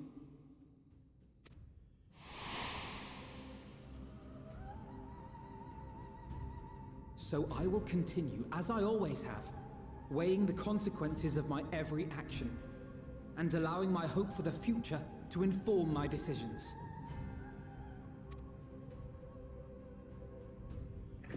That's quite enough. Have you all forgotten the reason for this assembly? Yeah, actually. Skolok Monteshane.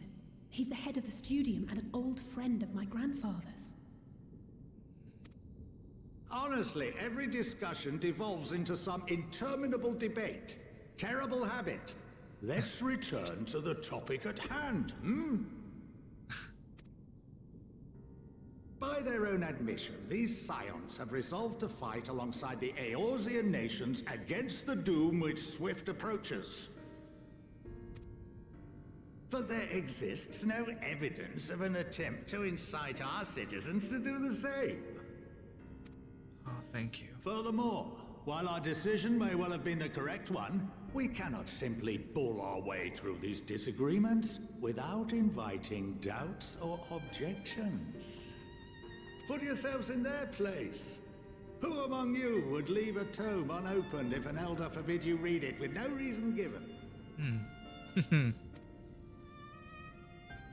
Now, if we're to quell further discontent, then we must conclude this matter with a fair and even hand.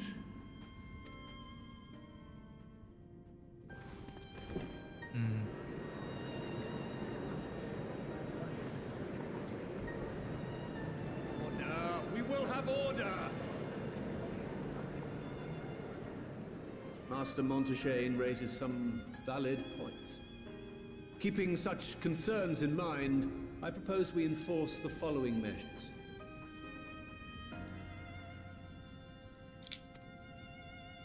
Until further notice, the students of Baldesion are to cease any and all activities within the domain of Sharlayan. You will also refrain from any further investigation into the Forum's decisions and duties.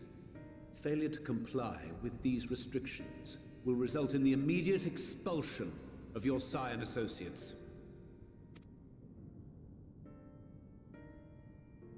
Let us put this judgment to a vote. All in favor, raise your hand. Wow, not everyone. How interesting.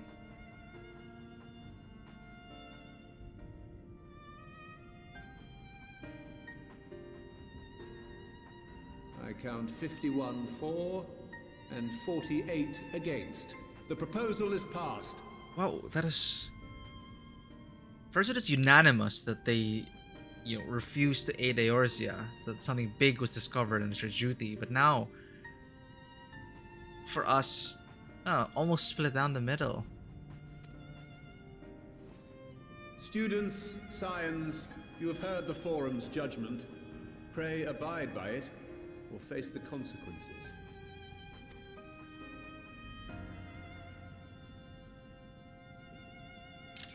Honored members, I thank you for your time. This inquiry is concluded.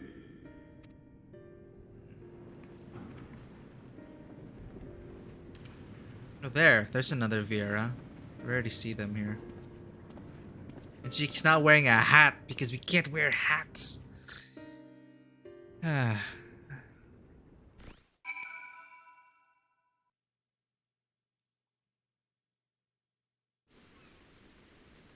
Okay, well. What did they find that was so important? Was it really that, in the Alexander raids, we literally found a way to travel through time. And Visions of the Future did compel one of them to, a goblin, to put up the Illuminati and, try to fix time. Maybe that's what they found? I don't know, we'll see. I gotta use the bathroom. BRB.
Oh, look at these people RPing.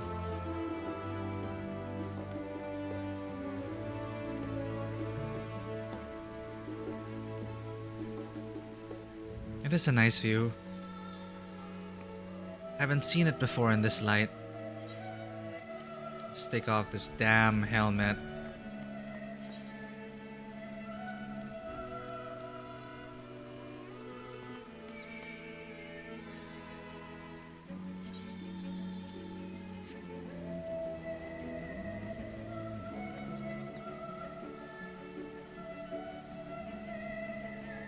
Oh, nice. It was foggy when we were last here. Alright. Thank the gods for Scholarch Montishane. I absolutely loathe arguing in circles. My father may be right that I am still groping in the dark for answers, but I needed him to know that I would never stop searching. I owe that much to Arenvold and myself.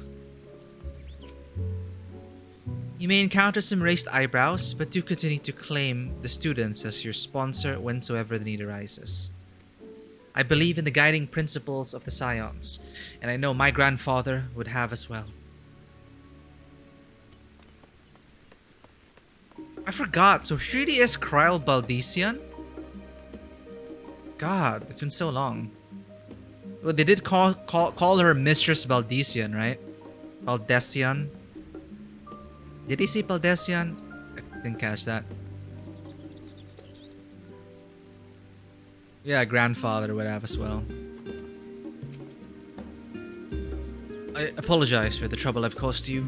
I was pondering the significance of what I had just read as I left the restricted section, and knocked over the security mammoth on my way out. I promise to be more vigilant next time. Ah.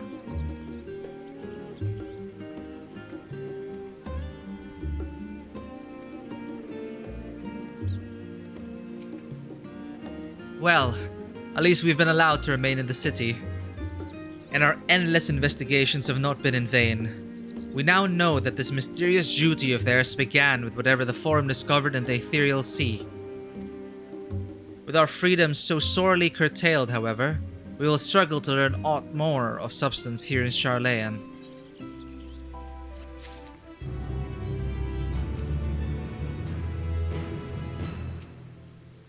We shall have to think very carefully about how we proceed from here. Estate visitor. Alice has a look of dissatisfaction.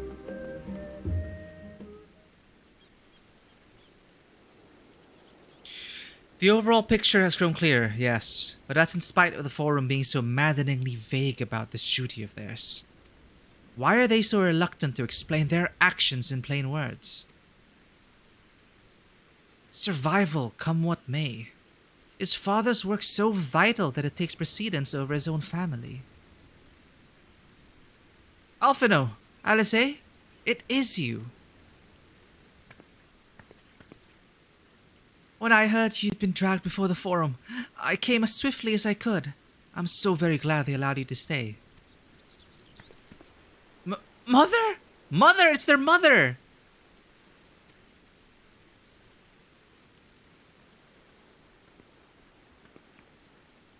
God.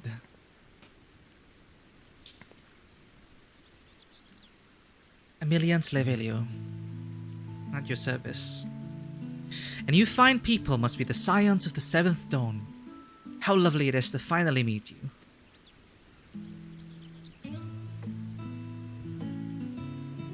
Mother, please.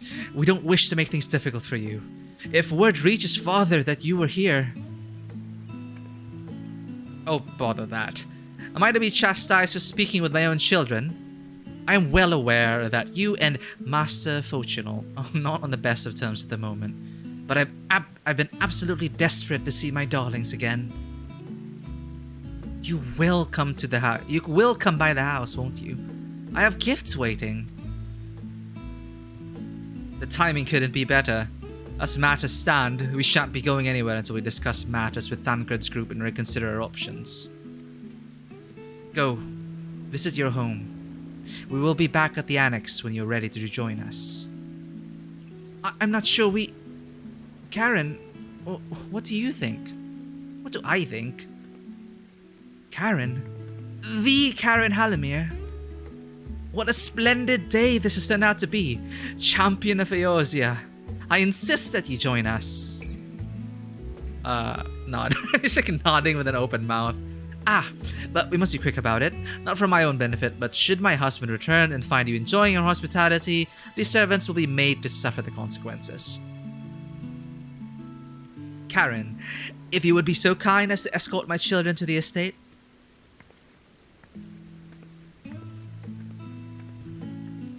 And then she was gone. And with her, any opportunity to protest. Indeed, the matter is settled. Enjoy yourselves, you three. Oh. Dinner with Mother Levelio. Alice, I'm sure Alphino thinks nothing of it. He invited classmates over all the time. But I wasn't the most... It was a different time for me, alright? Oh, Alice. I apologize. My mother is not one to take no for an answer. Still, I am glad, relieved even, to see her in such high spirits. What say you, Karen? Though it seems we shall have little enough time to enjoy it. Will you accompany us on our visit home? Yay! Let us give Alice a push then, and be on our way. Fine. If we're going, then let's get it over with. But be sure to stay in the entrance hall. No peeking into our private chambers, thank you very much. Why ever not? Your room was always perfectly neat and tidy. Everyone has things they'd rather keep to themselves, don't they? Cherished mementos you couldn't bring yourself to throw away. Childhood toys. I mean... God, never mind. Levelio Estate is that way. Straight down the stairs, come on. Alphin and Alice are now accompanying you. Keep them at your side in order to proceed with your quest objectives.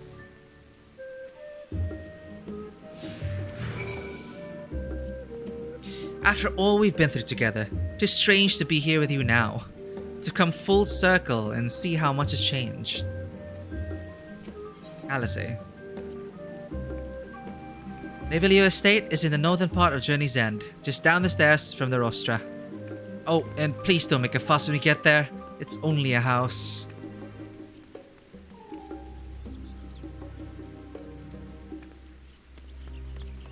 Well.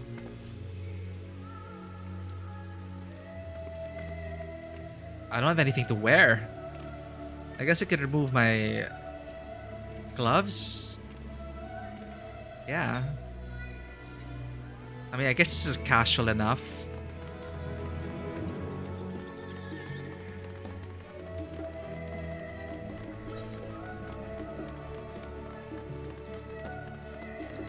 We forgot about Lost Little Troll. Search for the specimen.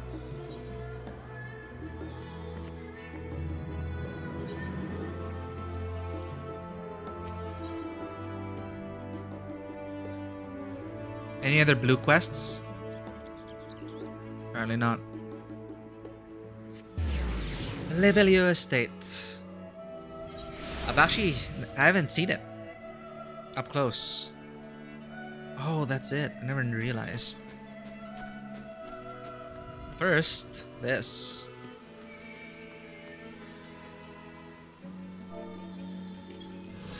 Entry 6. Ah, crap. Should have been on a machinist. Entry 6. Journey's End. Occupying the eastern side of Old Sharlayan, the residential district takes its name from the tale of the city's original settlers. History tells that it is upon this hill, alongside a colony of Ox, where the refugees of the Great Flood chose to build their new homes.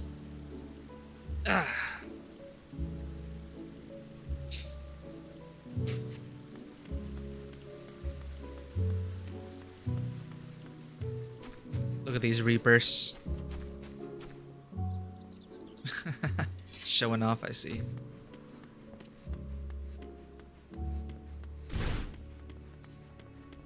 Why can't I?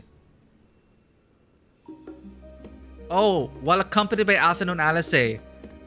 Damn it. You can't use the Aetherite with them. You have to go manually.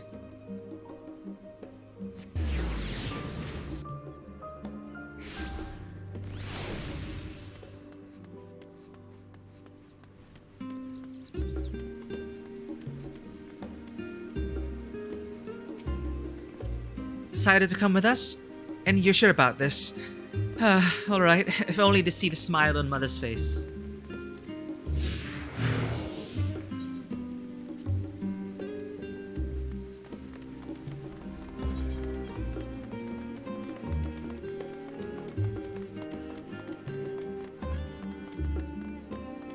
Let's go, kids.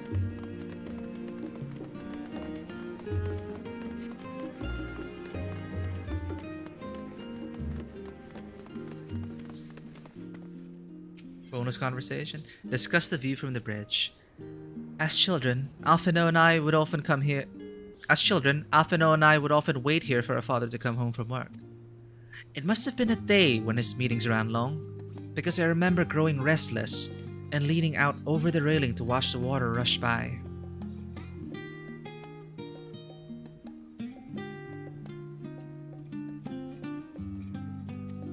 Father, of course, arrived at the exact moment, came pounding down the path in a panic, crying out my name. When Alice and I were little, this bridge was as far as we were permitted to wander alone. I say alone, but my mother or a servant was always somewhere nearby, keeping a watchful eye. And now look at us, traveling to different continents, different worlds even.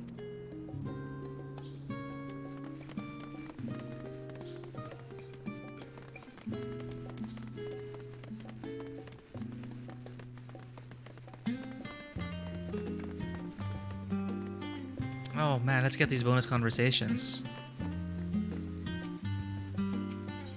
Discuss Ox Landing. We used to come here all the time with grandfather. In summer, I would dip my hands and feet in the fountain and splash about. Not Alphino though. Even back then, he wasn't very fond of playing in water. He'd make any excuse to avoid it. Which would explain how I came to swim like an auk, and he sink like stone. Oh yes, this is where I first practiced magic on an actual person. Alice had fallen, you see, and scraped her knee quite badly, so I tried casting the simple restorative spell I had only just learned. How she smiled when the wounds closed. The joy and relief. That was, I believe, the very moment I chose the healing arts as the main subject of my studies. Aww. How sweet.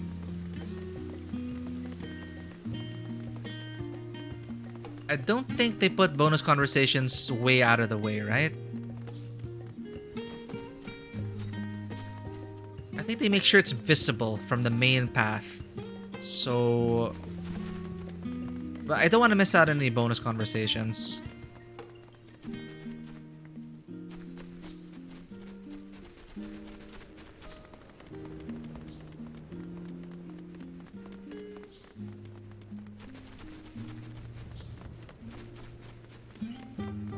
Yeah, I think that's it. That's a huge estate, look at that.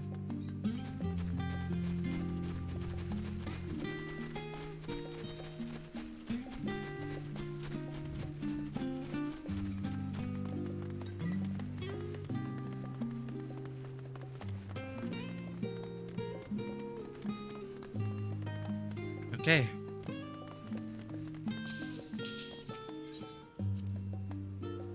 Levelio Estate is in the northern part of Journey's End, just down the stairs in the Rostra. And we said that already. Alright. Amelians. And here you are at last. Please do come in.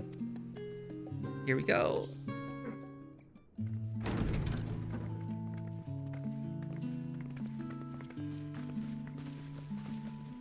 Wow. Okay. Welcome home, my lady.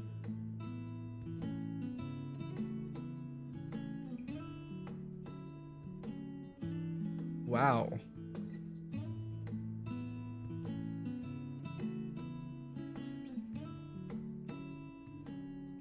One day I'll have a house like this. Housing lottery. What? What are you gawping at? Oh, Alice.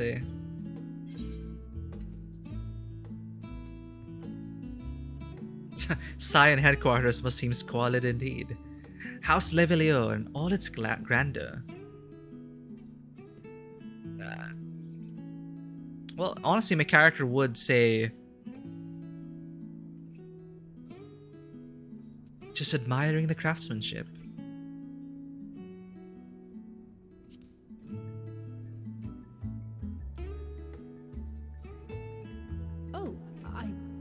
suppose I never gave the decor much thought.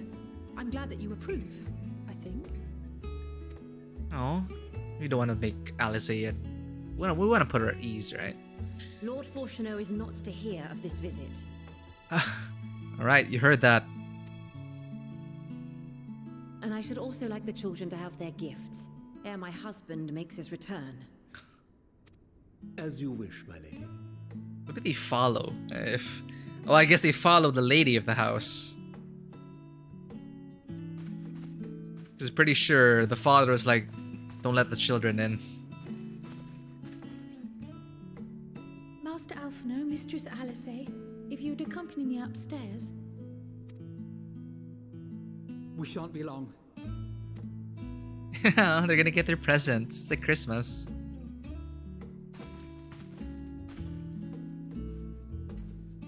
Is this where Alphino will get his sage stuff? New The twins clothes? have been sending letters home from time to time, recounting their latest adventures. I am sure they withhold certain details, of course, if only to keep me from worrying. Yet a mother worries all the same. In the early days especially, I tried to support them as best I could, sending the Scions coin and other such donations. Fortunately, they have found the strength to overcome adversity time and time again. Their words grow more confident with every letter, their depictions more vivid. Oh man. The triumphs and defeats, the joys and sorrows. It is clear that they have come to find value in every experience. It's really heartwarming. But of those they treasure most, it would seem that meeting you might be the most impactful. Why, since that fateful day, I do believe there has not been a single missive in which you were not mentioned by name. Pikachu face. 'Tis plain they care for you, and I am glad they have such a steadfast companion watching over them. Yeah, I'm gonna protect him with my life. Under normal circumstances, I would offer you tea, but alas, these are anything but. In any event, why don't you keep me company whilst we await my children's return?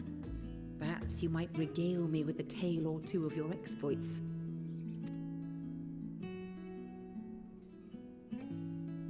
Oh. Just gonna wait out in the open here? Alright. Oh, are they gonna get a new costume? Are you gonna get a costume change? Let's see. I'm excited. What presents did he get? Oh, yeah, here it is. When you mentioned gifts, I wasn't sure what to expect. Still a red mage, but... Right, we saw her in this outfit in the trailer, but I totally forgot. Mother, Oh, look how well it fits you. And the style is to your liking? Let's see. New costume reveal. It's perfect. Exactly what I would have chosen. But please, tell me you had something different made for Alphino. I'm pretty sure. Naturally. You are hardly little children anymore. And while I shall miss dressing you in those precious matching outfits, I must respect the individuals you have grown to become. See for yourself. And coming from the other corner, our sage-to-be, Alphino Levelio. Thank you for the Nice. splendid clothes, Mother. Stylish, comfortable, and eminently practical. Oh man, he looks so much more... He looks so much older in this. I am so glad you like them. They are, however, missing one final touch.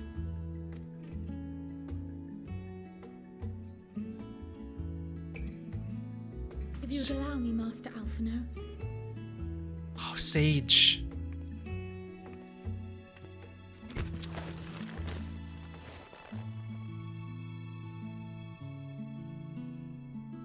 Wow.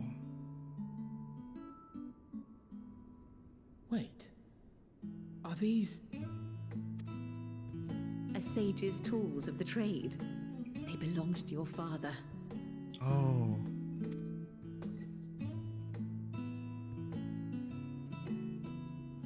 Though he may as well be chained to his desk these days, as a student he was often called upon to venture into the field.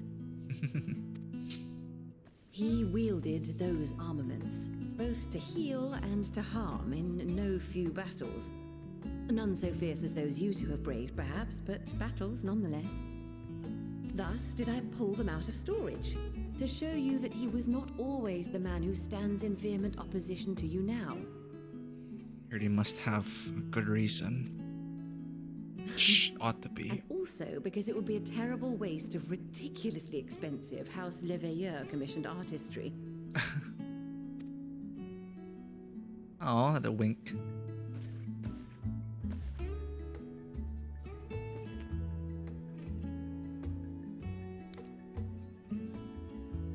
Soulstone. I am told these devices are quite difficult to master, but someone of your extensive experience should soon have them darting about with grace and aplomb. It's his father's Soulstone too. Look at me there, supportive aunt. May the wisdom in that crystal serve you well. And please, try to find common ground with your father, that you might come and go without need for this awful subterfuge.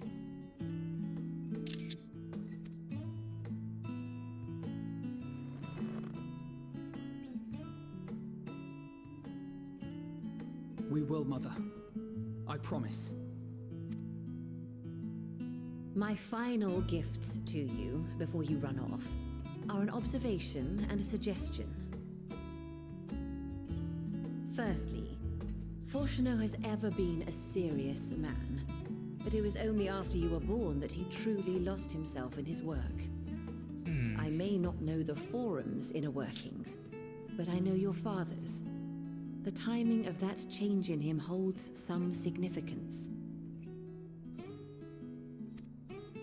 Secondly, do not seek to best your father with words. Far better that you simply show him. Let him discover the merit of your actions, after they cannot be undone. Well. Just do it and ask for forgiveness later. Oh, Mother. We shall take your wisdom to heart. Thank you again for these gifts, and farewell for now. Safe travels, my children. Eat well, stay warm, and keep your friends close. So glad they have a supportive mother. And I really like how it was their mother that gave them their new outfits and weapon.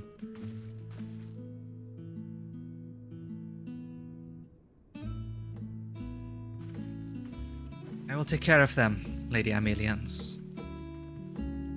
As they have taken care of me. And all the trials and tribulations we faced.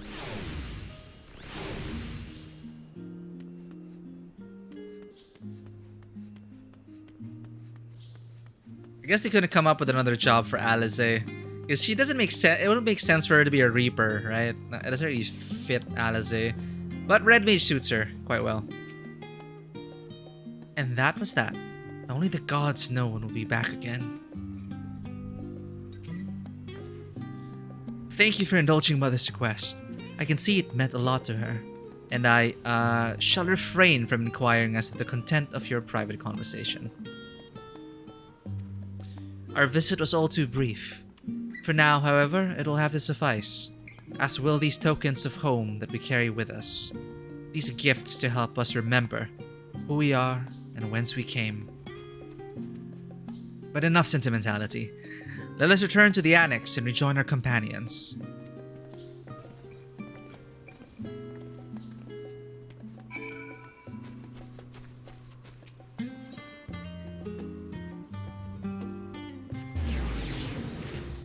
How nice.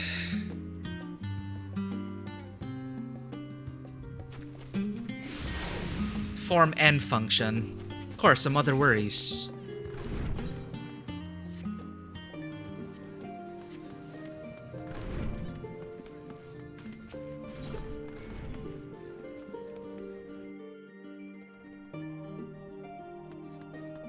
And the whole crew's here.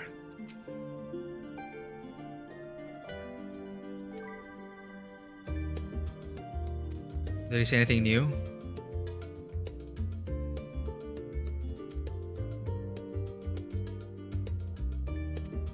Apparently not.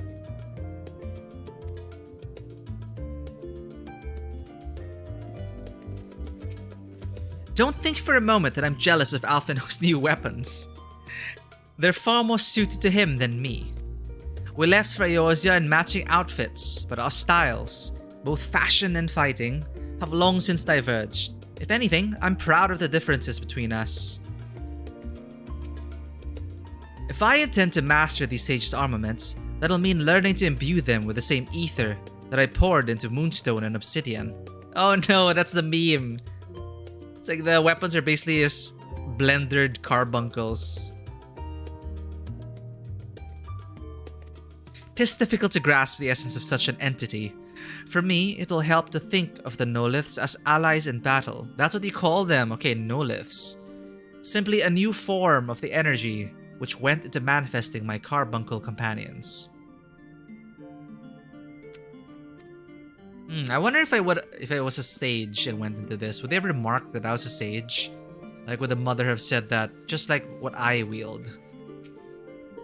As curious as I am to learn the truth of this duty, I wonder what else the Forum is hiding. A calamitous secret whose origin lies in the ethereal sea. Cthulhu? Duplicity aside, however, I do not believe Master Fortunal means us ill. Even the harsh words he had for his children stem not from anger, I think, but desperation. For us to feel responsible for the schism of House Revelio would be pure hubris. After all, we are merely on the outskirts of what is, essentially, a family affair.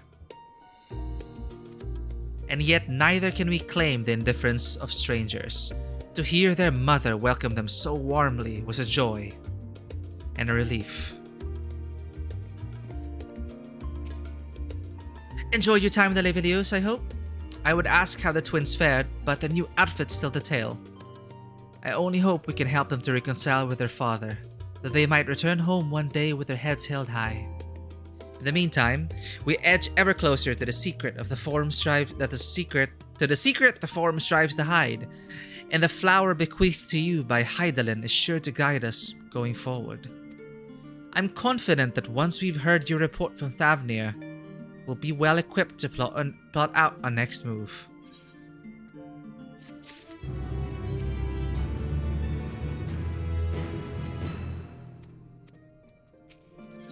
In the dark of the tower, Kryl glances at you with expectant eyes. Since there has been progress in both investigations, shall we share the findings from our respective locales?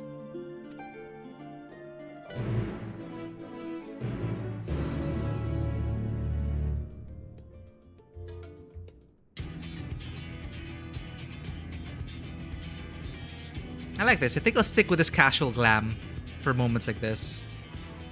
Your time in Thavnair has certainly been eventful.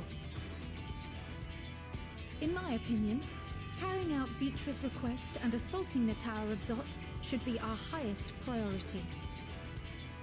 I agree. While I still have questions concerning the Forum and their grand undertaking, we have all but exhausted our avenues of investigation. Simply pressing them any harder on the subject will almost certainly result in our expulsion. Therefore, I suggest we explore the ethereal sea connection by way of a letter to Master Matoya, then make our way to Thavnair. Oh, yeah, sounds practical. We still have Master Matoya and allies in Eorzea. I wonder, even with the protection these talismans afford us, what can we hope to achieve once inside the tower? According to Orenvold and Frodola's report, they were unable to free the Emulger. Worse, their attempts triggered the tower's defenses, which led to a summoning of Luna Ifrit. Ifrit, and that's how you pronounce it. What does it tell us that the Spires even have such defenses? Simply pulling a prisoner from the wall is fatal, thus the direct approach is doomed to failure from the outset. Any further measures to dissuade such actions seem unnecessary.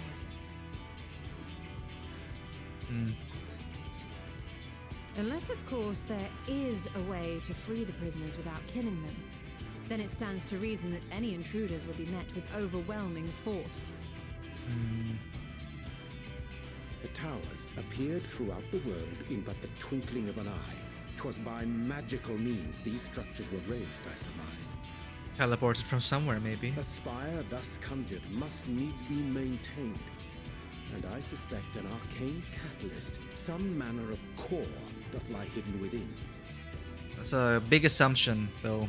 Destroy the core, and the tower ceaseth to be, thus liberating the captives without harm. That's awfully convenient. So we can hope. And I would prefer to enter the tower with a working theory than with no plan at all. Yeah, we'll learn more once we get inside. Assuming Ishtola's reasoning is correct, the chances of the defenses remaining dormant are small to none. Any primals will have to be dealt with, and defeating one will likely only lead to the summoning of another. Our every victory will only compound the prisoner's suffering. May we not then divide our forces? Those proficient in healing will focus on sustaining the captives. That duty can be covered by Urianger, Cryon, Yostola, and myself. Oh. Well, Ishtola's a black mage, what? The remaining Scions will proceed with the search for the core. Admittedly, this strategy puts both parties at greater risk. Split the party. It should bolster our chances of saving the Arcosodra by a considerable margin.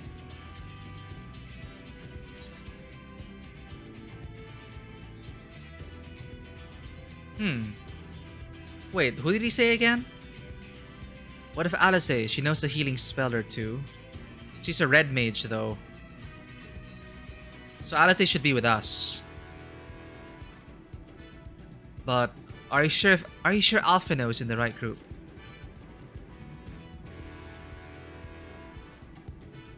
If you're to fight primals, then you'd best have at least one healer with you. Of course. And I am more than happy to fulfill that role. I found wielding a sage's armament to be rather intuitive, and look forward to testing them against a more challenging foe. Now's not the time to test. It seems we have a plan. All that remains is to carry it out. I will inform Radzidhan of our movements, so let us make our preparations and regroup near the tower. Here we go. I'm finally at the first dungeon. Military post in what's left of the Hamsa hatchery should serve as a convenient staging. That sounds perfect. And remember, the experimental aetherite at the confluence is there for those who need it, so there's no excuse for being late. Good luck with ethereal sickness. Let's go! Time to put on my paladin armor.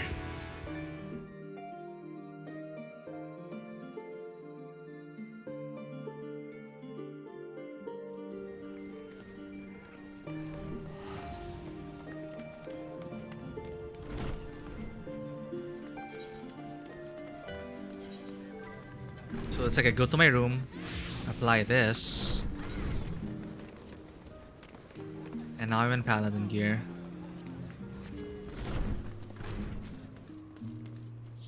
That said, I do need to make a quick stop to the Crystarian. Well, Norvrant. I messed up. I forgot to put some materia into my weapon. Let's make sure this first dungeon run goes as smoothly as it can.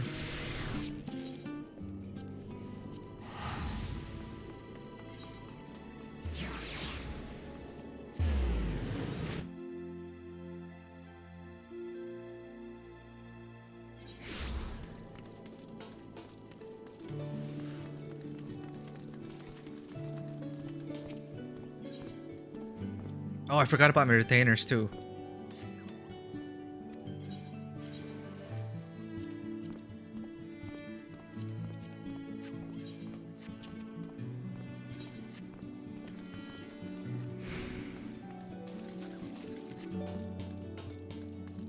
How many do I need? 1, 2, 3, 4.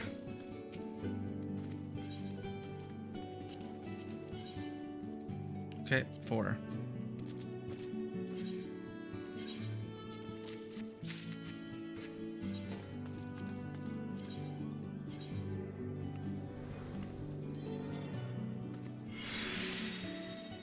The stat squish, huh? This used to be plus 60.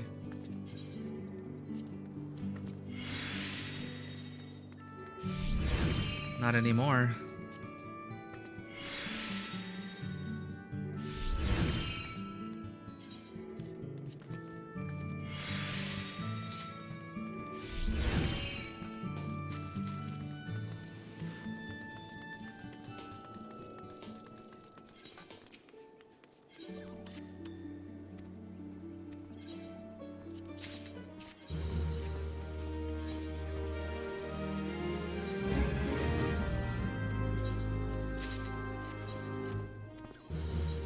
I could set him in quick exploration, but I might forget.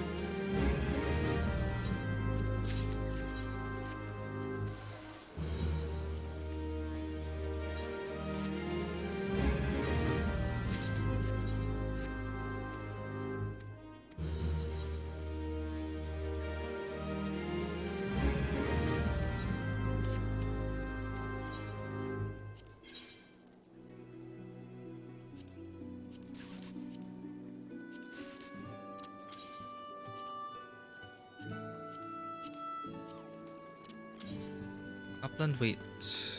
Going for 100. True gold ore. Going for... Oh, why the half the price? Huh? 150. Like a silver piece. Oh, let's see these new items from the new zones.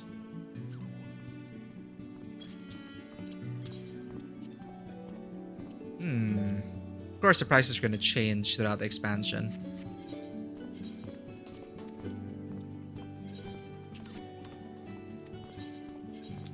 I forgot, I have a commission of Orchestrion roles to do for one of my FC mates. Because I'm left with all this. I need to clear it up. Right. Let's do this.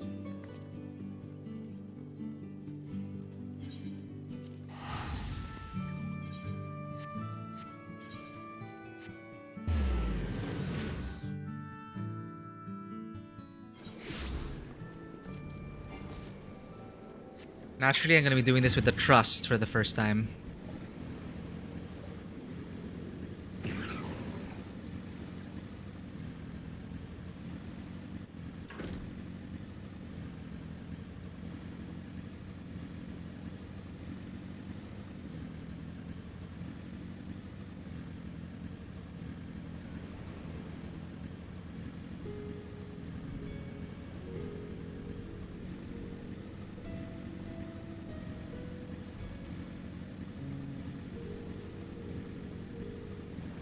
Is there an aetheryte near there? Guess not.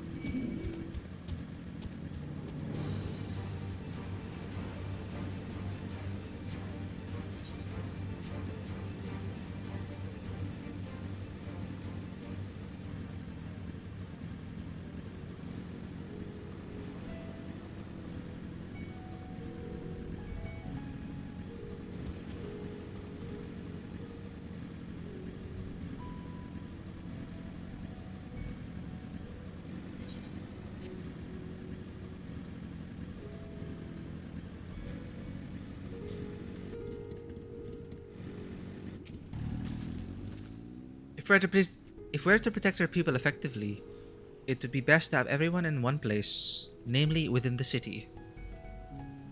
Alas, it isn't so simple. Every settlement plays an important role in the running of our nation. They can't simply be abandoned, even if it means our numbers are spread thin.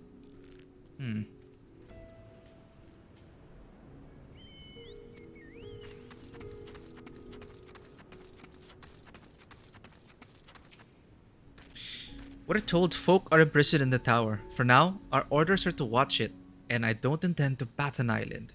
But it chafes that we can't do more. Now we're here. Ah, a friend of Eorzea. We've been expecting you. You and yours will lead the mission into the tower, I'm told. The warding scales will be delivered soon. Till then, please stand by at the boat we have readied. When your fellows arrive, I will direct them to join you. We pray for your safety and success. If the satrap trusts you and yours to lead the mission, then you must be formidable warriors indeed. Glad are we to count you as allies. Is he looking at me? No, he's not.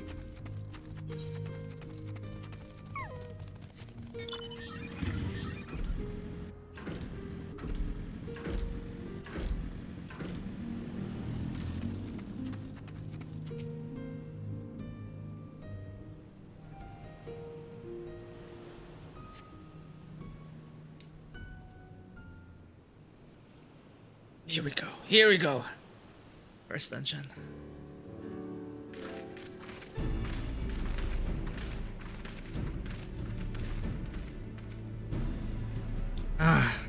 If this is the future of Aetherite travel, I think I'll stick to boats.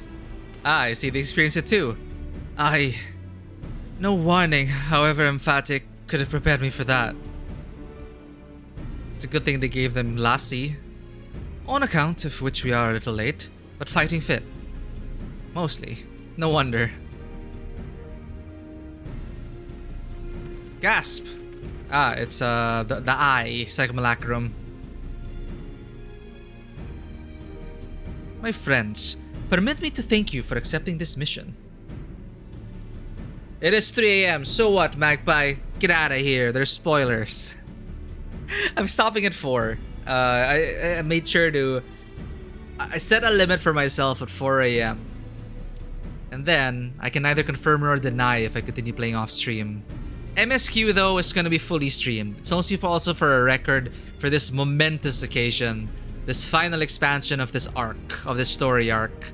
I'd like to have it on record and on stream. So it's there and I can archive this footage. But everything else, I'm doing it off stream. But yeah, how's it going? Were you able to get into FF? I swear, like, ever since I started on Endwalker, the rest of the world just vanished. Like, I'm so focused on FF right now. But thank you for dropping by. We're gonna be going into spoilers, but you don't really care about spoilers, right? But you are getting the FF soon. Were you able to? Or have the queues been hell? For some reason, this evening at around 10 PM when I was trying to log on, I was only 30 in queue. But I think the queue's back to thousands. Hopefully you've been able to try it. Shit, not even?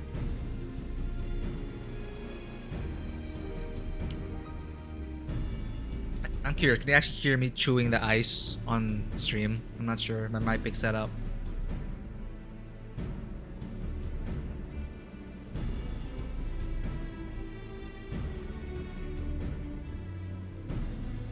Missed your window? Wait, the game won't even start? Or the free trial? Because you're limiting free trial. Crap. Yeah, I heard the queues have been really terrible, but we'll get there. It'll stabilize soon. And thankfully we do play during the dead hours, so hope to see you soon. Or if you've gotten in the game already, that'll be soon. But yeah, we're just jumping into a dungeon here. Well, if you don't really care about spoilers, you'll get to see the first dungeon I'm gonna run. I'm so behind everyone else though. Everyone is so fast. I think it's because I'm reading it on stream. I'm reading the dialogue on stream, which of course takes more time, but I'm enjoying myself. It's the final expansion on the story. So I'm just savoring every moment. In fact, I should probably stay and explore more. Yeah, I hope to see you on soon. So we have this kid. And we're in Thavnair right now and we're about to storm the Tower of Zot. My friend, permit me to thank you for accepting this mission. You must be... We should still call you Varshan, I suppose. Right, because you got a mod for things. Well, good morning to you. And good luck with your modding. And you have you're modding for some streamers who also stream FF, right? Oh, what about the kid? This kid? Well, he's important. He represents the satrap and he's helping us. Indeed, indeed, it would not do to confuse our soldiers. Very well then. For our part, we are humbled that you should see fit to entrust us with your wadding scales. Please convey as much to His Excellency.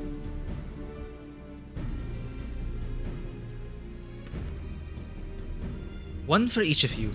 Please accept them with my blessings. Finally, they found a way to not get tempered.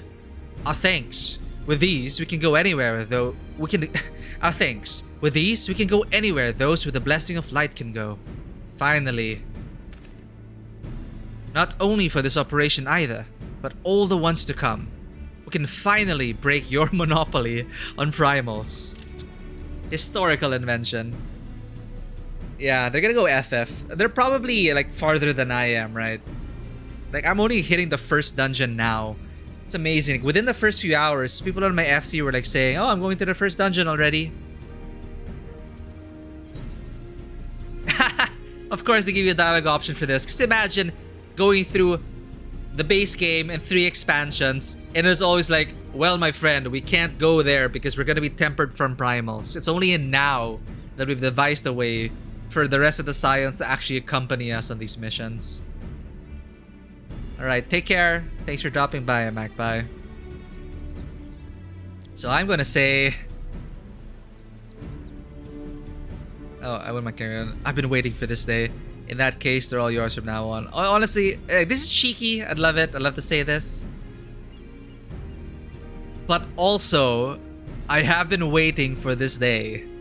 For them to finally get some way to shield the damn tempering. And to mimic the blessing of light. Oh, they just started 2 weeks. Ah, they started from the very beginning of FF. I see, I see. Yeah, that's gonna take a while. Alright, see you around. Unless if I'm done already by then. As I said, I'd be gone at 4 AM, but we'll see. If I'm not sleepy, well.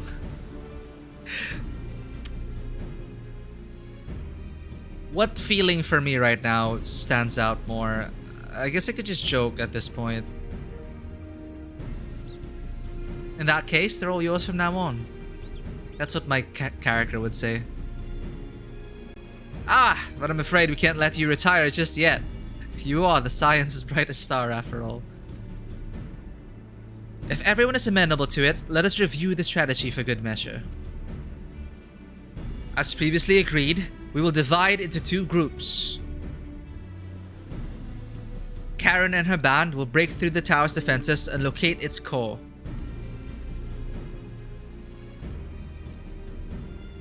Meanwhile, the rest of us will tend to the prisoners, who will doubtless want for healing due to the duress of repeated summonings.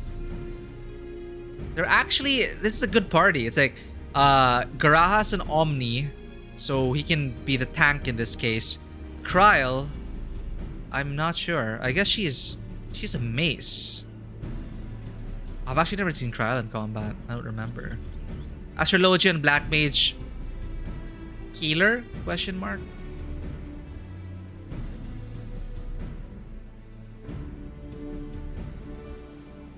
The primals which the tower bringeth forth shall be deities of Thavnairian myth.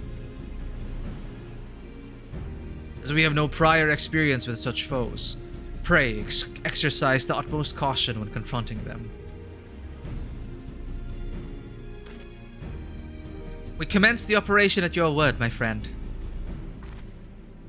For the people of Thavnair, nay, the entire world, we must prevail. Slash nod. That powerful nod. Alright. The Tower of Zot now accessible. I feel like it's taken me ages to get here. But I gotta be easier on myself. It's only the second day of playing.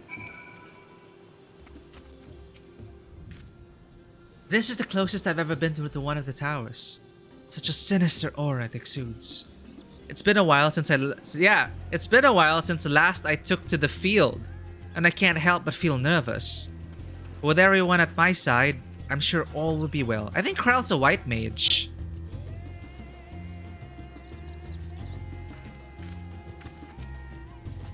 Lest you worry, I've not forgotten my healing spells.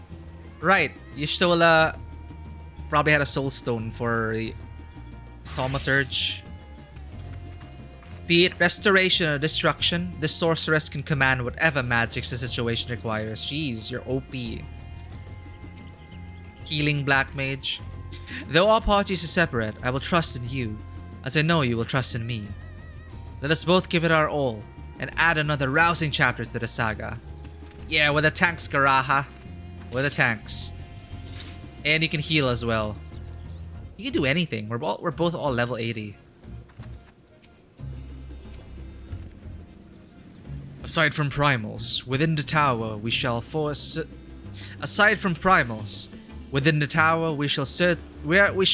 a certainty encounter enthralled Imperial soldiers. Defenders conveyed hither by means unknown, who will stop at nothing to hinder our efforts.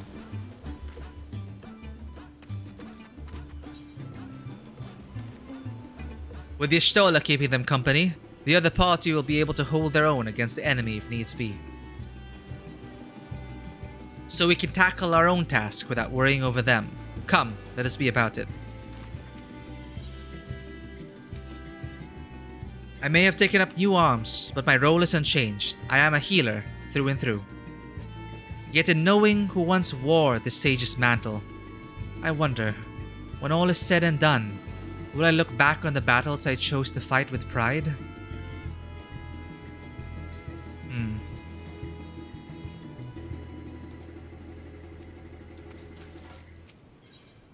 Well, you are not your father. My warding scale is safely tucked away. I'm ready when you are, Karen. I may not be the Azure Dragoon, former or otherwise, but I guarantee that I'll give as good as I get. First his armor, blessed with Ratatoska's power, and now Vitra's scale. Much has changed for dragons to show me such favor. Oh, his armor's been blessed with Ratatoska's power. Huh. And with Nidhogg with me, in spirit and in hand, no obstacle would bar our way. Yeah, it's just like getting all the dragons' favors. Vershan. The Radiant host and I will be watching from the outpost, ready to act at the first sign of unusual activity. May the scale serve you well, and protect you in lieu of Virtra's fangs and claws. Vitra. Alright, let's form a party.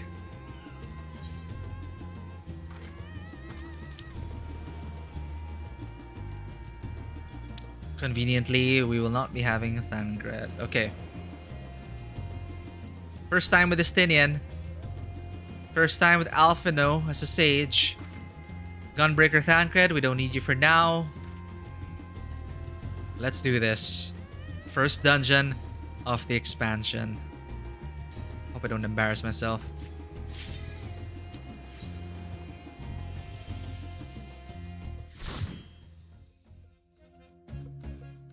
Then I can finally opt in into spoiler discussion with my FC.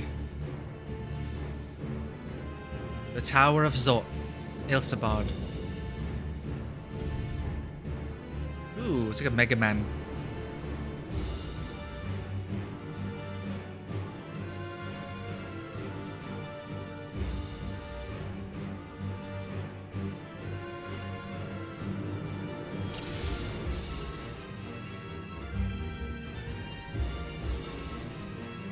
Alright. Exciting. A foul place this. Let us proceed with caution.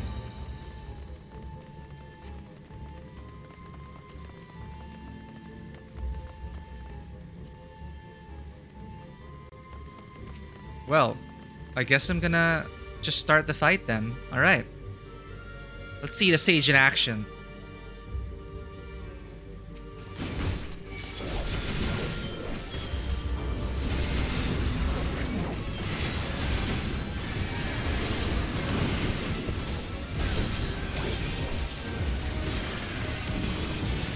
God.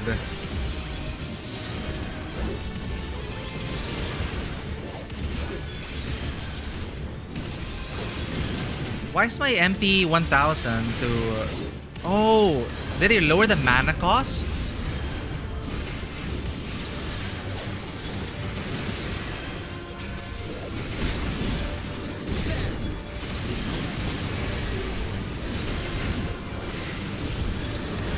I wonder if I can pull the entire map. They seek to bar a path. The only way is through.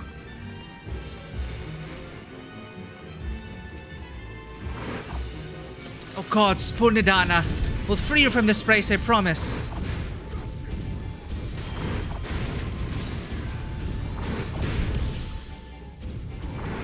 Oh, well, this is a wall.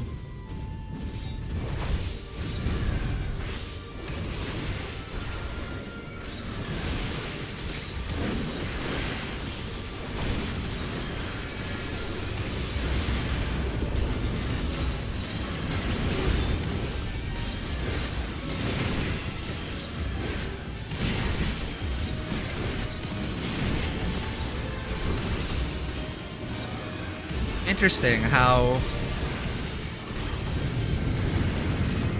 my mana cost is less now. I sense a great surge of ether as if a summoning hath begun. Look, those beastly masks. It's a minutia come to life. We will focus on sustaining the Akasudara. The rest of you must keep going. Onwards and upwards.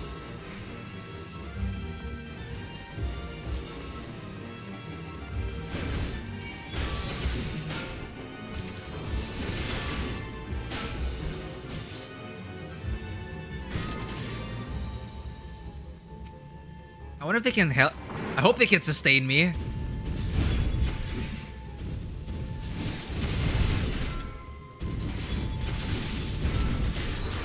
I need healing, Alphino.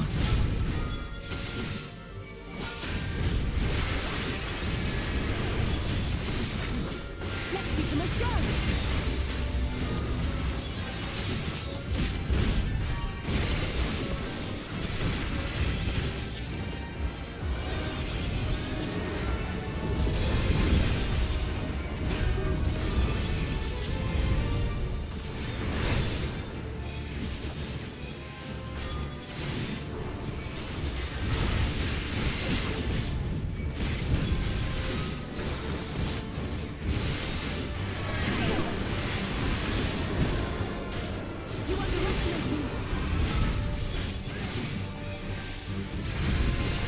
Come on, DPS harder, Estinian.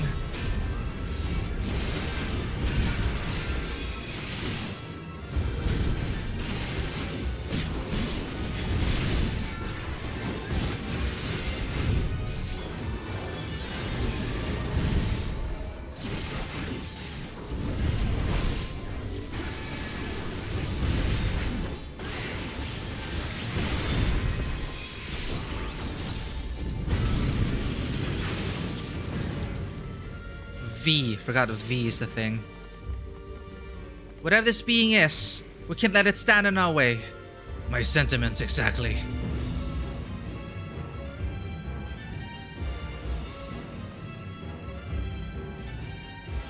Just making sure I'm reading them. Alright. Mindruva. I remember you from the paintings. Be gone from our tower. Be gone! Oh crap, I don't have any mitigations. Up. Be gone, or become prey for the Magnus.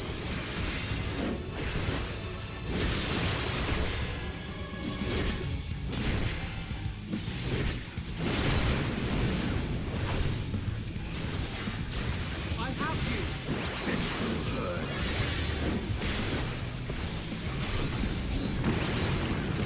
Behold their ingenious magics!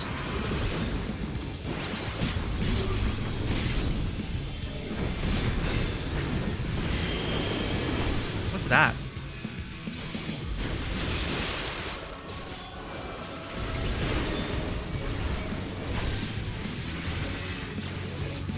Oh, it's following me.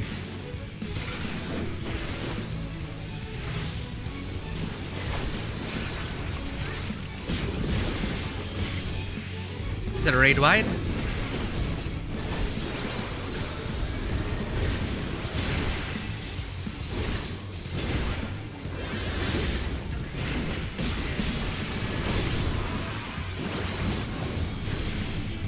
Okay, it's gonna start there.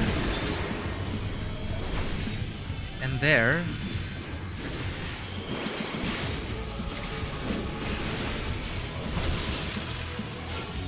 Oh shoot! You underestimate me.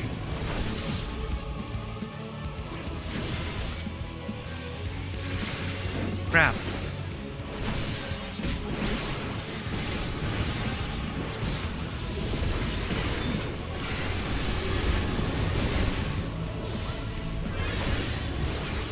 Oops. Rotations all over the place. You're mine.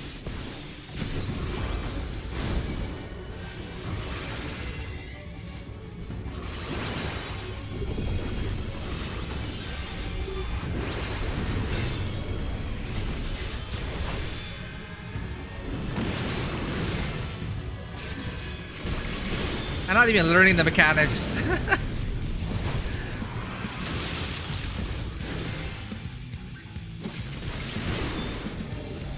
Okay, what's he doing now?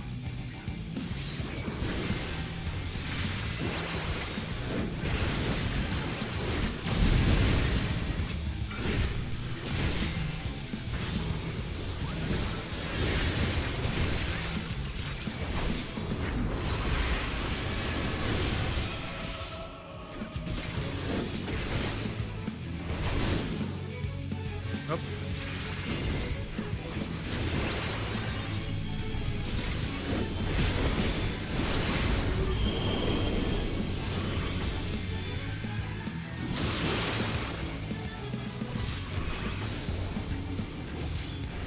Kill you before that. God. 3 vulnerability stacks. So you have chosen defiance. What are they saying? Dance. Dance until death claims you. So you've chosen defiance. Onward to the upper floors. Oh, we got something. Still not as good as our gear, but I wonder how it looks. Ooh, look at those heels.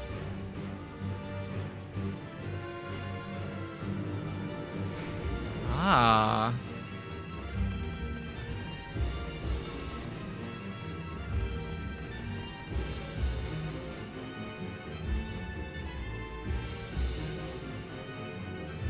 Interesting. I wonder what ability we learned, which made us... Didn't these used to cost 2,000? I didn't reach the patch notes of my class, so...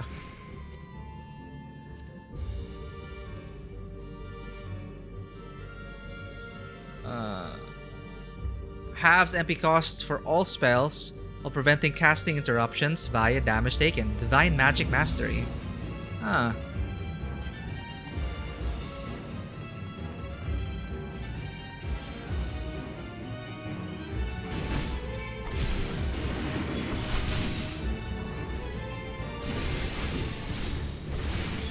Whoa, whoa, whoa, whoa.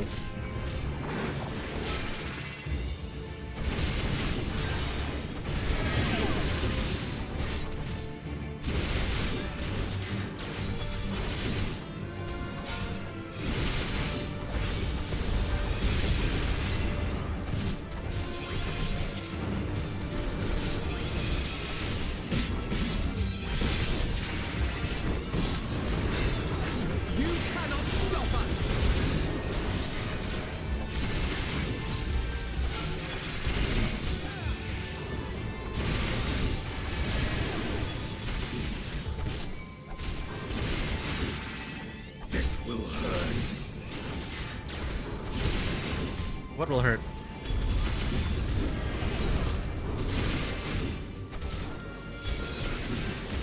Oh, what is that, Estinian?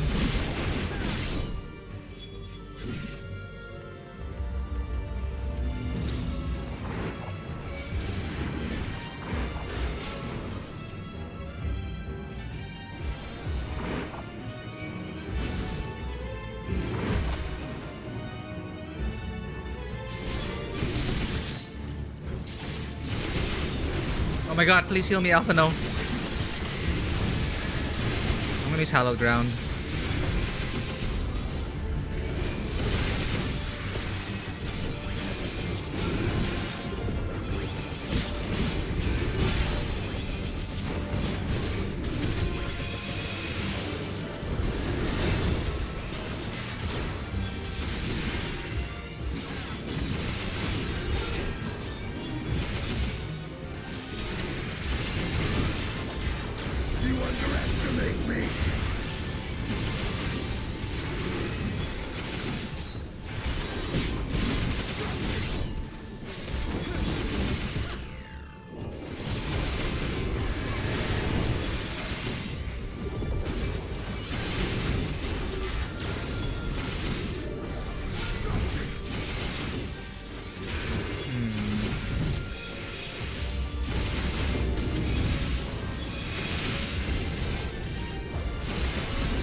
What manner of creatures are these things?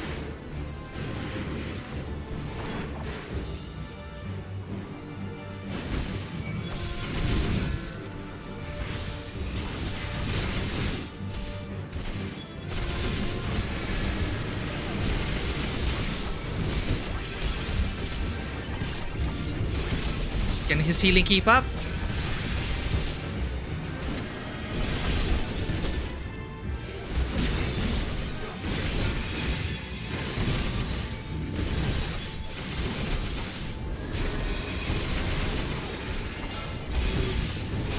Oh no, they can't.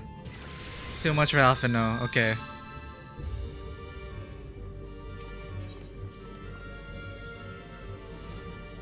I need my mitigations up to survive as well.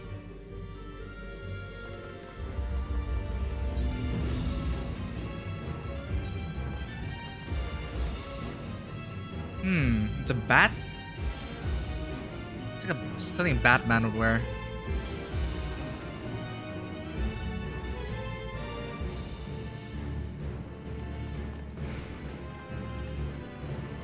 What are they saying here? What is it made of, I wonder? Best not think on it for now.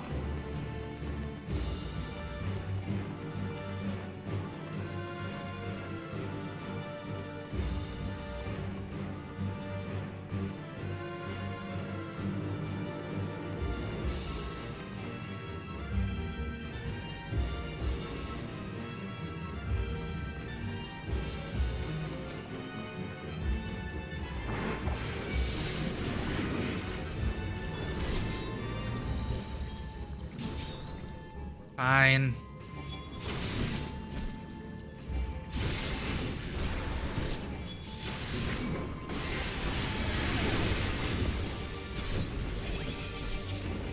What if it's a DPS loss? It is a DPS loss if it's just 2 targets.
So it's going to be lance against lance, is it? Estinian says. The tower must be protected. Oh shit, I don't have any mitigations. Ow.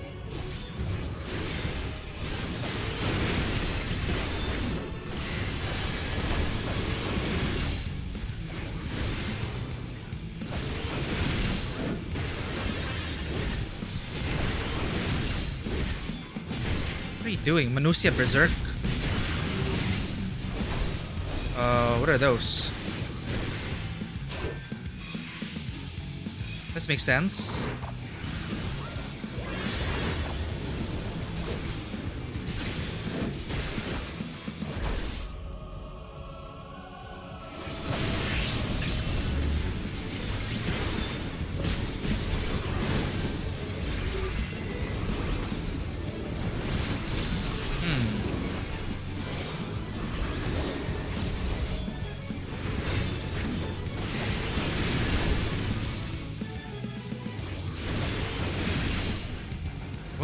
I'm slowed. Ouch.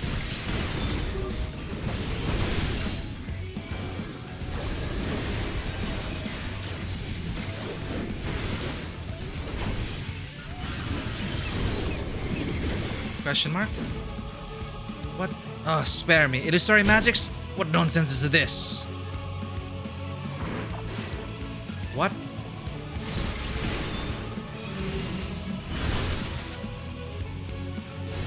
Oh.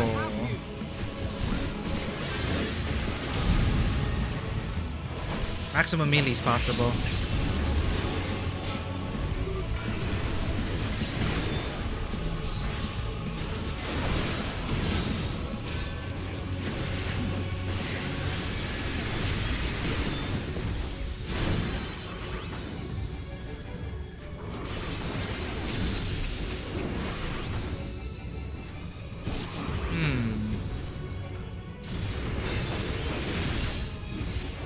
Will be frozen in time when count reaches 0. I see. So you just have to stay away and not get them capped. Okay.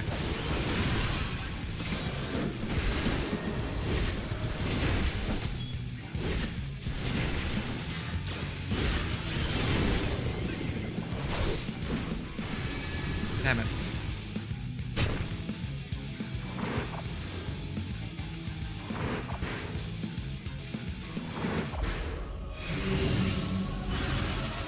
How did they know? Let's give them a show. Oh no! Comboed.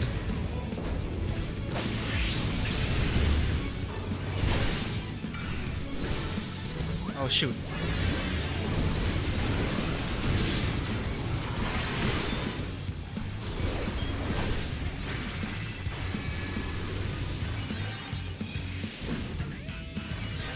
I don't know what's going on, but okay. So what were they saying? The tower must be protected. We will not let it fall. It will not steal away our prosperity. We hear it. We heed it. The call to defend the tower. What nonsense is this? What? Oh, spare me. Illusory magics? If I alone cannot expel you. Someone needed more training with a spear. Gauntlets.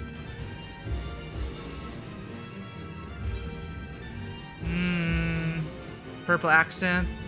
Okay. Claws. Cool.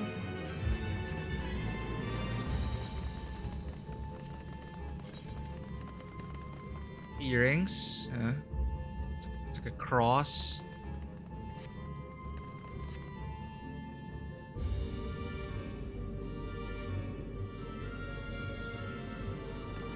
Zod protector.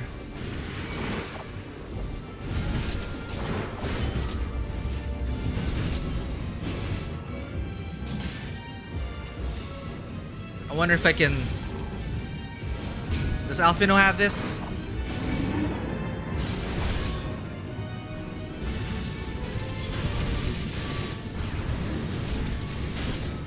Oh, I guess he doesn't.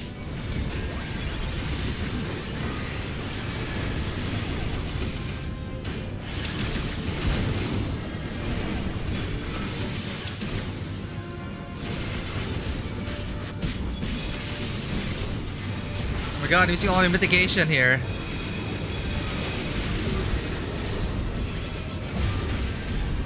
Alphino can't keep up with the healing.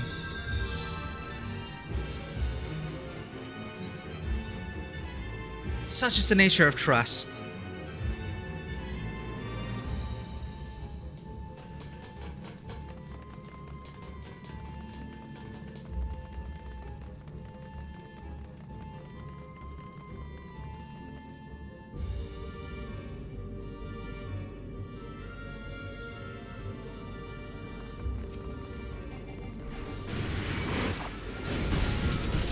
Up to here, maybe. We should be fine.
Oh, I can't even pass.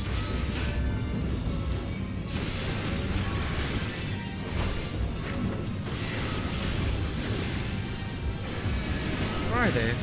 Oh, there's Justinian.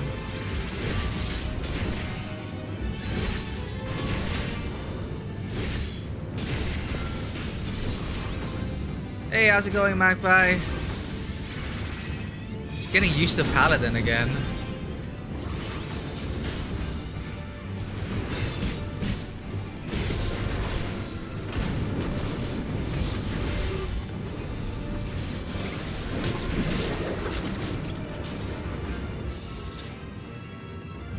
Corruption. It feels stronger here. Aye, the talisman trembles to resist it. Oh. Uh-oh.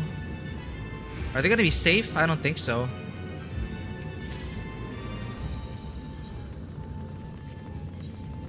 Item level 520.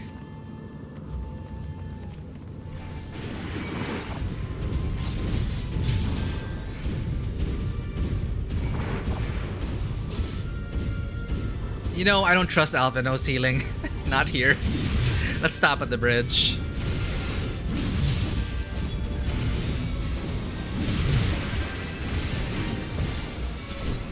You underestimate me.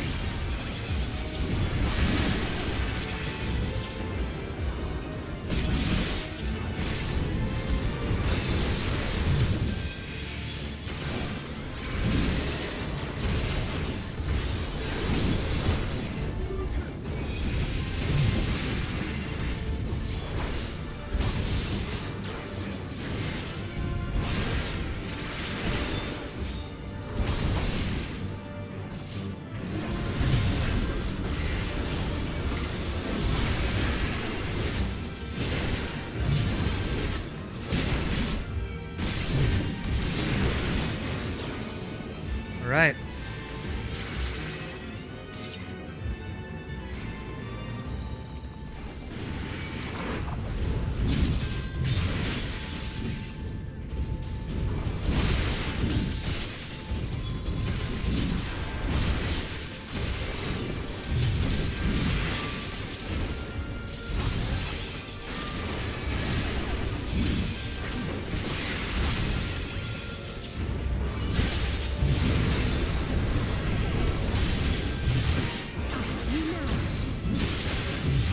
Okay.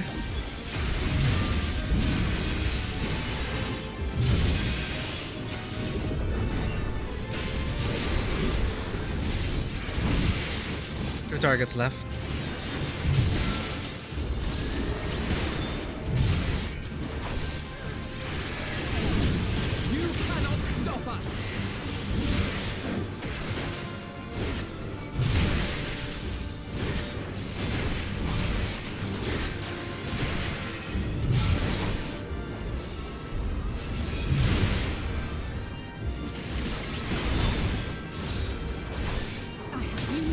There we go.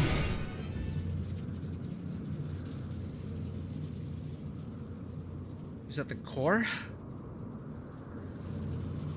No matter the cost, we must protect the tower.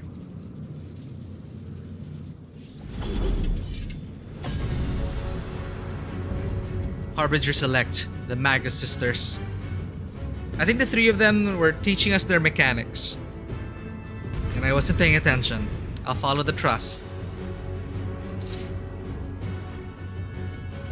Alisei said, "Ugh, we're so close, and now this. Stay focused. Now's not the time for mistakes."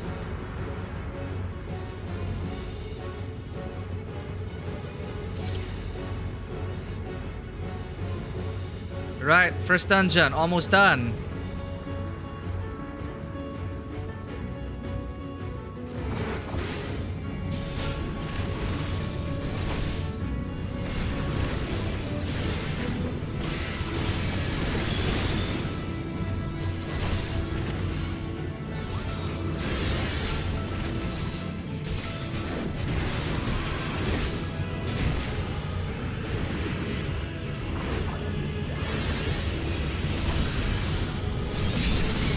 What's going on?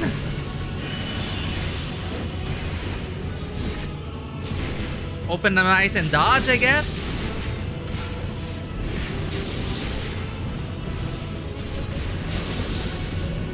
Oh my god, am I up time?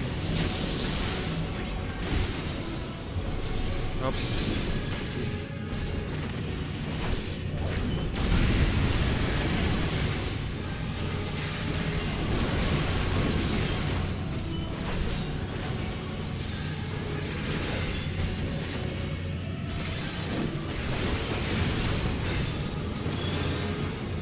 So lost. Forget my rotation.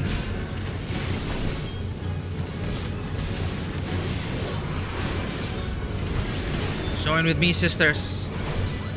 Here we go again.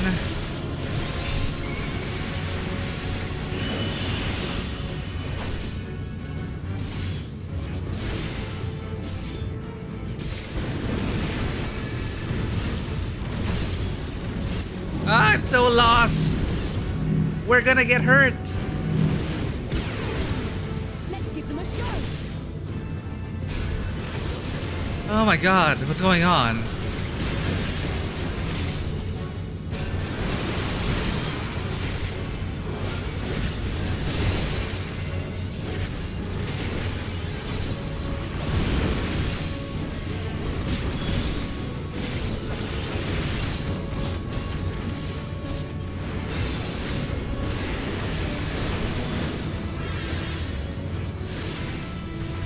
Manus's reflect? Glacial ice and tuber foe.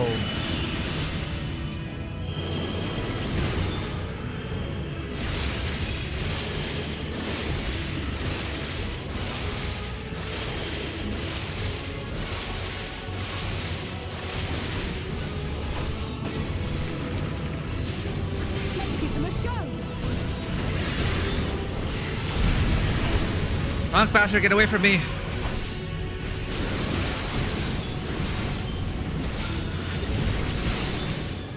You underestimate me.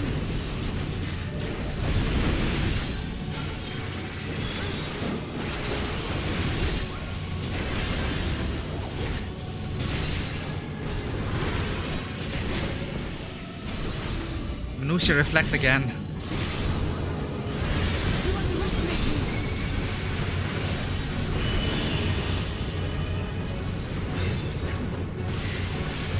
Here we go again.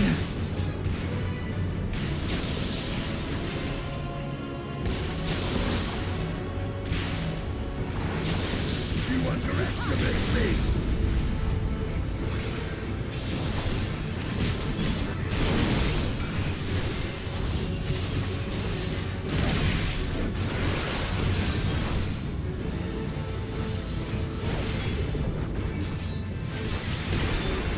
Forgot my arm's length.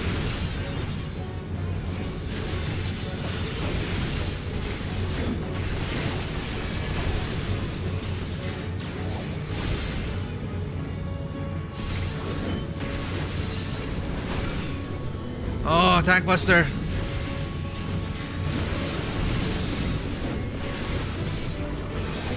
This will hurt. Oh, they killed the other one already. That is fast. Okay. Oh, okay, it's dead. I screwed up. I was like, where am I with my paladin rotation? Okay, it's been a while, guys. That's a terrible rotation. But we survived. Trust survived. We're good.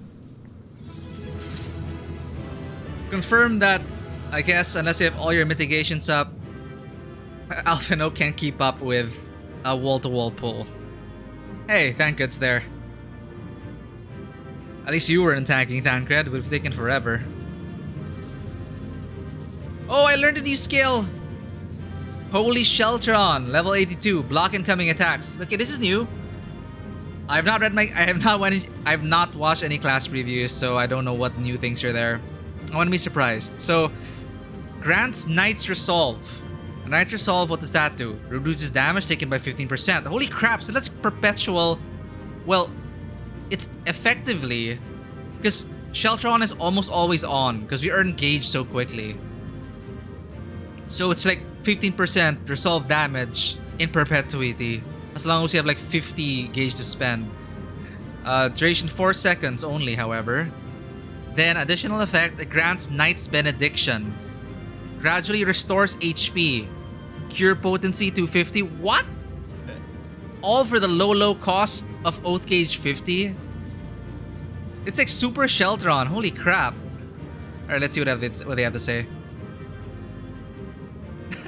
That seems to have been the limit of the tower's defenses. They were nimble fighters, so give them that. From what I can tell, the summonings appear to be over. No belief is sacred to these Telepheroi. Yeah, they screwed up with, these are their deities, and they summoned them against us. Alright. I missed stuff in the fight, because there's dialogue that goes in. Estinian, would have been quicker to fight all three at once. Alisei, please don't tempt fate like that. Sintaruva, you persist in your desecration? Then face the full wrath of the Magus. Join with me, sisters. The Magus sisters together. Thunderous tempest, smite our foe. Again, join with me, sisters. Insatiable flame, consume our foe. Join with me, sisters. Glacial ice, entomb our foe. And finally, join with me, sisters. Thunderous tempest, smite our foe. I didn't even catch that because I was so focused on my rotation. No, Magpie, it's not that broken. It feels powerful, definitely. But it's basically it's a freebie. It's like, here's Sheltron with additions. So it gives you that powerful feel, I guess. Because all you get is even more reduced damage and your health gets restored. Obviously, like, you want to maintain 50 gauge. I'm not a paladin main anymore, so I'm not sure. I was never a paladin main, actually, for group content. But there are only 3 ways to spend your oath gauge so far. This gauge on the upper right. It's only these 3. Sheltron, cover, and intervention. And cover and intervention are used on your party mates to give them. Oh, and now it's upgraded. Additional effect. So now we can give them Knight's Resolve.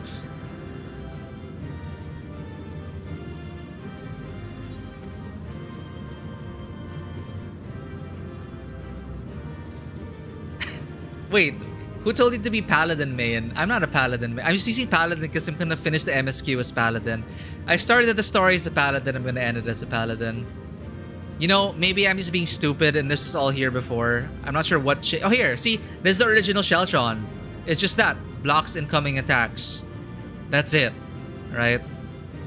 But holy Sheltron, and we get Knight's Resolve. Here, Sheltron Mastery and Enhanced Intervention.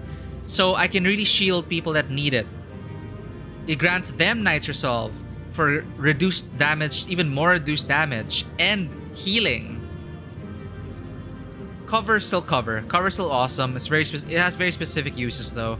But intervention is like, yeah, it's Sheltron for other friends. So if your healer's about to buy it, or if you're an off tank and the main tank's about to get tank busted, or someone's going to be targeted for an attack, you'll want to intervene and help them out. Give them some mitigation. I haven't had really need to use it because it's, I don't know. I'm the tank, they're DPS and healer. I didn't see them get targeted by individual things, so I'll getting there, getting used to it. First dungeon experience. That is okay. Like nothing exactly mind-blowing there. Didn't really have to learn the mechanics that much. Then again, I have tank privilege. I don't get one-shotted by shit. Is everyone all right? We fortified the captives with what magics we could. Have the defenses been disabled? All appears quiet for the moment. Oh, and if you're still here, Magpie, this guy more and more really seems like Welkin stand-in before Welkin joined FF14. I swear, I mean, the moment the guy appeared, it's like, with this Welkin.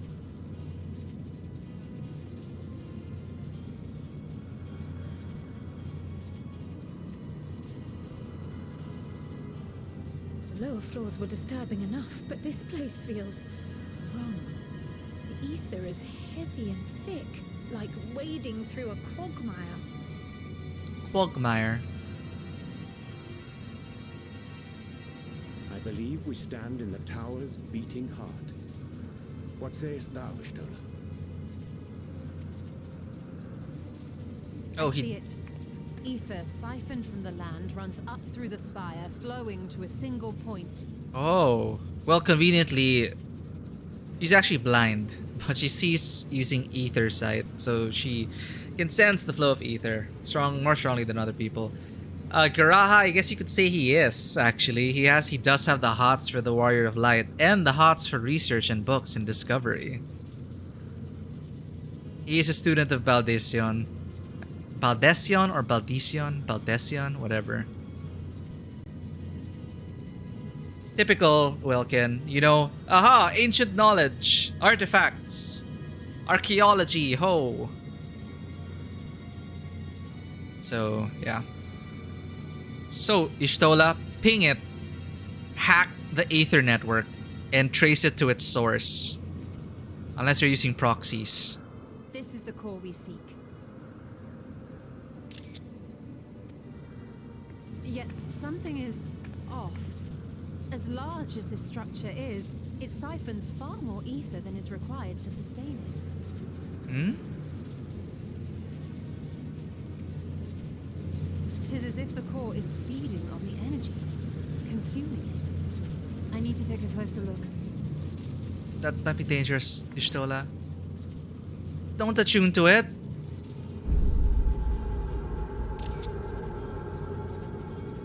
Oh no. There is something there embedded inside the core. A man's limb.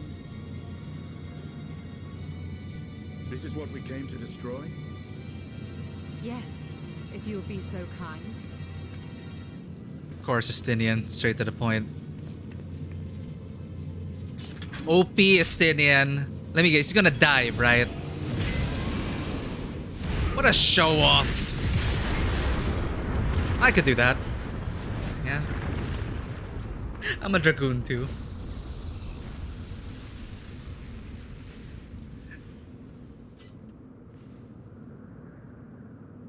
And that should be the end of it. Well, oh, Kryl. Just flopped over. Well, what now? We did destabilize the core. We need to get out of here.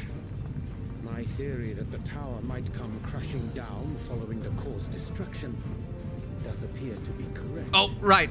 Now you tell us, Oyonje. For you, and how are we supposed to survive the fall?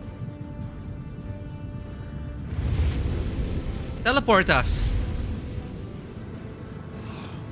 What of the prisoners below? our very feet dissolves. Brace yourselves! Right, we just killed all the prisoners anyway. I pray I'm not too late.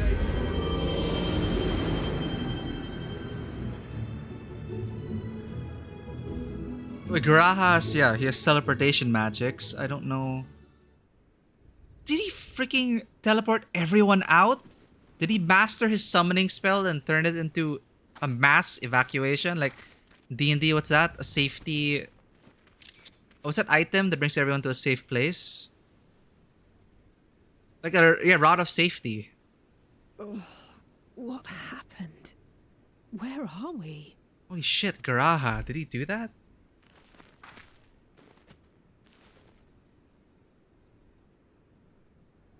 Where is Garaha? Oh, there he is. By my reckoning, we're still on the island where the tower stood. But 'tis as if it never existed. Hardly a scratch. But how? Oh no.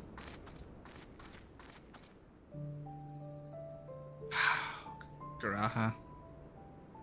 Of course. Graha wove a levitation spell at the last moment. Large enough to catch everyone, it would seem. Shit. Featherfall the whole clan, That explains tribe. the lack of obvious injuries.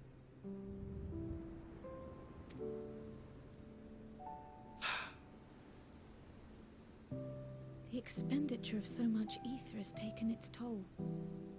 He will need plenty of rest, but should otherwise be none the worse for wear. Thank God.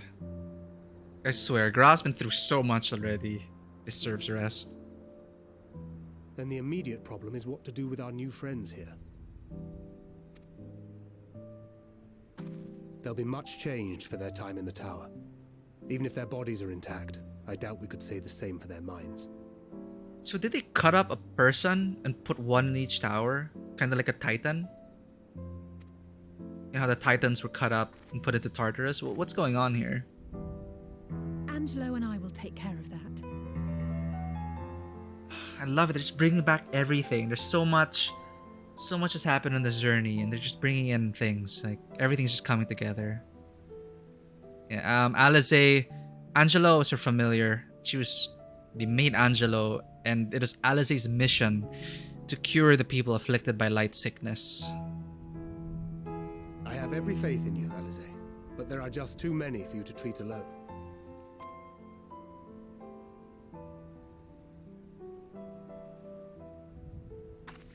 We're not alone. We'll send at once to Eorzea for more porksies, and call on the local mages to lend a hand. When you say that, porksies. So Hail, adorable. Scions! We did it, Varshan. We were watching the tower when it simply disappeared. What happened here? The threat is banished, and thy people delivered. They are, however, in need of treatment, and we of a secure locale and helping hands to assist us in its provision.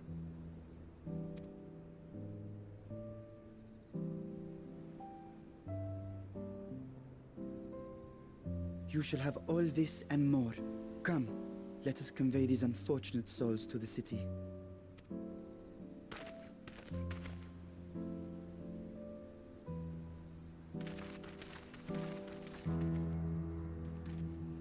You're gonna need more people than that.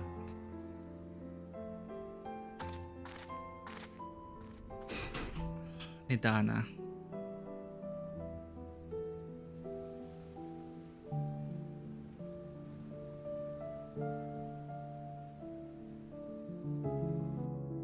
So I think it is Garaha's theme song. It is my favorite one. One of my favorite ones. Like I did say earlier. I have it in my FC room on loop. Okay, new dialogue. I understand you and yours dealt with the tower. You've rid us of a great menace, and I don't know how to thank you. But as grateful as I am, I regret that we couldn't take care of it ourselves. This is our home after all, and it falls to us to defend it. We must endeavor to do better. Look, we're here to help. Ah, you returned. As suddenly as the tower disappeared, we were gravely concerned for you and yours. I'm glad to see that all is well. On behalf of the people of Radzatan, I give you my heartfelt thanks. Phew. Carrying all those matanga have been the true struggle. Jeez, alright. The tower is gone, and we owe it to you and the alchemists. I didn't realize how tense I had been until Thavnair returned to normal, and I felt drowsy for the relief.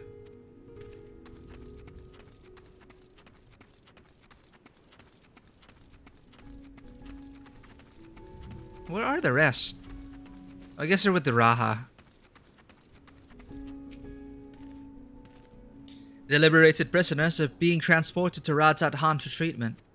Alizé and Y'shtola will oversee the administration of the tempering treatment. Yeah, they were there to cure the tempering, actually. It was super awesome with Porxies and everything. That's why another monumental discovery. Alizé found a way to cure tempering. Okay. Oversee the administration of tempering treatment with support from those who know a healing spell or two. We'll both go and join them in the city once you've had a moment to catch your breath. But see, Thancred, isn't it great when we can all work together? When you're not in danger of being tempered? We can fight primals together now.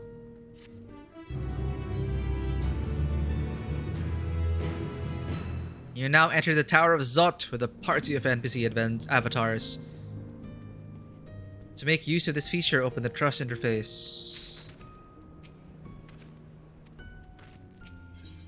Jewel of Thavnair. Thancred is rested and ready to set out. Had enough rest, have you? You never were one for being idle. Right. Voshan bade us come to Mekaduta at our earliest convenience. The others will join us there once they have finished tending to the prisoners. Ah, wait. On second thought, you and Astidian should go on ahead. I need to make a quick detour by the Great Work. We left Garaha in the alchemist's care, you see. Best to fetch him before he's crammed into a specimen jar. Just you and me, then. The guardsmen at the gate should wave us through.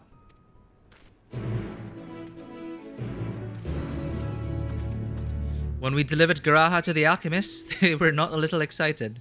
Perhaps it was Nitana's rescue that brought them joy, but given their fascination with Astidian, I'm not quite sure.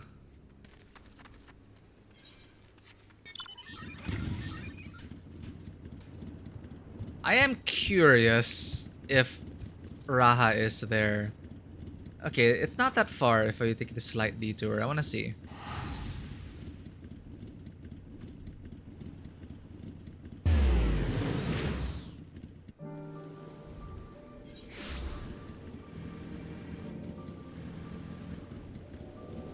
Man, I've been wondering how to get this stool. I don't know if you're here, Magpie, but look at that. I think eventually you'll get a way to fish on a stool. I don't know how. It's probably an item, a special rod maybe. But it does look adorable.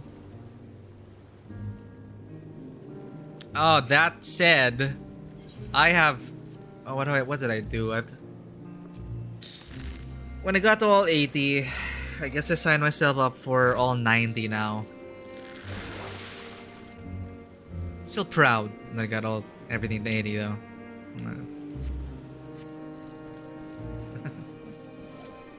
I'm not the expert. Honestly, like, I just did leaves. Leaves are basically like quests you can turn in for crafting gatherers, even combat classes. All I did was do leaves, deliveries, bought the items in the marketplace, delivered it for instant XP. That's how I got all of these to 80 instantly.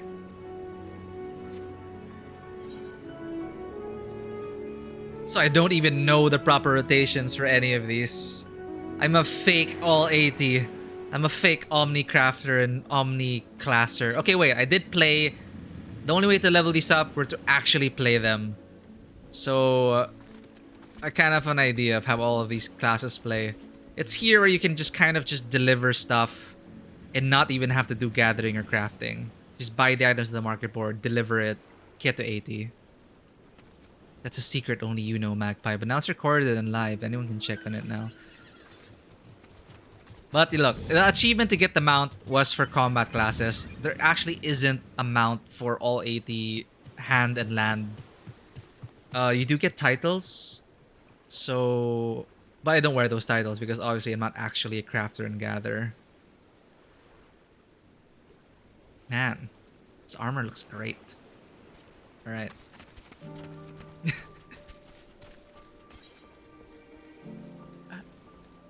Yeah, I guess my Asian parents can't be proud of me even if I got all my combat rolls to 80. Come on. Oh wait, sorry, I was gonna look for Raha. Alright, we're out of combat now, so... I wish they could let us apply glamour plates in the field. Okay, Garaha's not here. What if we talk to them? Will their dialogue change? Thank you for saving my colleagues from the tower. Ask me anything. The least I can do is answer. Who are you? I am one of the many alchemists who live and work here. I was once a botanist, but found alchemy calling to me every time I came by to deliver ingredients. Though I at first struggled with even the most basic alchemical compounds, I have somehow managed to earn my place at the great work. There is always room to improve both the science and the self, however. What is this place? This is the great work, first built by the Thavnair family, a line of renowned alchemists. Now people come from across the land to study and practice the science of alchemy in these halls. Oh, I already talked to this guy. He's already said the same things. Each alchemical concoction has a history behind it, but we are not simply content to rest on the laurels of the past. We are ever improving and inventing new formulas for the benefit of all.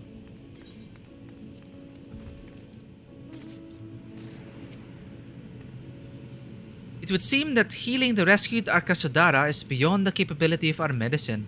It pains me to say this as an alchemist, but I must trust in the power of healing magic.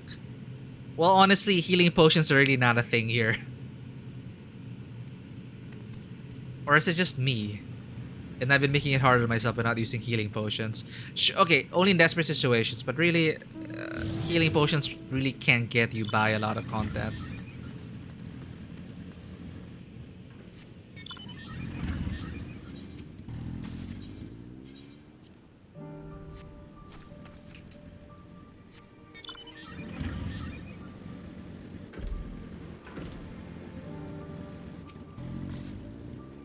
Phew. Crafting all those warding scales in such a hurry has left me utterly exhausted. There's no medicine for this except a good night's sleep. I love how this... Wait! I don't know her. I thought it was a different name. I love how she's just fishing here. Enjoying her best life. How happy she was getting that fish.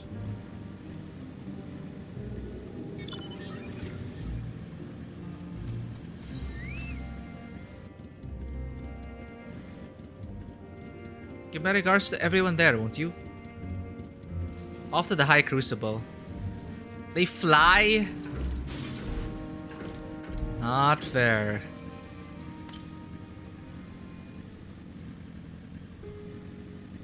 Alright, back to the city.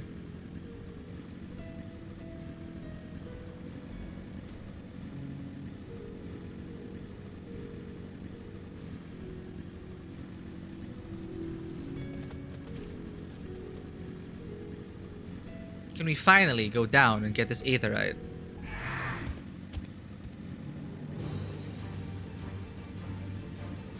Ignoring you. Hey, it's a hunt. A B rank, I think. No, that's not a B rank. A rank. S rank. I'm not familiar. Well, the hunt trains are gonna be pretty awesome here.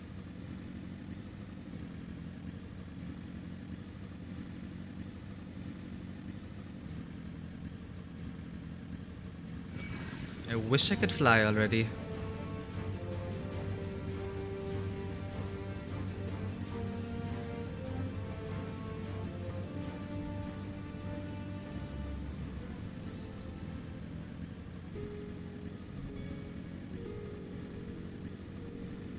Oh, you look at that. It's 4:23. I'm not sleeping yet.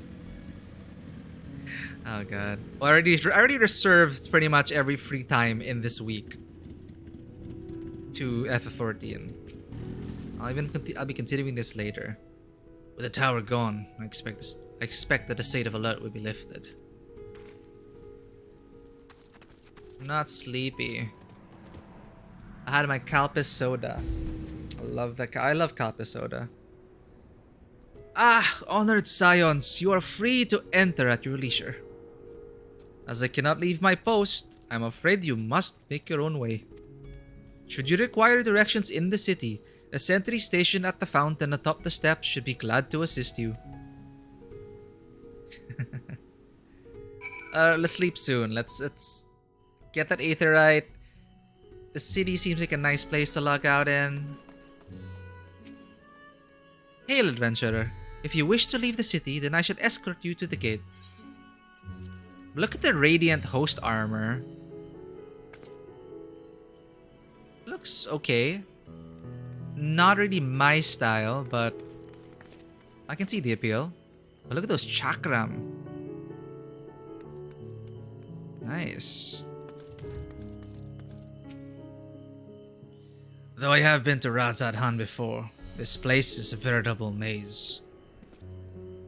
Rather than risk getting lost, we had best ask for directions from the sentry at the fountain. Lead the way, and don't expect me to act as your tour guide like certain others. Stinian is now accompanying you. Yay! Follow me around, Astinian. Talk to you. First, we should seek out the sentry in front of the fountain. Name of the fountain? No idea. Do fountains normally have names? God damn. Can we use our mount? No, we can't. Hey, Razad-Han! Finally inside! New city, everyone. New city means attunement.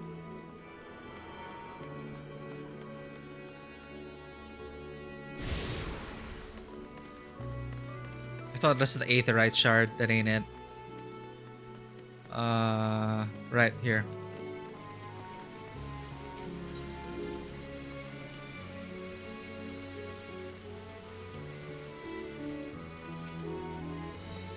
Ah, Mr. Skaden, I presume. I understand you are here for an audience with the satrap. If you require directions to Megaduta, I should be glad to provide them.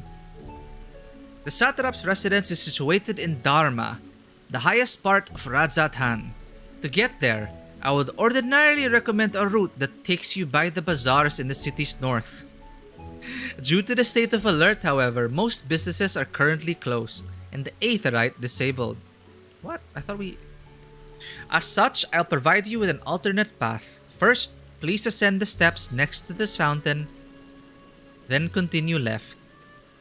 There will be more steps, and upon ascending them, you will emerge on Paxa's path. Proceed through the large door on the right, and you will arrive at Ruveda Fibers.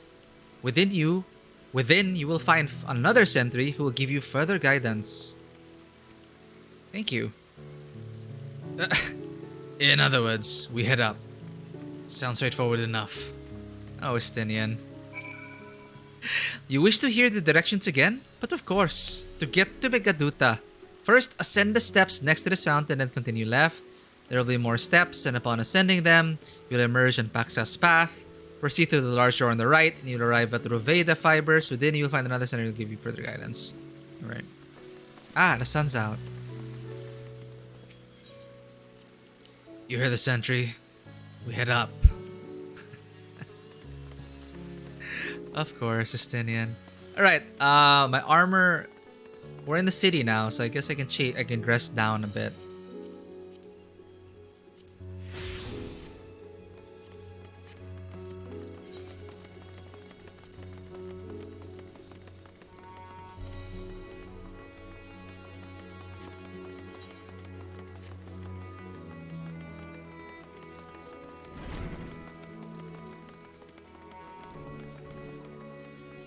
No dialogue? Meh. heading to Megaduta, are you? In that case, please follow this hallway to my right and go through the door at the top of the stairs. You'll emerge at the entrance to the airship landing, where another sentry should be on hand to assist you. Thanks. Incidentally, if you ascend the steps to either side of me, you'll find the workshops of Ruveda Fibers. Though you're free to observe the artisans, take care not to lose your way. Quite an ordeal to get to the satrap's residence. It could stand to be a more obvious route, like the ones of the Vault or Kogane Castle. Jeez, Estinian. If you're heading to Megaduta, please follow this hallway to my right and go through the door at the top of the stairs. You'll emerge at the entrance of the airship landing, where another sentry should be at hand to assist you.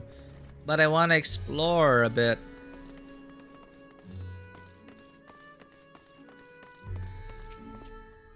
What with the shipping routes all closed, our storehouses are practically overflowing. We'll probably need to halt production at some point, but it pains me to deprive our weavers of their work. It's a lockdown does to you. Oh, what are you sprinting? Oh, take care. Random PC side questing. Oh, look at these people carrying shit around. Okay, Warriors of Light, we are. Well, look at that. We would have missed a bonus conversation if we didn't explore. Damn it, there are missable it's okay. Once I'm done with the MSQ, I'll probably Google for like all bonus conversations in case I missed any. Discuss the vibrant textiles with Estinian. Thavnair and weave. Hard to imagine more vibrant stuff. I dare say Imeric would be partial to the gold thread. In the blue, of course. He loves his blue. Estinian Imeric. I've never put much thought into what I would wear. A spare set of clothing is usually all I carry. And if that isn't enough, I can always obtain something locally. When the merchants fleece you for all your gil, Estinian. Aw, but he mentioned Imeric. He misses Imeric, I'm sure. Thavnairan silk is of the finest quality and has always been highly sought after. I can hardly believe there's no demand for it right now. Trade can't resume soon enough. Look at that. Yo, I got a dancer too. I don't have my dancer glam though. My dancer glam is not colorful at all. But this is inspiring me. The waist on this is lacking something. I might have to make some adjustments. Ooh, hey, this is new. I haven't seen this before. New NPC emotes. How nice.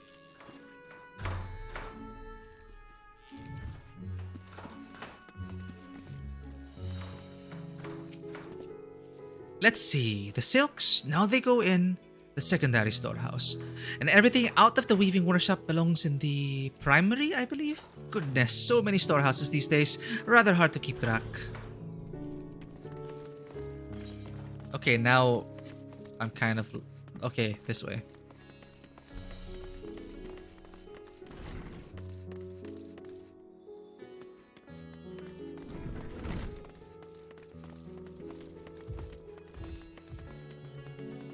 Give me more bonus conversations. I love that shit.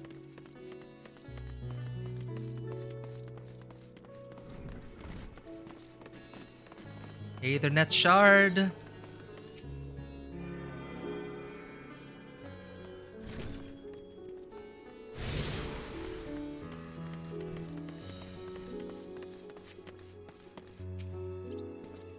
If you are here for an airship, I'm afraid all flights have been suspended until further notice. So the state of alert is still in effect.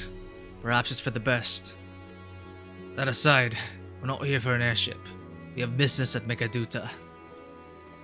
Oh, in that case, permit me to direct you. From here, it's quite simple, really. Ascend these steps and then continue straight ahead and across the bridge. You cannot miss it. To get to Megaduta, simply ascend these steps and then continue straight ahead and across the bridge. You cannot miss it. Confusing as it is, you'd think they intended to make a maze out of Radzad-Han. Kugane was flat, at least. If you became lost, you could head to higher ground to get the lay of the land. That is true.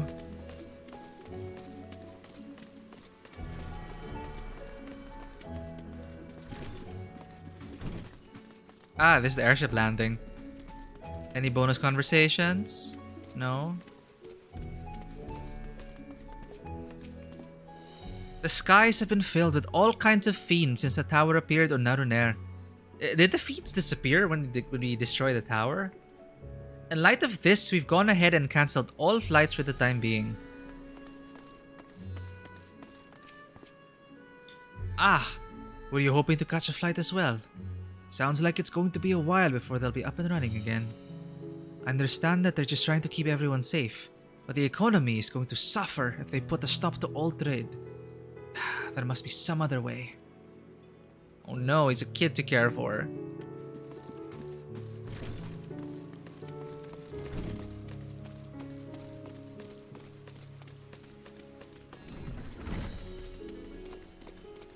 Go, Lala, go.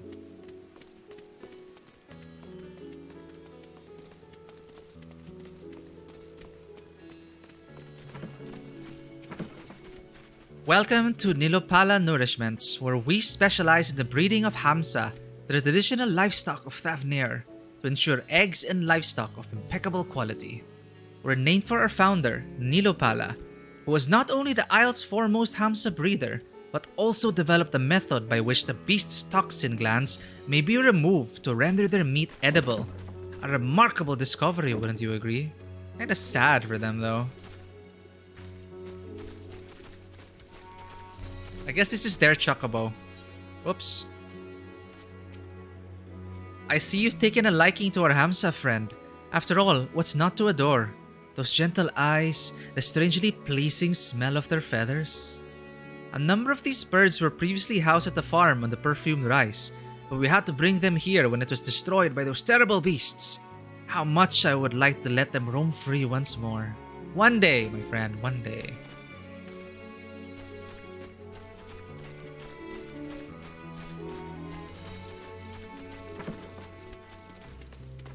Bonus conversation, yeah.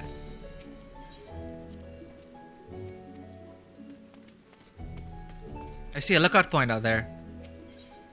Discuss Dharma. I remember passing here with Varshan. Situation being as it was, he regretted not being able to show us the sights. Life has yet to return to normal here, but when it does, you ought to pay another visit. Though the city is confusing, the food is quite good. Oh, Estidian loves food, huh? Estidian's favorite food is dried squid from Kogane, I believe. You know, fried. I love that, the fried squid snacks.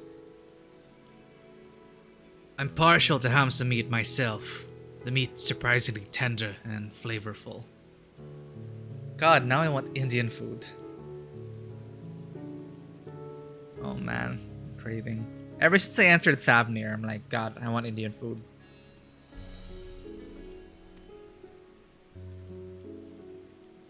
Oh, look at him.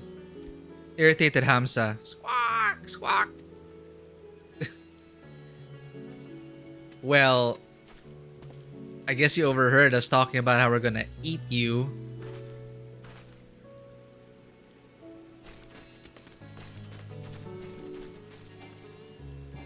Alright, mounts unavailable.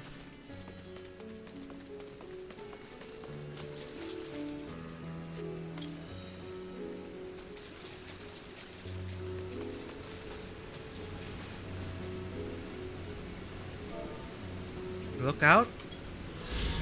Sightseeing log entry 12. I keep forgetting to change my job for that. Megaduta. There it is. The Palace of the Satrap serves not only as a residence, but also as a center of Radzad-Han's government, meaning Cloud Messenger in the old Arkasudara tongue. Megaduta was built at the summit of a rocky megalith, its great doors admitting an endless stream of servants, petitioners, and official visitors. Too bad it's raining.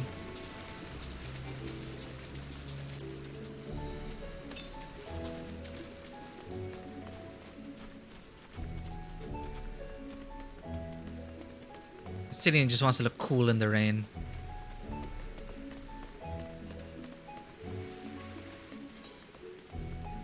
Oh, did we attune? Ah yeah, we did. The Ruveda's fibers. Megaduta.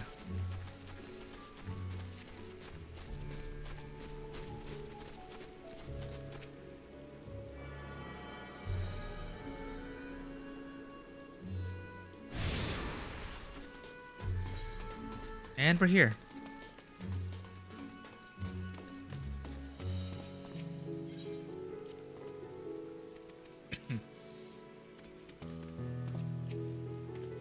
Greetings and welcome to Megaduta. May I inquire after your business? We are members of the Scions of the Seventh Dawn, come with the invitation of His Excellency. Ah, of course. We have been expecting you. I will show you into the audience chamber, if you would please follow me.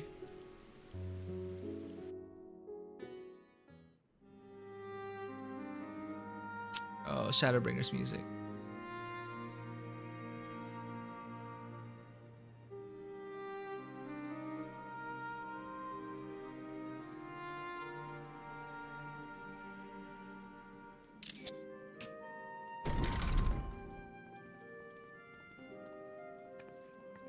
He's well.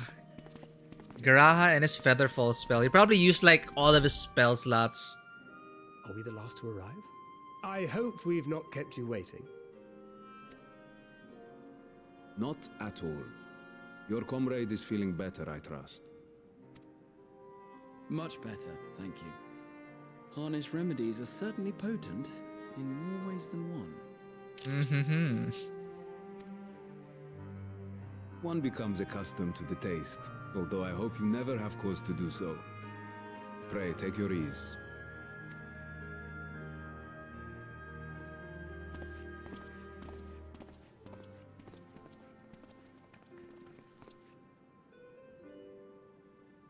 Full glad I am to see you all unharmed. This guy has always been willing to die for us. It's amazing.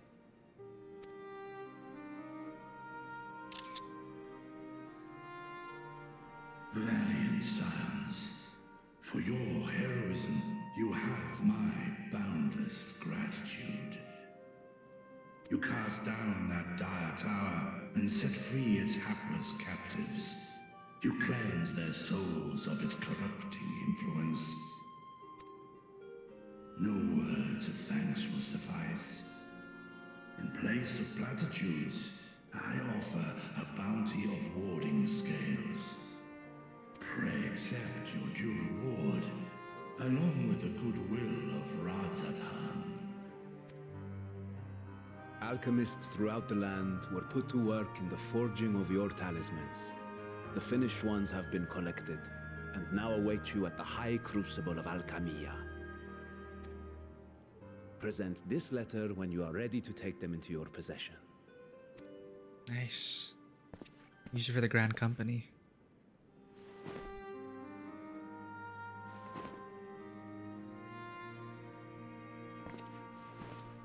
We are humbled by your generosity. Know that the inventive wisdom of Radzathan will be vital in restoring serenity to our star. Every single one of those scales came from you, didn't they? You must still be in such pain. Ouch. 'Tis of no moment. A mere annoyance compared to the dreadful suffering inflicted upon this land and its people.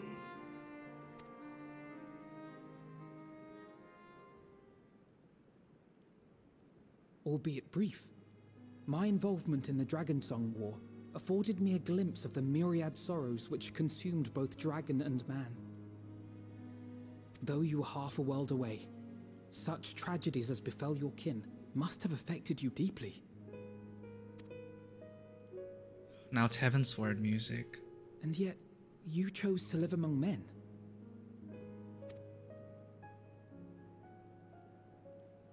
In the age when that conflict first bloomed, my choice had already been made.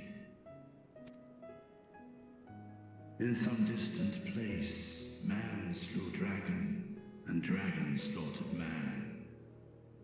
Yet no hate could I muster for those smiling faces which did look to me for guidance.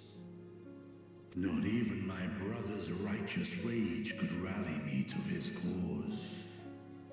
I huddled here, secret and still, hoping against hope that which I had built would remain untouched by the chaos and carnage.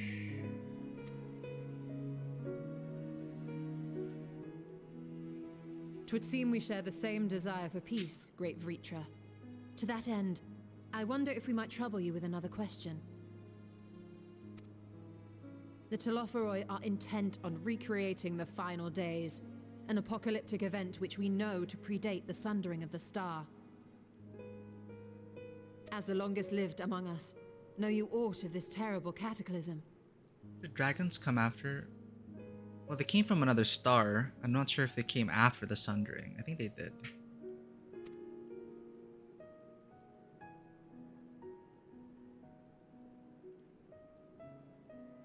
Nay, when war and strife drove my sire from his home, he crossed the great expanse with only our unhatched eggs as company. We alighted upon a shattered source, its 13 reflections long since scattered beyond the rift. It was already shattered.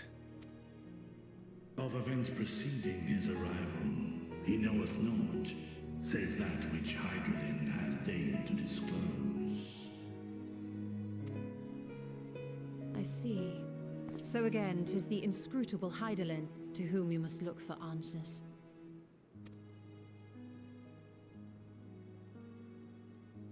Hydralin probably really doesn't know anymore. Seek you to divine the will of this star? If so, I have a tale which may afford you some small comfort. 'Tis a story from my youth, many, many years ago. To my sire, I once posed the question, of all the stars in the sky, why didst thou settle upon this one? To which Midgardsormr did reply, 'twas the last bastion of hope. He believed so long as Hydralin endured, so too might dragonkind. Solemn and portentous were his words. What deeper meaning they held, I could not, dared not pursue.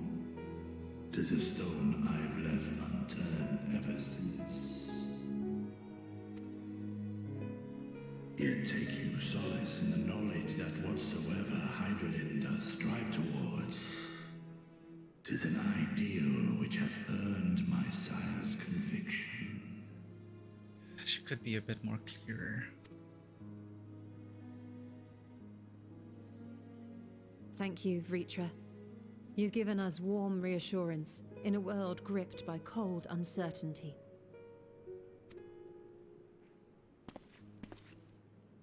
While I'm sure we all have a great many questions, I think it's time we collect the talismans and be on our way.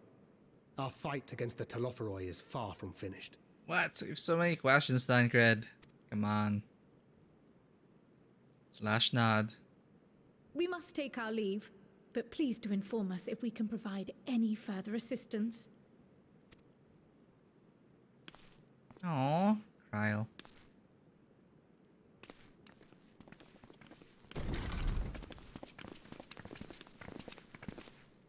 Prithee, a moment.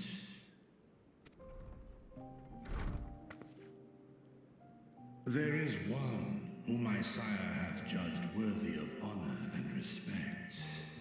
The one known to men as Eorzea's champion. This hero of renown and rumor. 'Tis thee. Yeah, Midgard Stormer's in my pocket in the menu, in the menu minion guide.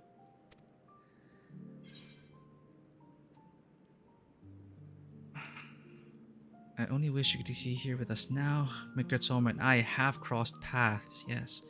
I only wish you could be here with us now. What? So, was it... We went through the raid and Midgard Stormer had to go to sleep again. Because... For the Omega raids, to put down Omega. So... Me having him as a minion, I guess he really is asleep. After Omega. I only wish he could be here with us now. He saved our life, Midgard Stormer.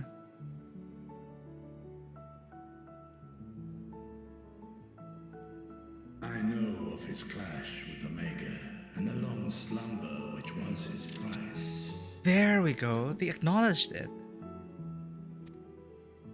Yet even closed in sleep, my father's eyes are far from blind. He is watching over thee. Watching over this world. It's reassuring. 'Twas a revelation most pleasing that thou, a child of man, had gained Midgardsormr's trust. But alongside mine elation runneth a rivulet of dread.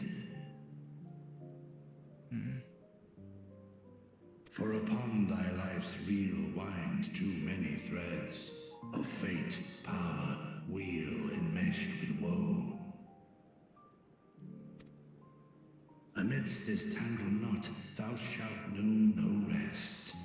'Tis an endless confluence of forces, a struggle without surcease. More terrible still is the attrition wrought upon thy companions, as they are swept up in the storm of thine existence.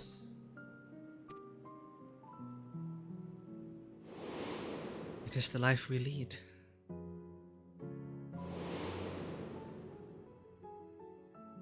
And all the people we lost.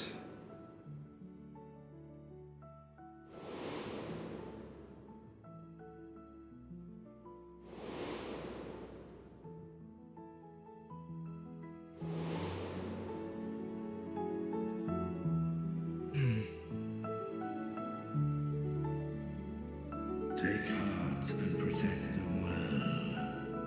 They will be your strength and your salvation. The hope thou wilt need come the end. Even cowering behind my curtain, I know the suffering of the powerful. I have watched my siblings driven mad by loss. Thus do I exhort thee to spare no effort to keep thy loved ones safe.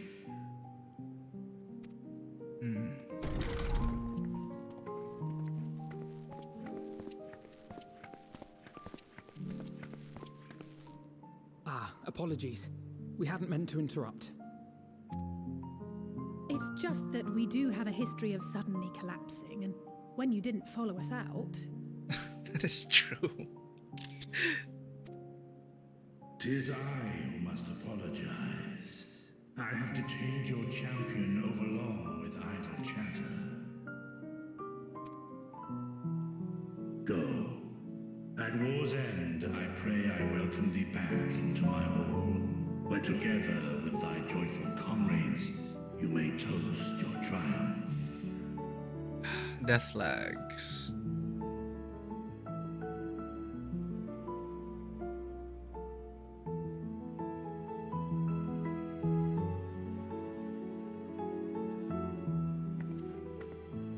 It's very consistent with my Warrior of Light. Whenever asked why I fight, I always reply with to protect those that I love.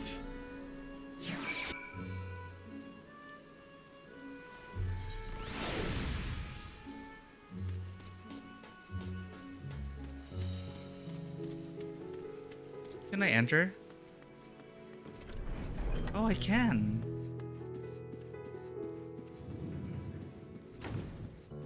But I can't see Vritra. Okay.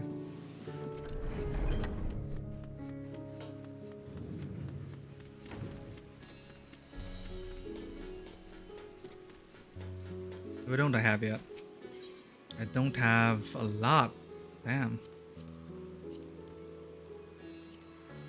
Oh wait, I didn't attune with the Ruveda fibers.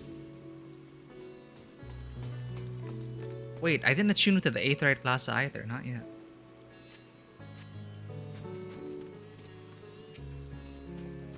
Our apologies again. I hope we didn't force you to conclude your conversation prematurely. So, what were you and Vritra talking about? Nothing? Very well, if you say so.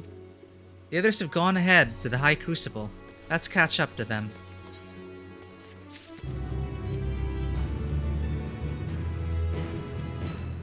Like his sister, Tiamat, Vritra is possessed of a gentle soul. I'm glad they're on our side. The Color of Joy. Alphino has a mind to join the others at the High Crucible. The attendant was kind enough to give me directions to the High Crucible. First, let us return to the Mulberry Orchard.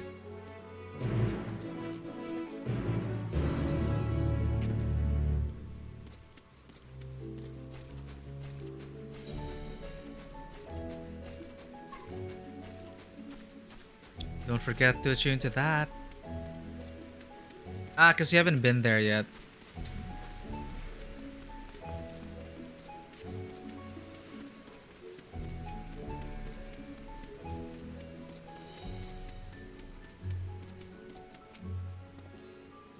I understand the mulberries are for the silkworms. Grown a stone's throw away from the satrap's residence, it gives it the quintessential Thavnairan flair, don't you think?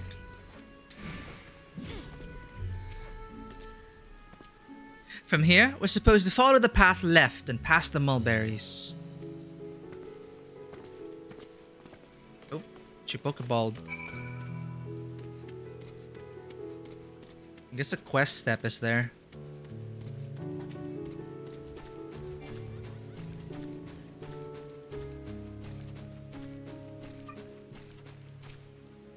The silkworms do love their mulberry leaves. Not that they don't eat other kinds, mind you, but these seem to be the best option for the little fellow's cocoons. How nice.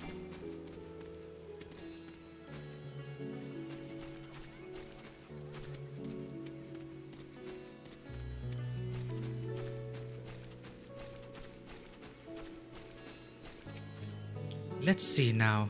The foodstuff sent from Palakastan go here, and ah yes, I must remember to buy gifts for the villager children afterward.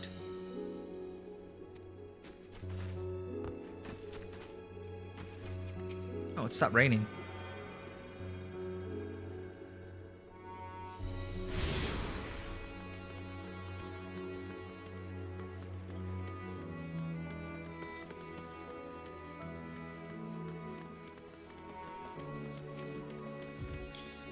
Business has taken a real hit with that. What with, you know, everything. Now the boss is threatening to fire us.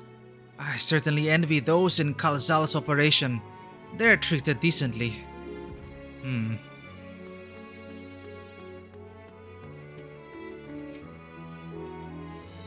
The word Yuj apparently means bind in the local tongue, and this district is so named because it connects all others in the city.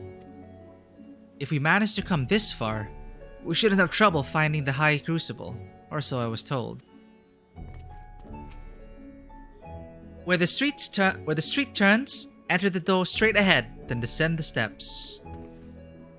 I thought the Crystarium was confusing, but it doesn't compare to Radzat Han. The architecture and decorations make it even harder to get your bearings. Anyway, let's see where this door takes us.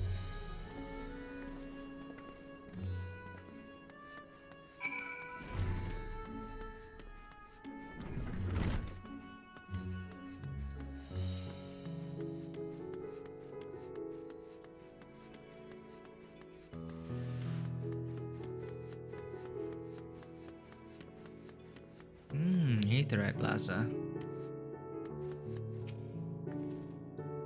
It seems we're on the right track.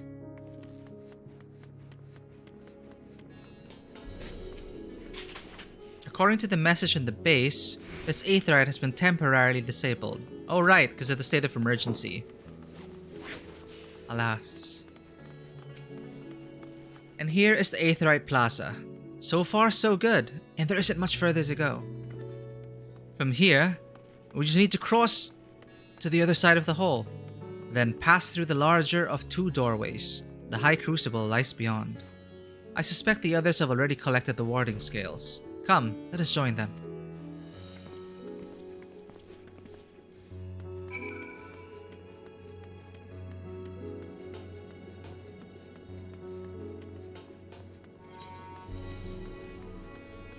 Expanding the House of Splendors? What's this for? Rowena's House of Splendors? Sigh. What I wouldn't give to find an expert artisan. In order to undertake this quest, you must be a disciple of the hand or the land of level 80 or above. Oh, I am that! I am that!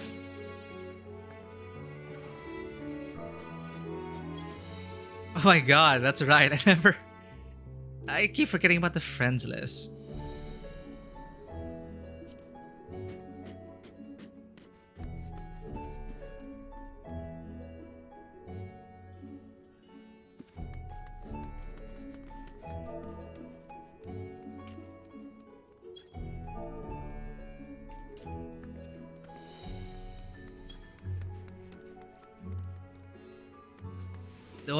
Did he turn into a bunny boy?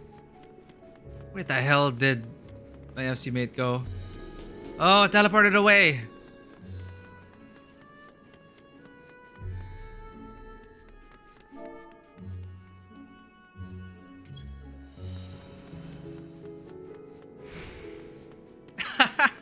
Ran away.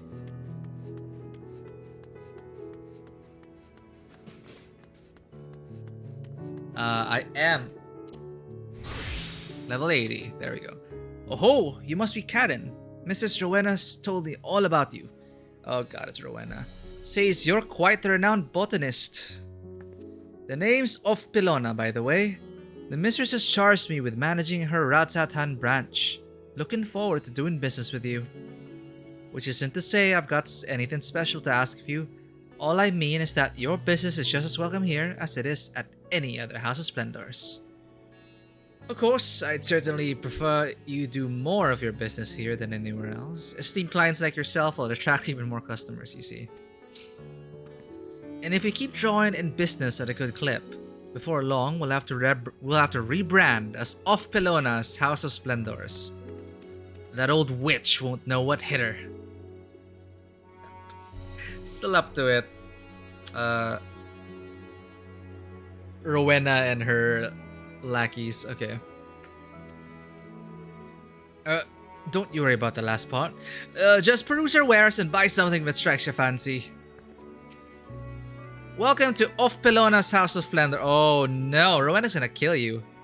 The name's not official yet, but don't let that stop you from doing business with me. Good evening, madame. If you wish to trade scripts for goods, then allow me to be of service. Oh, that's it? Alright.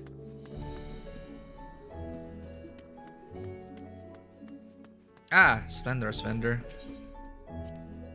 Welcome, Mr. Salamir. We have an extensive collection of wares available, should you care to browse them. Home of Geological Folklore? What's this for? Huh? Regional Folklore Trader's Token. This is new. Location of legendary fish. Location of rare trees and herbs. And location of legendary ores and veins. Ah. To unlock the high quality nodes, I guess, we'll need Regional Folklore Trader Token. Okay, I'm gonna worry about crafting and gathering once we're done with the MSQ. Business isn't exactly booming. It's barely making a peep, in fact. Any customers I do get leave before they even so much as look at my wares. At this rate, I'll be forced to close up shop. Alas. Oops. I should really untether the look.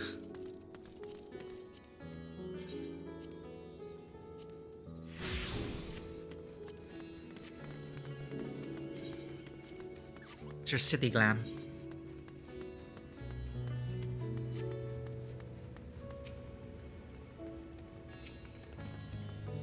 Do you have business with one of the satraps alchemists at the High Crucible?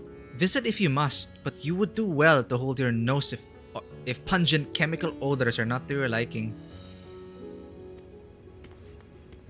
Oh, so Yangzhe and Thancred. Though this land hath been afforded a respite, in turmoil do many others languish still. Our work is far from finished.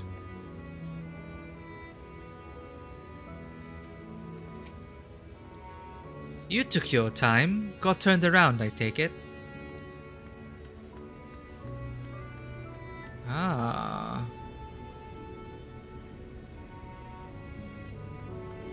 Isu, Assassin's Creed. Welcome to the High Crucible of Alchemia, Ratzat Han's state-sponsored workshop for all matters alchemical. From military-grade coating agents to solvents for removing stains from your favorite garments, we create it all.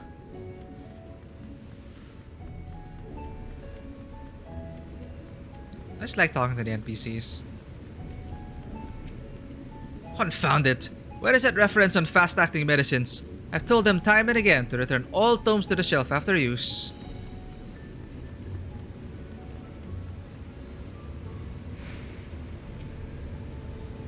The warding scales are absolutely fascinating. I confess I'm itching to experiment with them, as there may be other applications for such talismans. Combat ethereal sickness, maybe? The Thavnairan climate is so hot and humid that some fruits practically ferment right there on the vine. Most other foods tend to spoil quickly as well, which is why we use so many spices. For preservation, you see. Ah. Well, when the Hurus came to this land, they introduced to us their brand of herbology. The Thavnairans of the time then combined this newfound science with their pre-existing knowledge to develop the alchemy we know today. Fascinating.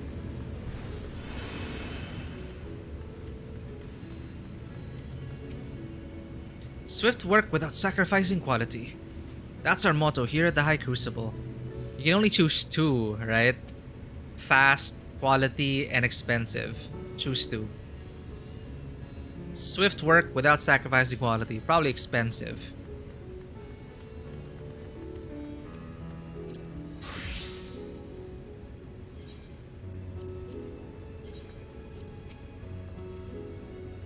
I'm quite well now, I assure you. As they say, the stronger the taste, and stranger the color, the more effective the remedy. With my body trying to replenish the ether I spent, however, I am feeling rather famished. I think a sampling of the local delicacies is in order. Hamza cuisine would be a good place to start, perhaps. Get your chicken tandoori. Kryl. The students have previously returned to Ratzat Han's alchemists for help with the analysis for various artifacts. Oh, the students have previously turned to Ratzat Han's alchemists for help with analysis of various artifacts. That is how I became acquainted with Nidana. I'm glad we could rescue her, and pray she makes a full recovery. Excellent. You're in time to hear the latest good news.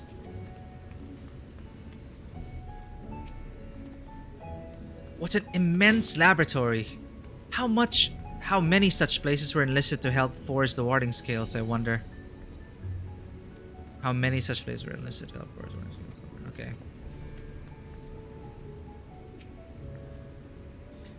We're last, of course, but at least we found the place.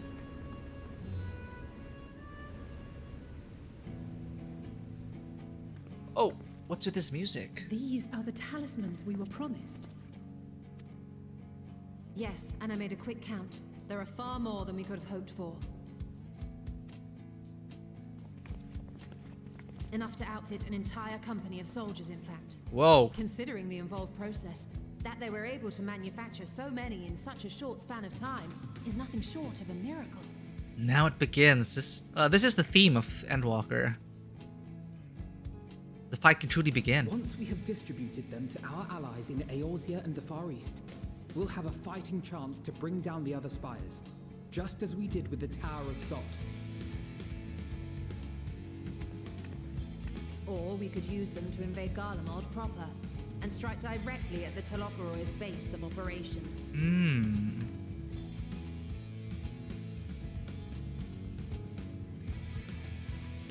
Of course, we would need to consult with various alliance leaders before such a drastic measure could even be contemplated.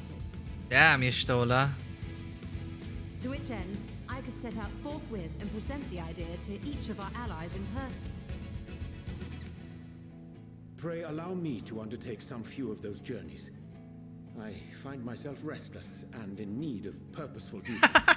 He acknowledges that Ryuji hasn't been doing much, honestly, except being sad. Admittedly, very sad. Still not having closure with Mumbrida's family. It's... yeah, give the man some work. And I'm just so glad they are pulling the weight now. They're not like sending us to talk to everyone. It would be nice to see our allies again. We do have the Scions to help us out, help manage the workload. I can head eastward. Bosnia and Dalmasca are just a short hop from here. And Doma's shinobi network should come in handy for passing on the word. Trying to get my bearings. So eastward, yeah. Bosnia? Where's Bosnia located again? I don't think... I'll have to look at the map again. We shall share the burden then. Meanwhile, I think it best that you and the others take the talismans back to the Baldessian Annex. We must keep them safe and secure until we've decided upon a course of action. Yep, we gotta keep those scales safe. Please, I must speak with you. Oh no. Yeah, you're well.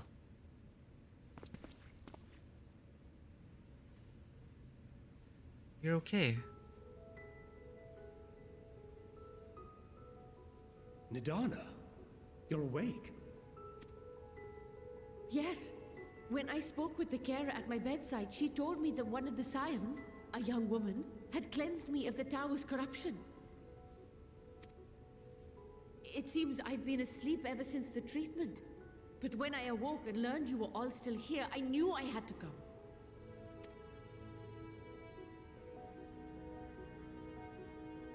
Oh. As you said, Nidana was captured only recently. Such a brief exposure is swiftly cured, so I tended to her before we gathered at Megaduta. And I am truly grateful that you did. I cannot thank you enough.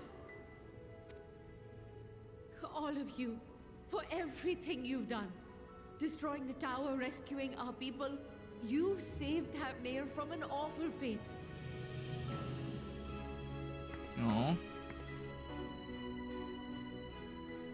Oh, it's a remix of the theme. Oh, it's smiling. Yet who hath truly saved who? Nidana, you made the talismans. You and your alchemists. Due in no small part to thine inspirational courage, the alchemists were successful in reproducing warding scales of proven efficacy. Replications of thy work now stand ready to travel across the seas, unto the hands of those who might wield them against this rising evil.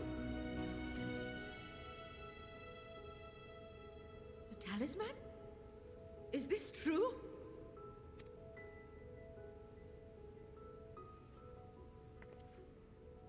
It is.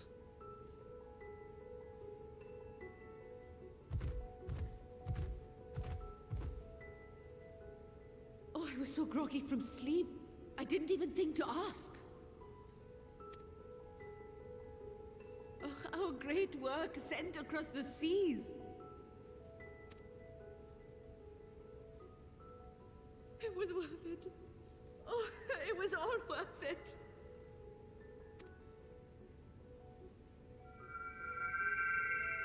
Oh, what's that for? Oh, it's joy from the flower. Look at that. Its color is completely changed. So it's just a mood flower, just to accentuate moments like this.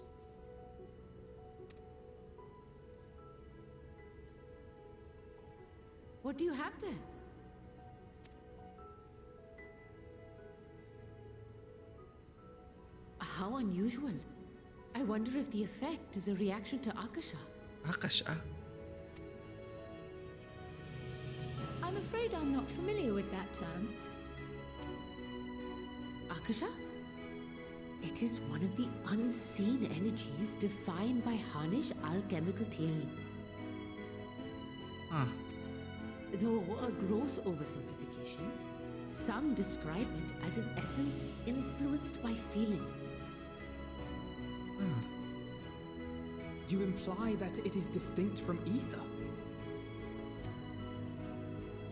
As foreign scholars often conflate the two, but we see them as separate concepts. Ah, interesting.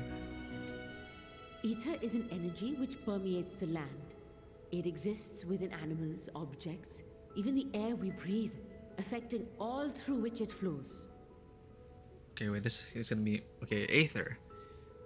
Yeah, it's like the force, all living things, and objects, even the air we breathe, all through which it flows. Akasha, on the other hand, exists in a domain beyond our reach. A gift bestowed from on high, or torn from the heavens in some traditions. Akasha can neither be created nor destroyed. It is beyond our power to purposefully alter or manipulate. The only thing observed to influence it is an abundance of, I want to say, spiritual emotion. Okay. As a veteran of the battlefield, surely you've experienced moments of desperation or exaltation when you've transcended the usual limits of your capabilities. Echo? The Echo buff. And yeah, moments in the battlefield, a lot of them do crystallize memories. I don't know if that's related, but okay. That is a manifestation of Akasha, the invisible essence harnessed by heart, mind, and unyielding spirit. I really must hear more about this theory. Our disciplines are based entirely upon the idea that ether is the fundamental form of all energy. East meets West. I'm glad my haphazard explanation has piqued your interest. But even for us, Akasha is a somewhat abstract field of study. A lack of practical application lends itself poorly to formalized research. Which is why my analysis of your flower can amount to little more than idle speculation. I am sorry. Nonsense! You have nothing to be sorry for. Your insight is much appreciated.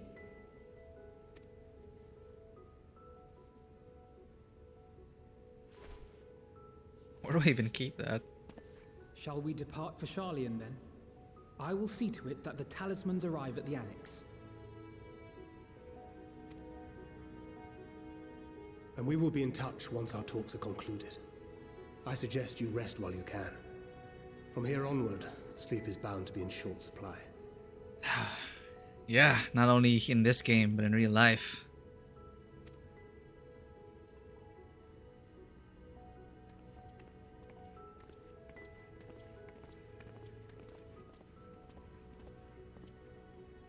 Who's Justinian gonna go to? The dragons? For help?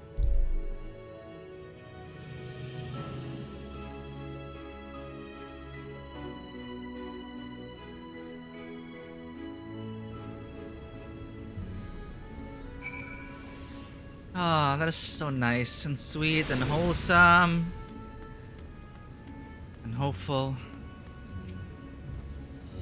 The last thing I remember before being absorbed into the tower was you rushing towards me. I can only imagine the hardships you and yours must have had to overcome to rescue us. No amount of words will suffice to express my gratitude, but I hope the flower's radiant glow says everything I cannot. Akasha, huh? That's new.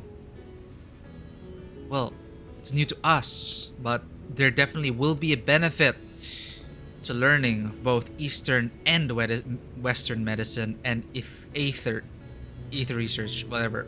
Akasha, I see. Fascinating. God, I can't stop playing. I need to. It is 5:20 a.m.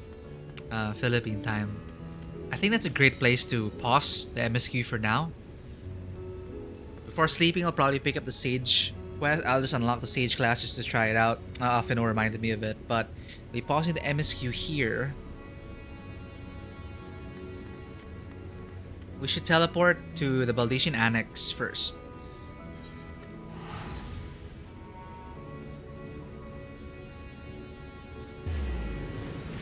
I'm pretty sure the flower's not just there for a mood detector. I don't know why Hydaelyn just doesn't tell us plainly. Maybe it's one of those things where if something is told us in plain words, then it won't come true. So she has to kind of steer us and guide us in the right direction for the proper time and moment. I don't know. But given that Hydaelyn is fading, she's actually reaching out to us more. But she's still cryptic.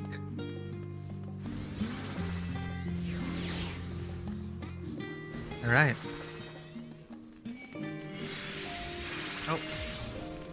Oh. A magic barrier is nullifying damage. Random sage. Alright. Well, everyone. Thanks for tuning in and joining with me in this journey of the MSQ. We've only just begun. It feels like we've only just scratched the surface of this. There's still a long way to go, I'm thinking. But we finally have a fighting chance against tempering, against the towers, thanks to the scales. And everything's just coming together now. I'm really excited for what comes next. But I'll have to pause for now because I need to actually try and sleep. Even though I want to keep playing, but I gotta keep it in check. I will continue this later, for sure. I've already set aside all the time this week to prog on Final Fantasy XIV Endwalker main scenario quest. And that's what we'll continue to do. So if you enjoy this content and want to see more, please consider liking and following us on Twitter and Instagram if you wish to become part of the community and talk about anything under the sun. And perhaps join me in another journey or two. Our Discord is open 24/7. The link is there in the About panel below on Twitch. Everything you need to know about our channel, Tabletop Cinema, are there in the About panel. So thank you everyone for tuning in. Magpie, if you're still there, thanks for dropping by. I hope you get Final Fantasy XIV working soon. I'll see you online soon. And everyone else, whether you are playing FF or not, welcome to the table. And I'll see you later for more MSQ. I can't stop playing this. I love it. That's a great moment in Thavnair. Hopefully we'll be back soon, and hopefully we'll get out more towers. Equip every one of those scales and see what happens, yeah? And again, I'm thinking of the damn villains of the story. Asahi and Fandaniel and Xenos. Xenos, sure, he just wants the thrill of the battle. He just wants to see us again for his ultimate battle because that's what gets him off. As for... like, Fandaniel could have stopped the talismans. It is totally within Fandaniel's power to stop these talismans from being made. So, as much as I love, you know, the hope, the confidence, the perseverance of our heroes, it feels a little dirty knowing that it is all because Fandaniel allowed it. Or maybe I'm giving him too much credit. I just hate it when that happens. When... yeah, it's a feat of ingenuity from the alchemists of Thavnair and Radzat Han. And for our part, dealing with the tower. But we wouldn't even have those talismans if Fandaniel just stepped in and ruined the experiment. Or it would have been delayed significantly, enough for the Telepharoi to bring about their plan. So what the hell is Fandaniel doing? Does he want all this to happen, is my guess? Because, what? We need to play our part, as he usually likes to say. This is all just a play, and we need to do all our roles for the... because we need to reenact the final days, right? Maybe it's part of it. I don't know. I mean, I'm not discounting our achievements of what we did for the tower and everything. It's just, I think it's just not worth it trying to delve into the purpose of Xenos and Fandaniel at this point. Aside from them just wanting to destroy shit to bring about the rejoining. I don't know. We'll see. But Fandaniel can't complain. He let us continue on with those scales. Now we have a fighting chance. Let's see what happens later. Pretty sure there's more to it than we expect. I trust in the writers. I hope. Or maybe I'm just looking at Fandaniel and Xenos, who are just forces of nature. They are despair and suffering incarnate. That they're just not logical beings to begin with. They're just a force to fight against, to rage against, to survive against, to choose life, not death, in the face of despair. I swear. Alright. So take care, everyone. I'll see you around. This is Karen Halamir, a warrior of light, one of many. Look at everyone here. Coming back to you with more main scenario quests later and over the week. Take care, everyone. See you around.